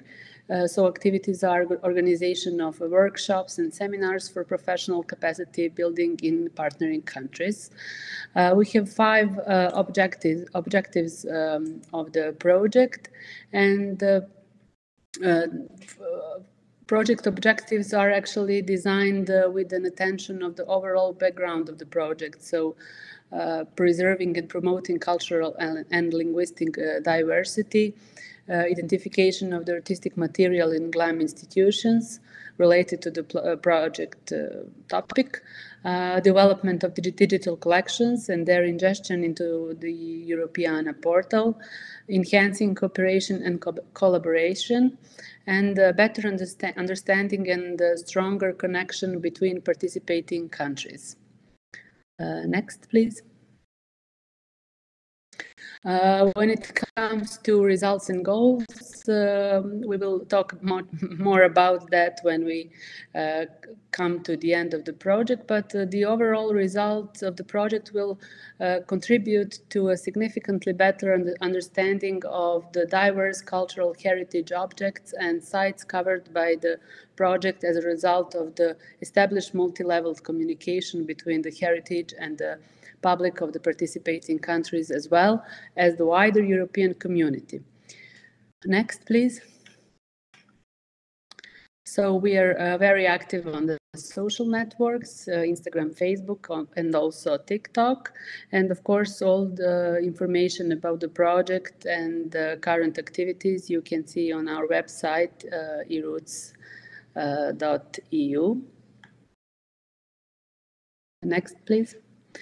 For now, we had 2 meetings on site. First one was last year in Belgrade, and this year in Šibenik.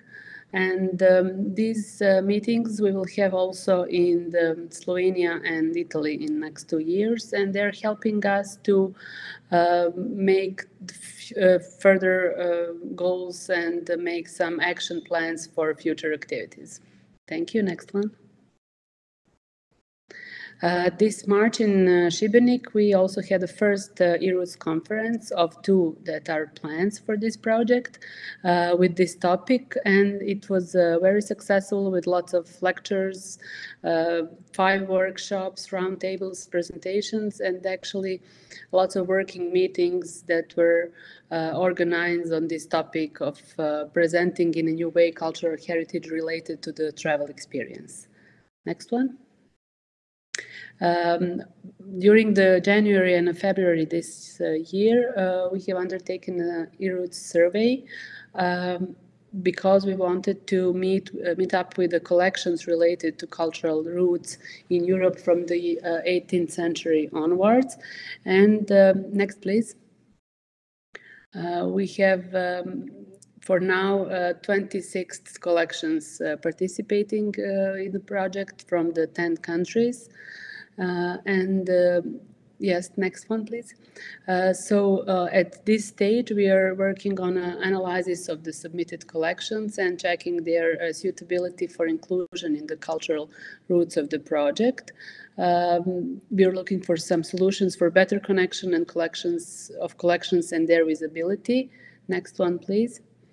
And in that sense, this is still active phase of the project, and this is a point of possible collaborations with all of your institutional collections or maybe your private or individual one, because this is the moment when we have, I'm sorry, also crowdsourcing campaign that addresses individuals who have who own or have rights to cultural heritage of contemporary artistic production that might become a part of a new cultural time travel routes in Europe.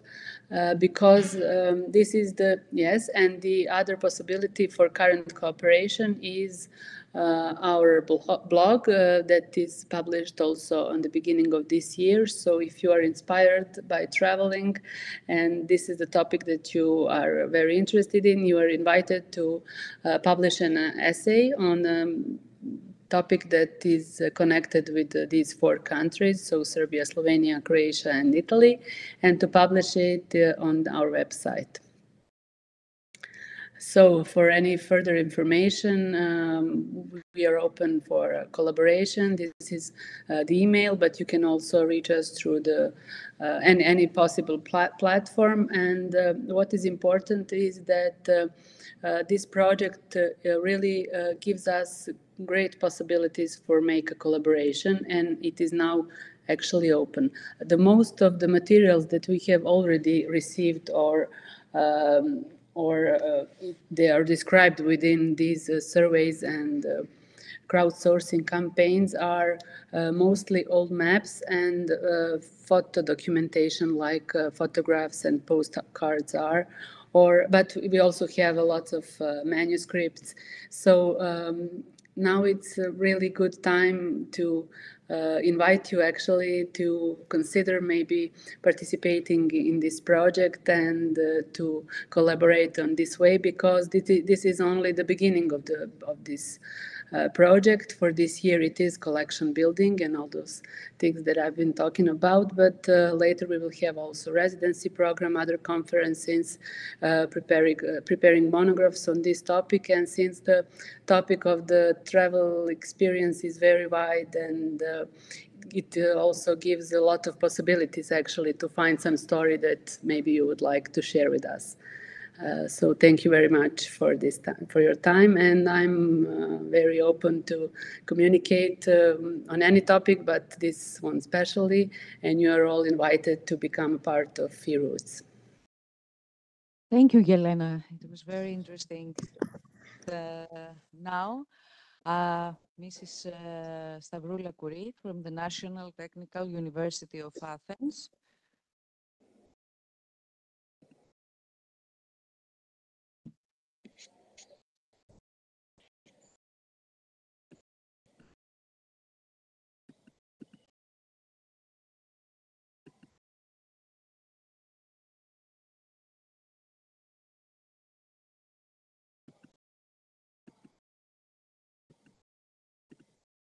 Hello.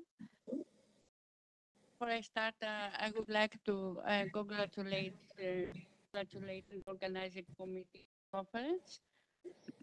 Today's presentation focuses on highlighting the cartographic material, including in the collections of the NTUA National Technical University, also and the library and some schools of the NTUA.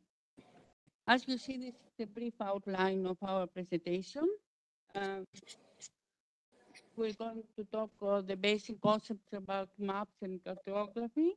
We continue with a little about the National Technical University of Athens and its library.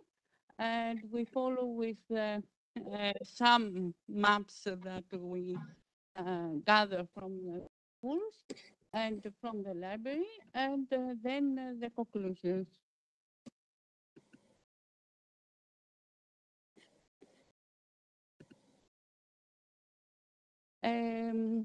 Let's introduce myself.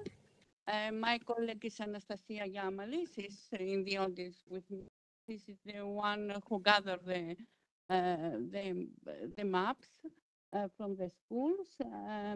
And I am Stavroula Kouris. We are librarians. We are working in the we are working about the 30 years in the NTUA Library and Information Center.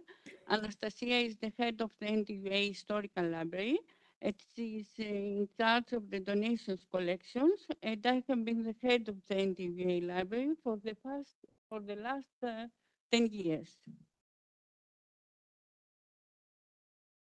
Okay, the first section is about the basic concepts of maps and cartography.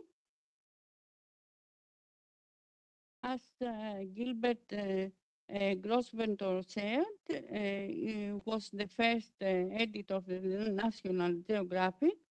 He said the map is the greatest of all epic poems. Its lines and colors show the realization of great dreams. Okay, some maps. What are the maps?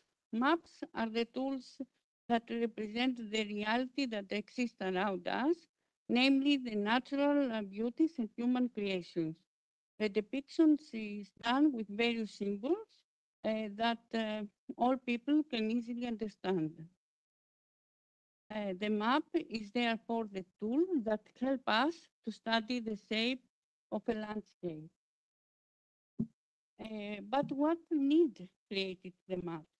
Essentially, it was the need to represent geographical space, the impossibility of monitoring geographical space led very early on, as early as the Paleolithic time, to the invasion of the representation of space, in the beginning through depictions of the immediate environment and then of the wider environment.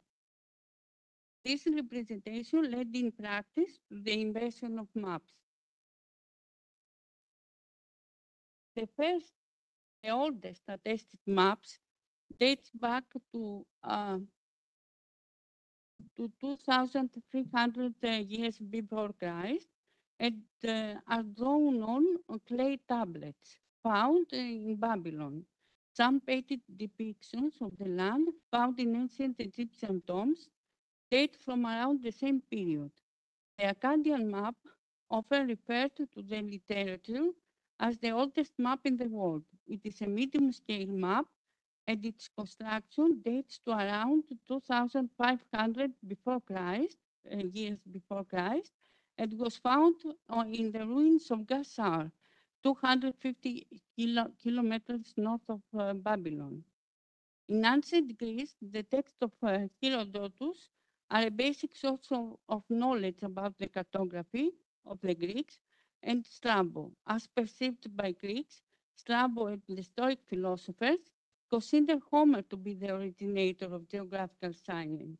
From the 8th century before Christ, including text, verbal descriptions, and maps, graphic descriptions. Cartography. Cartography is the science that involves a set of defined studies, techniques, and even artistic works involving depictions at scale of the Earth's surface for the preparation and publication of maps.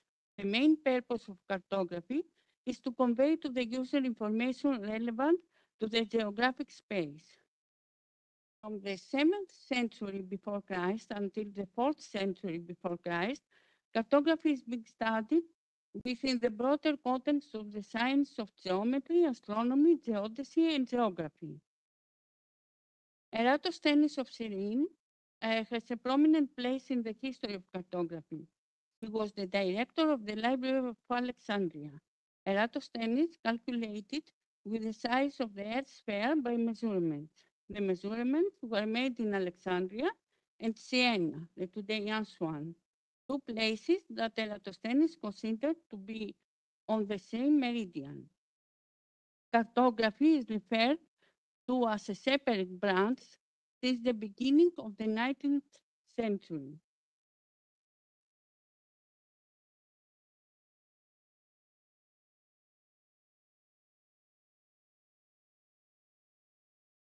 According to the Intergovernmental Committee on Surveying and Mapping, there are 5 different types of maps: general reference, topographical, thematic, navigation chart, and cadastral maps and plans.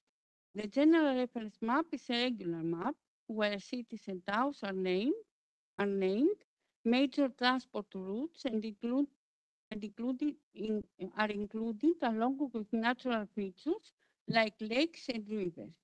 Topographical maps stand out from the other offerings by showing detailed elevation with contour lines helping to map the landscape. A topographical map is nothing more than a representation of the relief of the Earth's surface. Thematic maps are designed instead to highlight information on specific topics. It could be anything from geology to population density or weather, and we even seen thematic maps used to track the locations of whales. Navigational charts are another invaluable tool when it comes to actually getting around, whether you are at sea or in the air. Cadastral maps actually map out individual properties, offering details like boundary information when houses or land are surveyed, and can be joined together to create much larger cadastral maps. Okay, the second section is a brief presentation of our university and our library. Also in this section, we will briefly describe the group of geographical academic libraries, of which the NTUA library is a member. Okay, some numbers about the NTUA. I'm going to with the abbreviation form. The NTUA was founded in 1837, which is almost the same age as the newer Greek state. There are 9 schools. The 8 of the 9 schools are located at the Zograph campus, and 1 school, the School of Architecture, remains at Patission complex. According to QS World Universities ranking, the NTUA is among the 400 institutions worldwide. In the decade 2000 to 2010, graduated from NTUA around 14,670 students. Of the 100, of the 100,000, 20,000 qualified engineers active today in Greece, the majority, over 100%, are NTUA graduates. This is our library, the external side of it.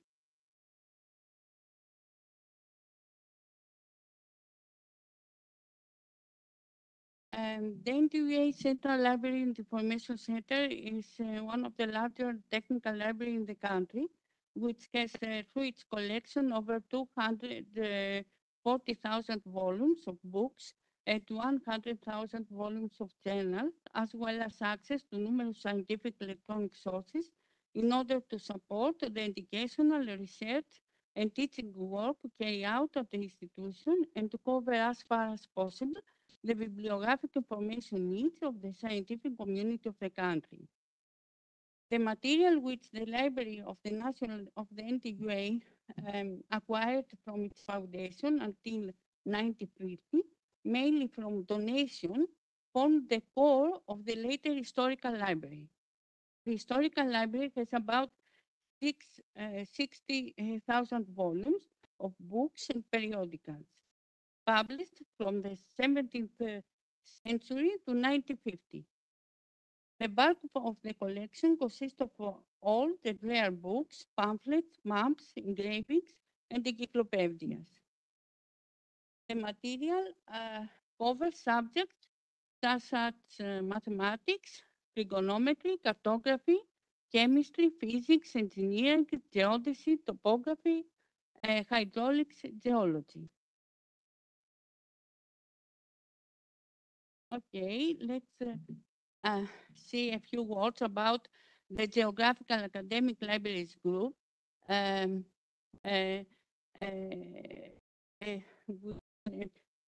soul of it is Ifigenia Vardacosta, and it was her initial idea. This group consists of the academic libraries of the following institutions. As you see on your screen, the Aristotle University of Thessaloniki, the University of Thessaly, the National Kapodistrian University, the National Technical of the NTUA, the Harokopio University, the Agricultural University, the University of the Aegean, and the National Library. The aim of the cooperation of these libraries is the optimal management of the geographical material and thus the provision of value-added services to the public.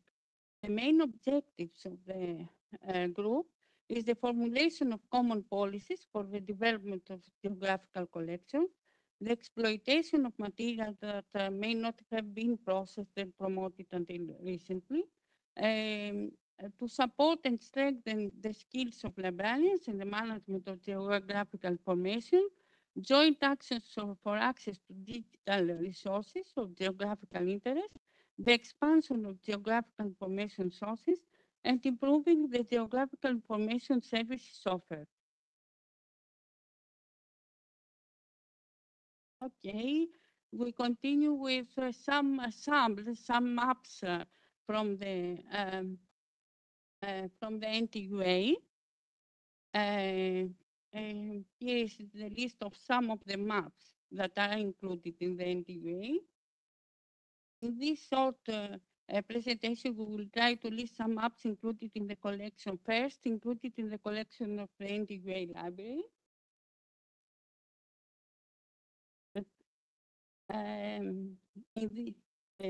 Here we see a geophysical map of Italy from the Agostini Geophysical Institute.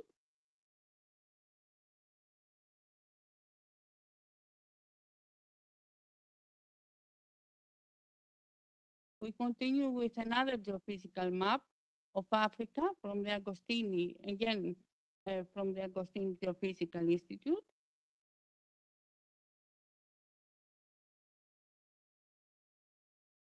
Here we see a political map of Central America.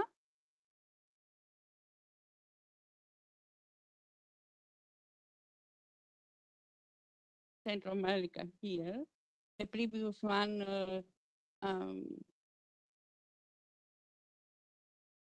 is the geophysical map of North America from Central America.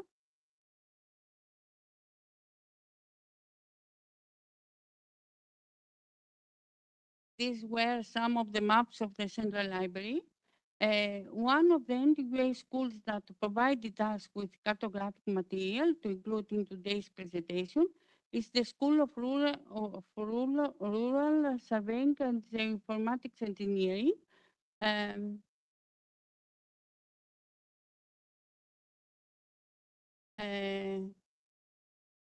Which was founded in 1970. The Department of Topography, one of the departments of this school is the Department of Topography, which serves the teaching and research needs of the School of Rural Surveying and Informatics that relate to the observation, monitoring, processing, analysis, modeling, and mapping components for the study of the natural and human environment and their temporal variations at various scales. Specifically, the subject of the Department of Topography includes the scientific fields of geodesy, photogrammetry, remote sensing, cartography, and geographical information science, and the information science and technologies. The Department of Topography is structured as follows. Laboratory of Geodesy, Laboratory of Photogrammetry, Laboratory of Remote Sensing, Laboratory of Cartography, Dionysos Satellite Observatory, and Knowledge Area of Cadastre. Okay, this is some numbers about the collection of the material, of the cartographic material that is in the Department of the Laboratory of Cartography. Generally, the Department of Topography has countless information and material, not only cartographic, but generally material concerning geographical information. Today, however, we will focus more on the collection that the cartography laboratory has, and we will show you with some maps from this collection. As you see, the laboratory has atlases, general purpose topographic maps, topographical diagrams, topographical maps and charts of other countries, city plans, geological maps, nautical charts of other countries, aeronautical maps of Greece, and 7 from other countries, bathymetric maps, thematic maps, maps of the moon, commercial tourist maps, and 20 road network maps.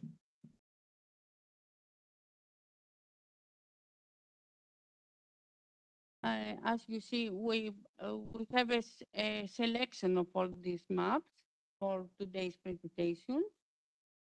Here we see a seismotectonic map of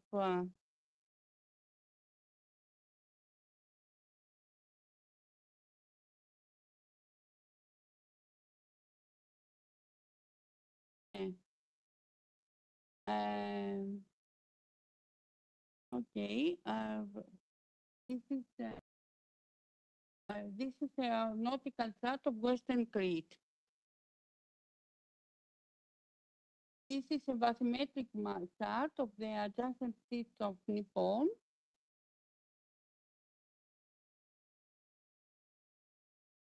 There is a topographic map of Sulawesi.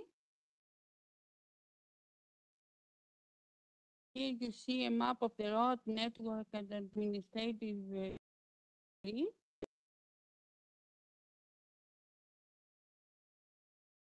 This is a chart of the moon.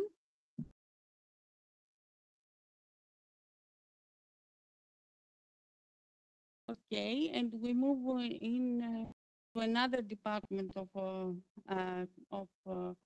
the school. Yes, the second school that provides us with cartographic material to include it in today's presentation is the School of Mining and Metallurgical Engineering that was founded in 1946. Okay, here we see seismotectonic. Here we see two.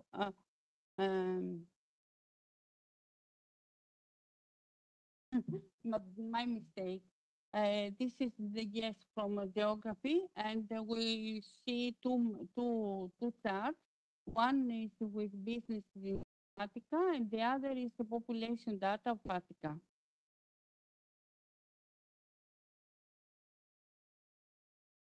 Yes, concerning business in Attica, and the other concerning population data. I move forward. This is the School of Mining and Metallurgy. Here you see a seismotectonic map of Greece.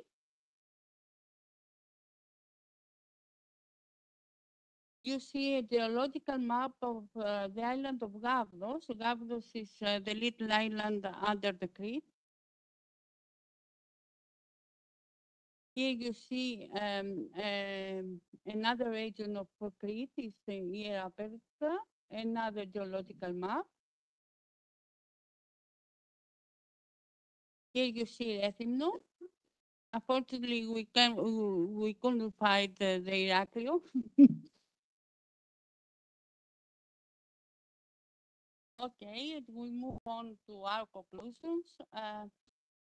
Our conclusion is that all the cartographic material, the challenge, as we say, is to highlighting material of geographical and cartographic value, as you have seen from our presentation.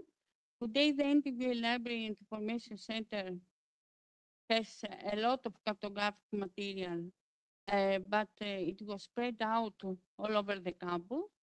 But now the library started the record keeping and the digitization planning of these important thematic collections, with the intention of the process proceeding to the recording and by extension the digitization of the cartographic material of all NTUA schools, thus allowing through the correct documentation of cartographic collections their accessibility to researchers in order to have continuous value for the scientific community. Thank you very much for your attention.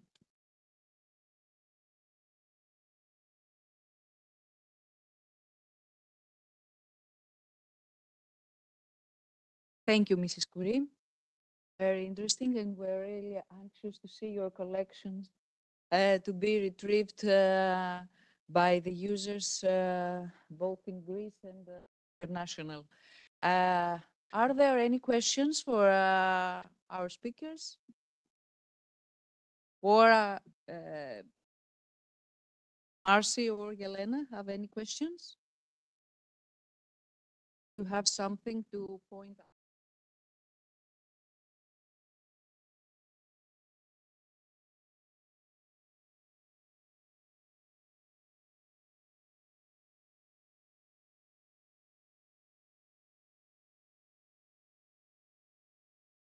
No one?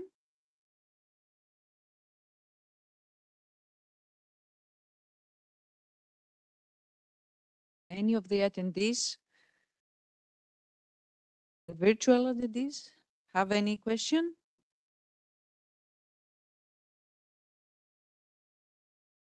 The thing that I have to point out is that all the presentations have a common aspect, the collaboration, the cooperation, and this is what we have to have in our mind when thinking of developing such collections. I believe so. And if there are any other comments, I would like to thank my warmest thanks to my colleagues, Mrs. Marcy Bidney and Yelena Glisovic, and all the attendees that were here and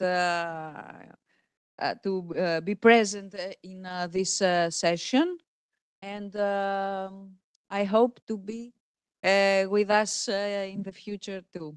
Thank you very much. Thank you very much, Iphigenia. Thank you very much. Now for us here it's lunchtime, and we are back here at, according to the program, at 5:13 for the closing ceremony. So we are expecting to be here, okay, at 1 hour and a half. The people here and the people from WebEx, okay? Thank you very much.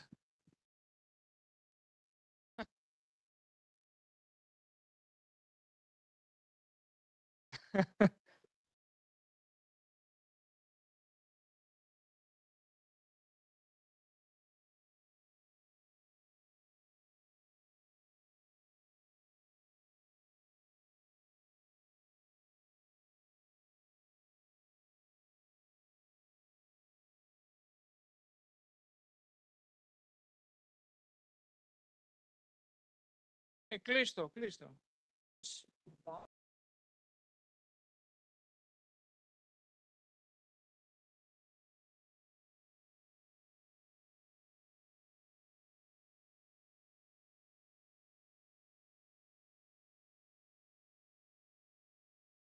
I wrote to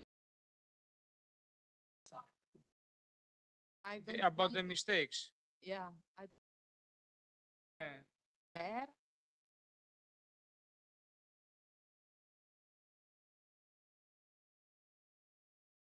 Have access to the Yeah, I know, but you will go plant your yeah. Yes. bright plant. She gets quite a lot of things. Yeah, okay. Charge now, my. Another thing, yes. Do you have flash, a big one?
Τι έγινε?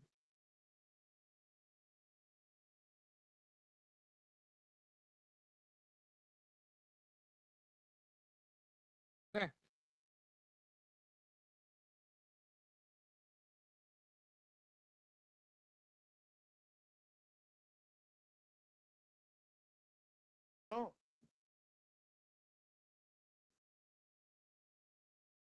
Πολύ.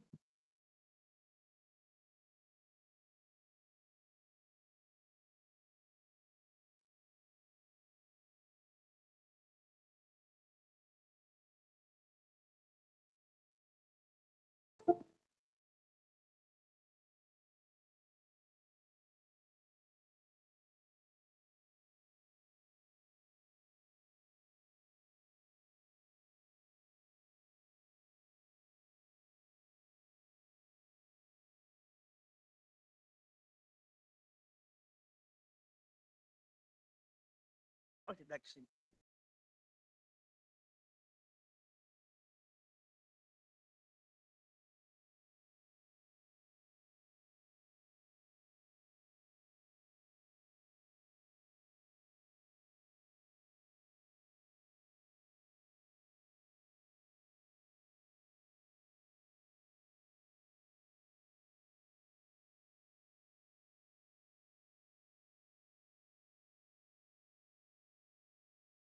Πρόσθετο.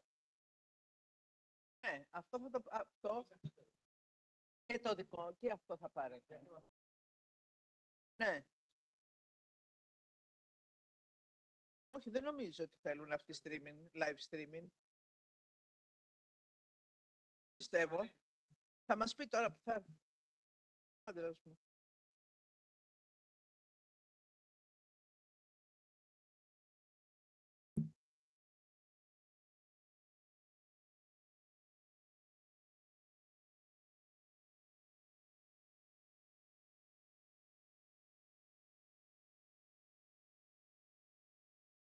Βέβαια.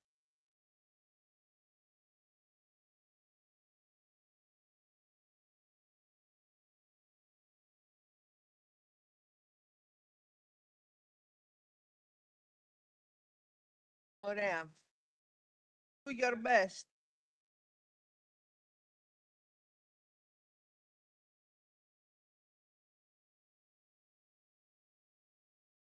Άστο να βγάλουμε καμιά φωτογραφία στο τέλος και μετά.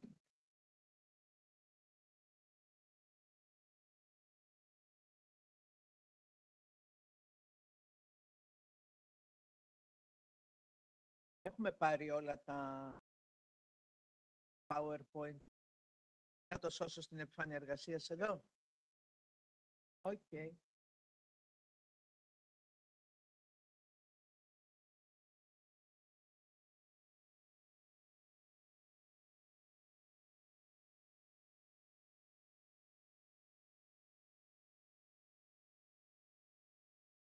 Καημένη Βίκη.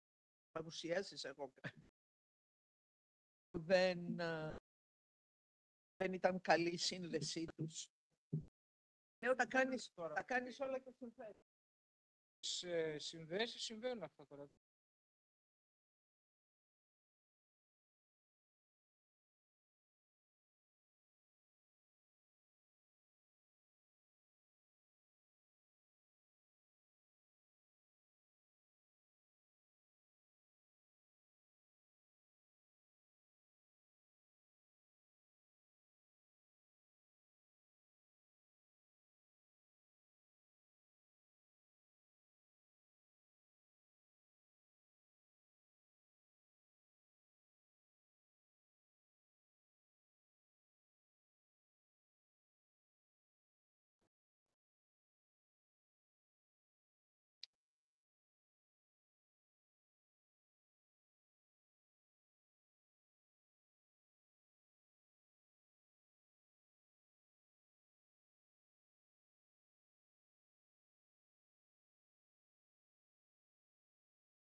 Vicky Luisa.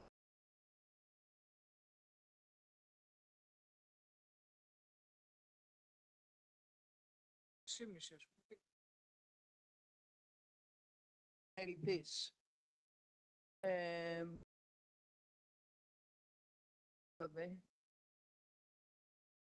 Η Πετρούσα έφυγε.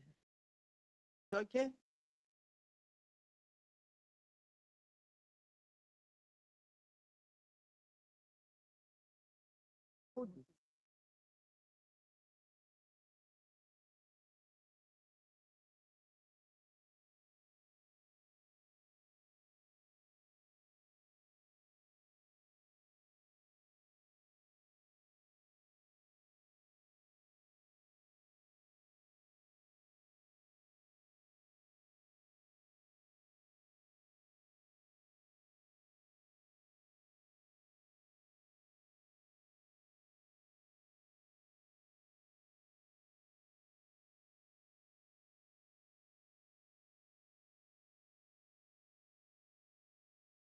What are you doing?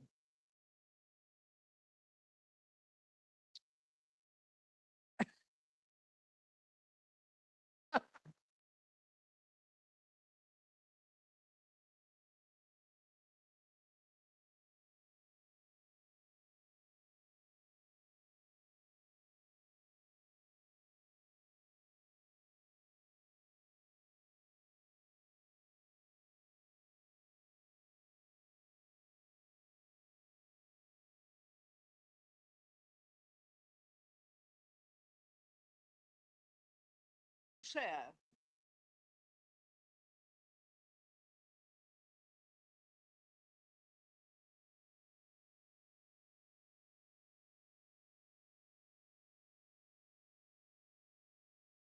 So,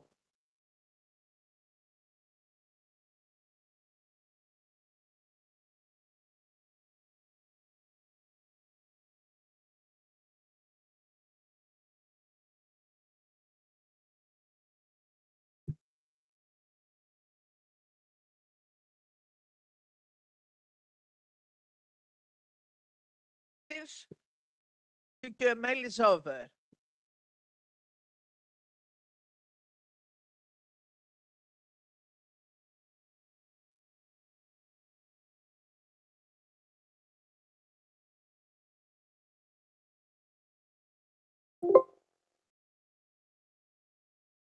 Hybrid had 92 on-site registrations and 81 virtual.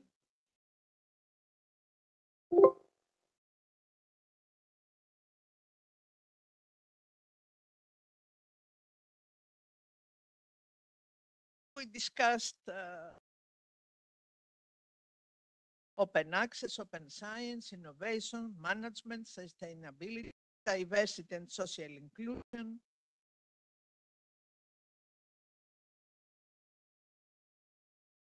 Literacies, information literacy, media literacy, disinformation, fake news, information hygiene, truth and vs true, formation, gamification, health literacy, the library as the base of the democracy, as a space, cartographic and GIS services, active citizenship, cultural mediation, academic, school, public, digital libraries, a lot of topics. We can't write down all of them. Methodologies, the center of this conference. All the papers have methodologies, ethnographic, template analysis, metrics, bibliometrics, analytics, data mining, typology of research, library analytics, mixed methods, phenomenography, a lot of these. Theory and applications. We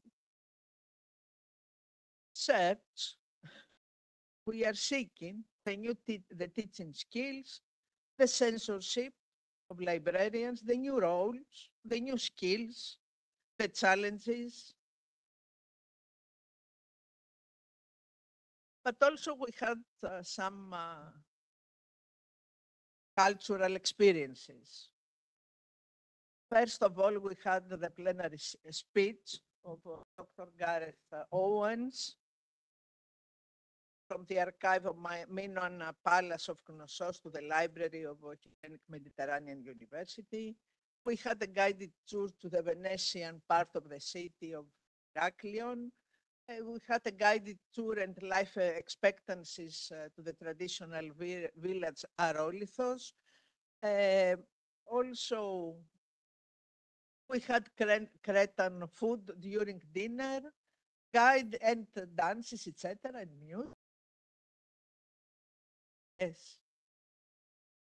A guided tour to Gortina tomorrow and the Archaeological Museum of Messara and the Kaliviani Monastery and Cretan food during lunch in Matala. You see, Greece is a continuous history from 3,000 before Christ till now. So we have plenty of choices. A lot of thanks to our colleagues from Australia, Bangladesh, Brazil, from the five continents who participated in this conference, either virtually or on site. And I transferred to you some thoughts of Luisa Battista Mello, a member of our scientific committee who didn't manage to come here this year. And although she's a virtual attendee this year and speaker, she says, I prefer face-to-face conferences because in the virtual model, it's difficult to establish new partnerships. And she prefers, I hope Melissa Manat join us next year on site. Also, she sent us this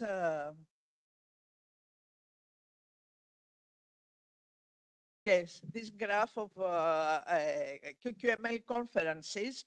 You see the last was very poor because of the pandemic, but now there is a recovery, as you can see, virtual and on-site, the last column, the conference this year. So we are optimistic future. Please don't forget to submit your paper journal. If you need any information or support, we will give it via email. And before thanks, I'd like to invite Maria Muzoke to say hello. She's also a person of our scientific.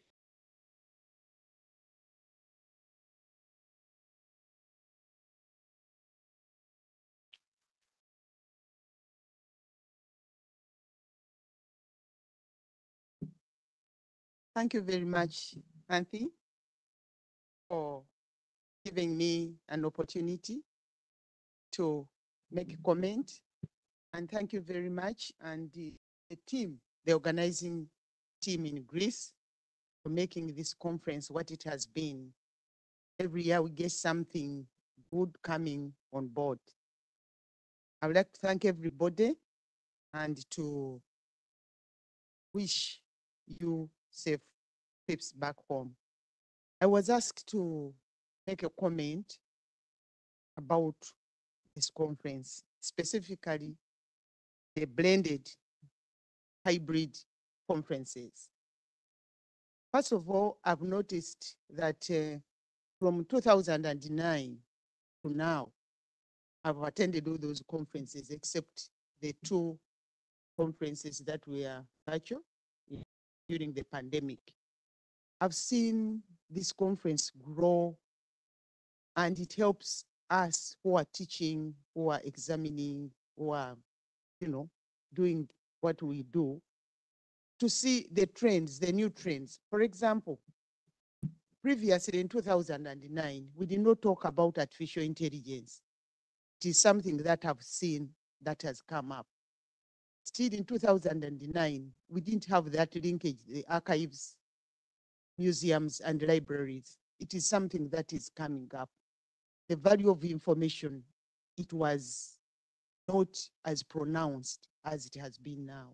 So it is so good to see that the profession is growing and the participants and the members who are practicing and those who are teaching librarianship are actually keeping up the trend. Blended hybrid conferences. I do agree with Louisa that there are advantages, of course. We are able to attend these conferences virtually without traveling many hours. Like I travel many hours and I reach here very exhausted. So that is an advantage, but you stay in the comfort of your home or in the comfort of your office and attend a conference. It is also risky to travel, whether by road or air. So the virtual conferences solve a problem during the time of pandemic or when one is unable to travel, the young women who have babies. So the virtual conferences have an opportunity for that. However, there are a number of disadvantages,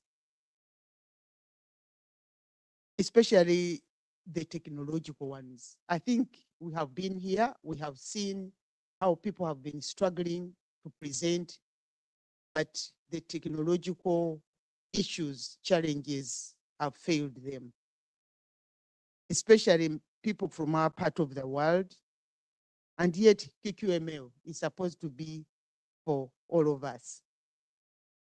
But the divide, the technological divide, is actually creating a divide within a divide. So in the future, I think we should ask the virtual participants to prepare the videos and submit them. So should the technology continue failing us, the conference would continue to go on. The other disadvantage is networking. During the physical conference, we meet people, we meet new people, we meet old friends, we strengthen our collaborations. And it keeps us going forward. It is difficult to attend a conference fully if you do it virtually. I attended IFLA in 2021, but you have so many other things competing with your time. Whether you're at home, there will be activities which will take you away from the conference. Whether you are in office, it will be the same. If you have traveled and you are here, you concentrate on the conference. So you'll be able to attend the conference fully, which you wouldn't do when you are not there. And also, human beings are social beings. We are not able to socialize when we meet virtually. I remember the 2021 IFLA, we had the wine party. Each of us, time came and you hold a glass of wine and you toast wherever you are. And we laughed. It wasn't the same. It was very plastic.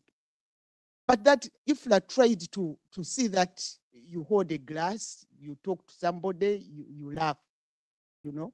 So it is not the same. So we need to socialize because we are social beings, and to have fun, we need to dance, we need to visit and see new places, we need to enjoy the history of this world.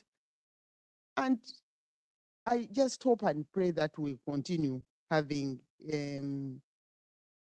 physical conferences as much as possible. And we are not possible because we go blended and allowing people to attend, and hope to see you next year physically. Bye-bye.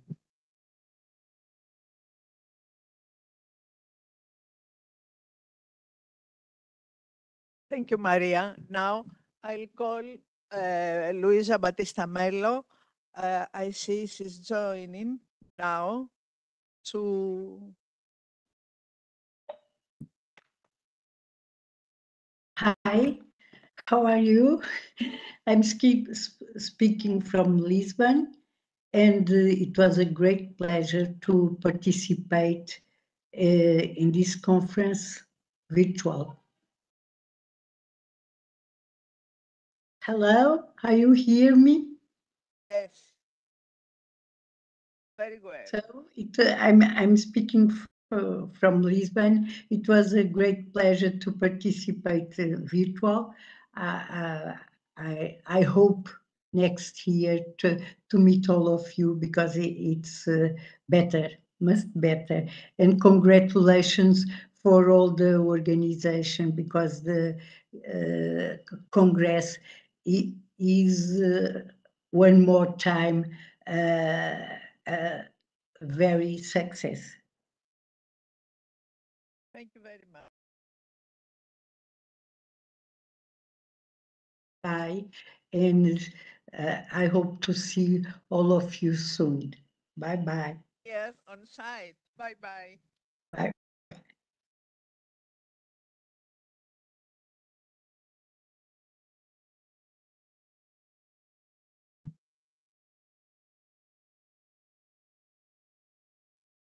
I'd like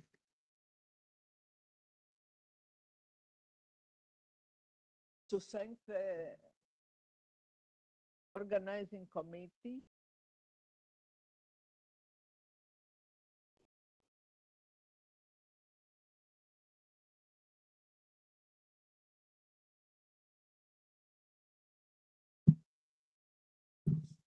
The organizing committee, Adonis Mourikis, Joanna Tsumara, Vicky Kalliabacou, Ioanna Kalliabacou, Aristides Meletiu, Eleni Molfesi, and Christos Kiadas.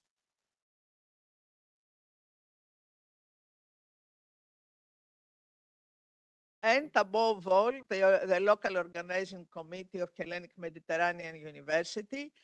First of all, Katerina Voutirakis is not here, but we have also arranged all these things between us before.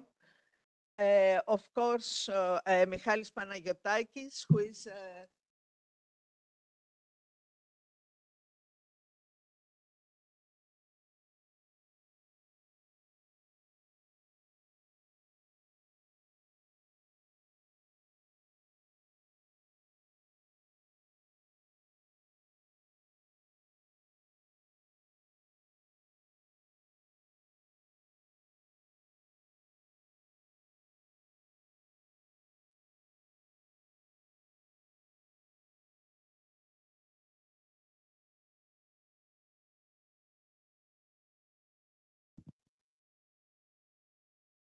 milestone of this conference.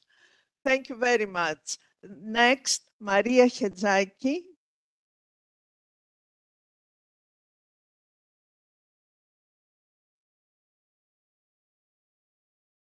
Thank you very much.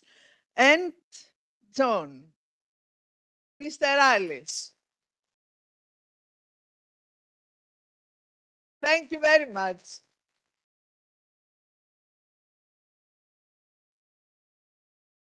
And Michalis Nikitakis. So,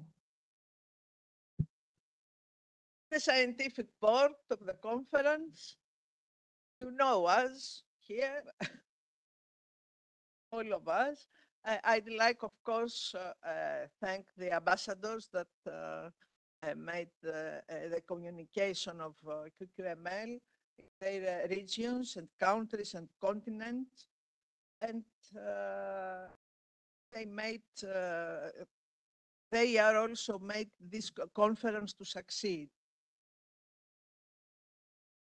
The QQML, the advisory committee, the international scientific committee, the plenary speakers, JK, Katie Zillian, Anthi Bayu, and Mr. Nikos Panagiotou, professor, and the other plenary speakers, the special session organizers, Ifigenia Vardacosta and Maria Muzoke, the workshop organizers, of course, the speakers and the poster presenters, all of you who join and attend this conference, all of you made the conference to succeed. Not we, you made the success of the conference. Of course, last but not least, Draga Nikolic, a good friend, silver sponsor of the conference this year, EBSCO. And see you next QQML.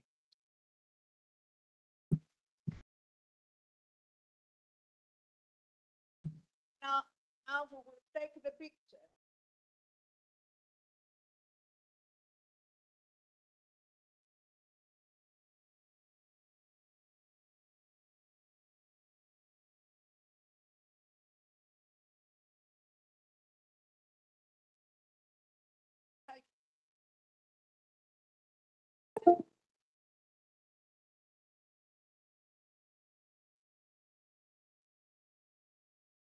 Eh.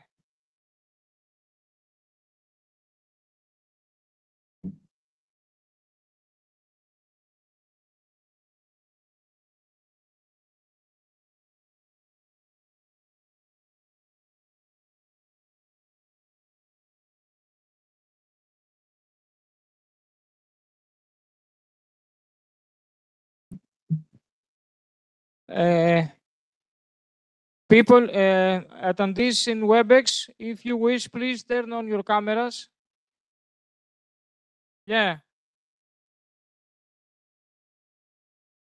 Luisa, Luciana, Alenka, Fabiano, Elena, Ifigenia, Irene.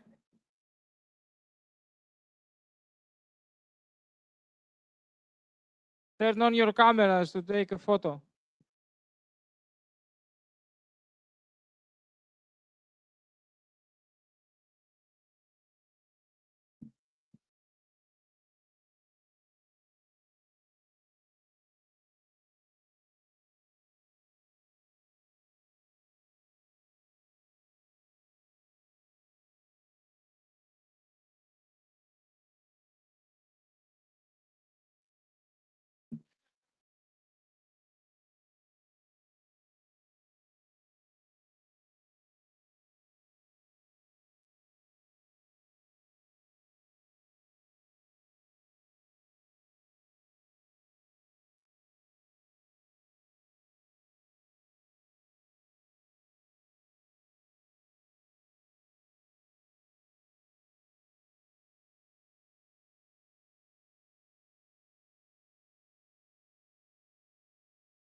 Thank you. Thank you, Luisa. Bye-bye.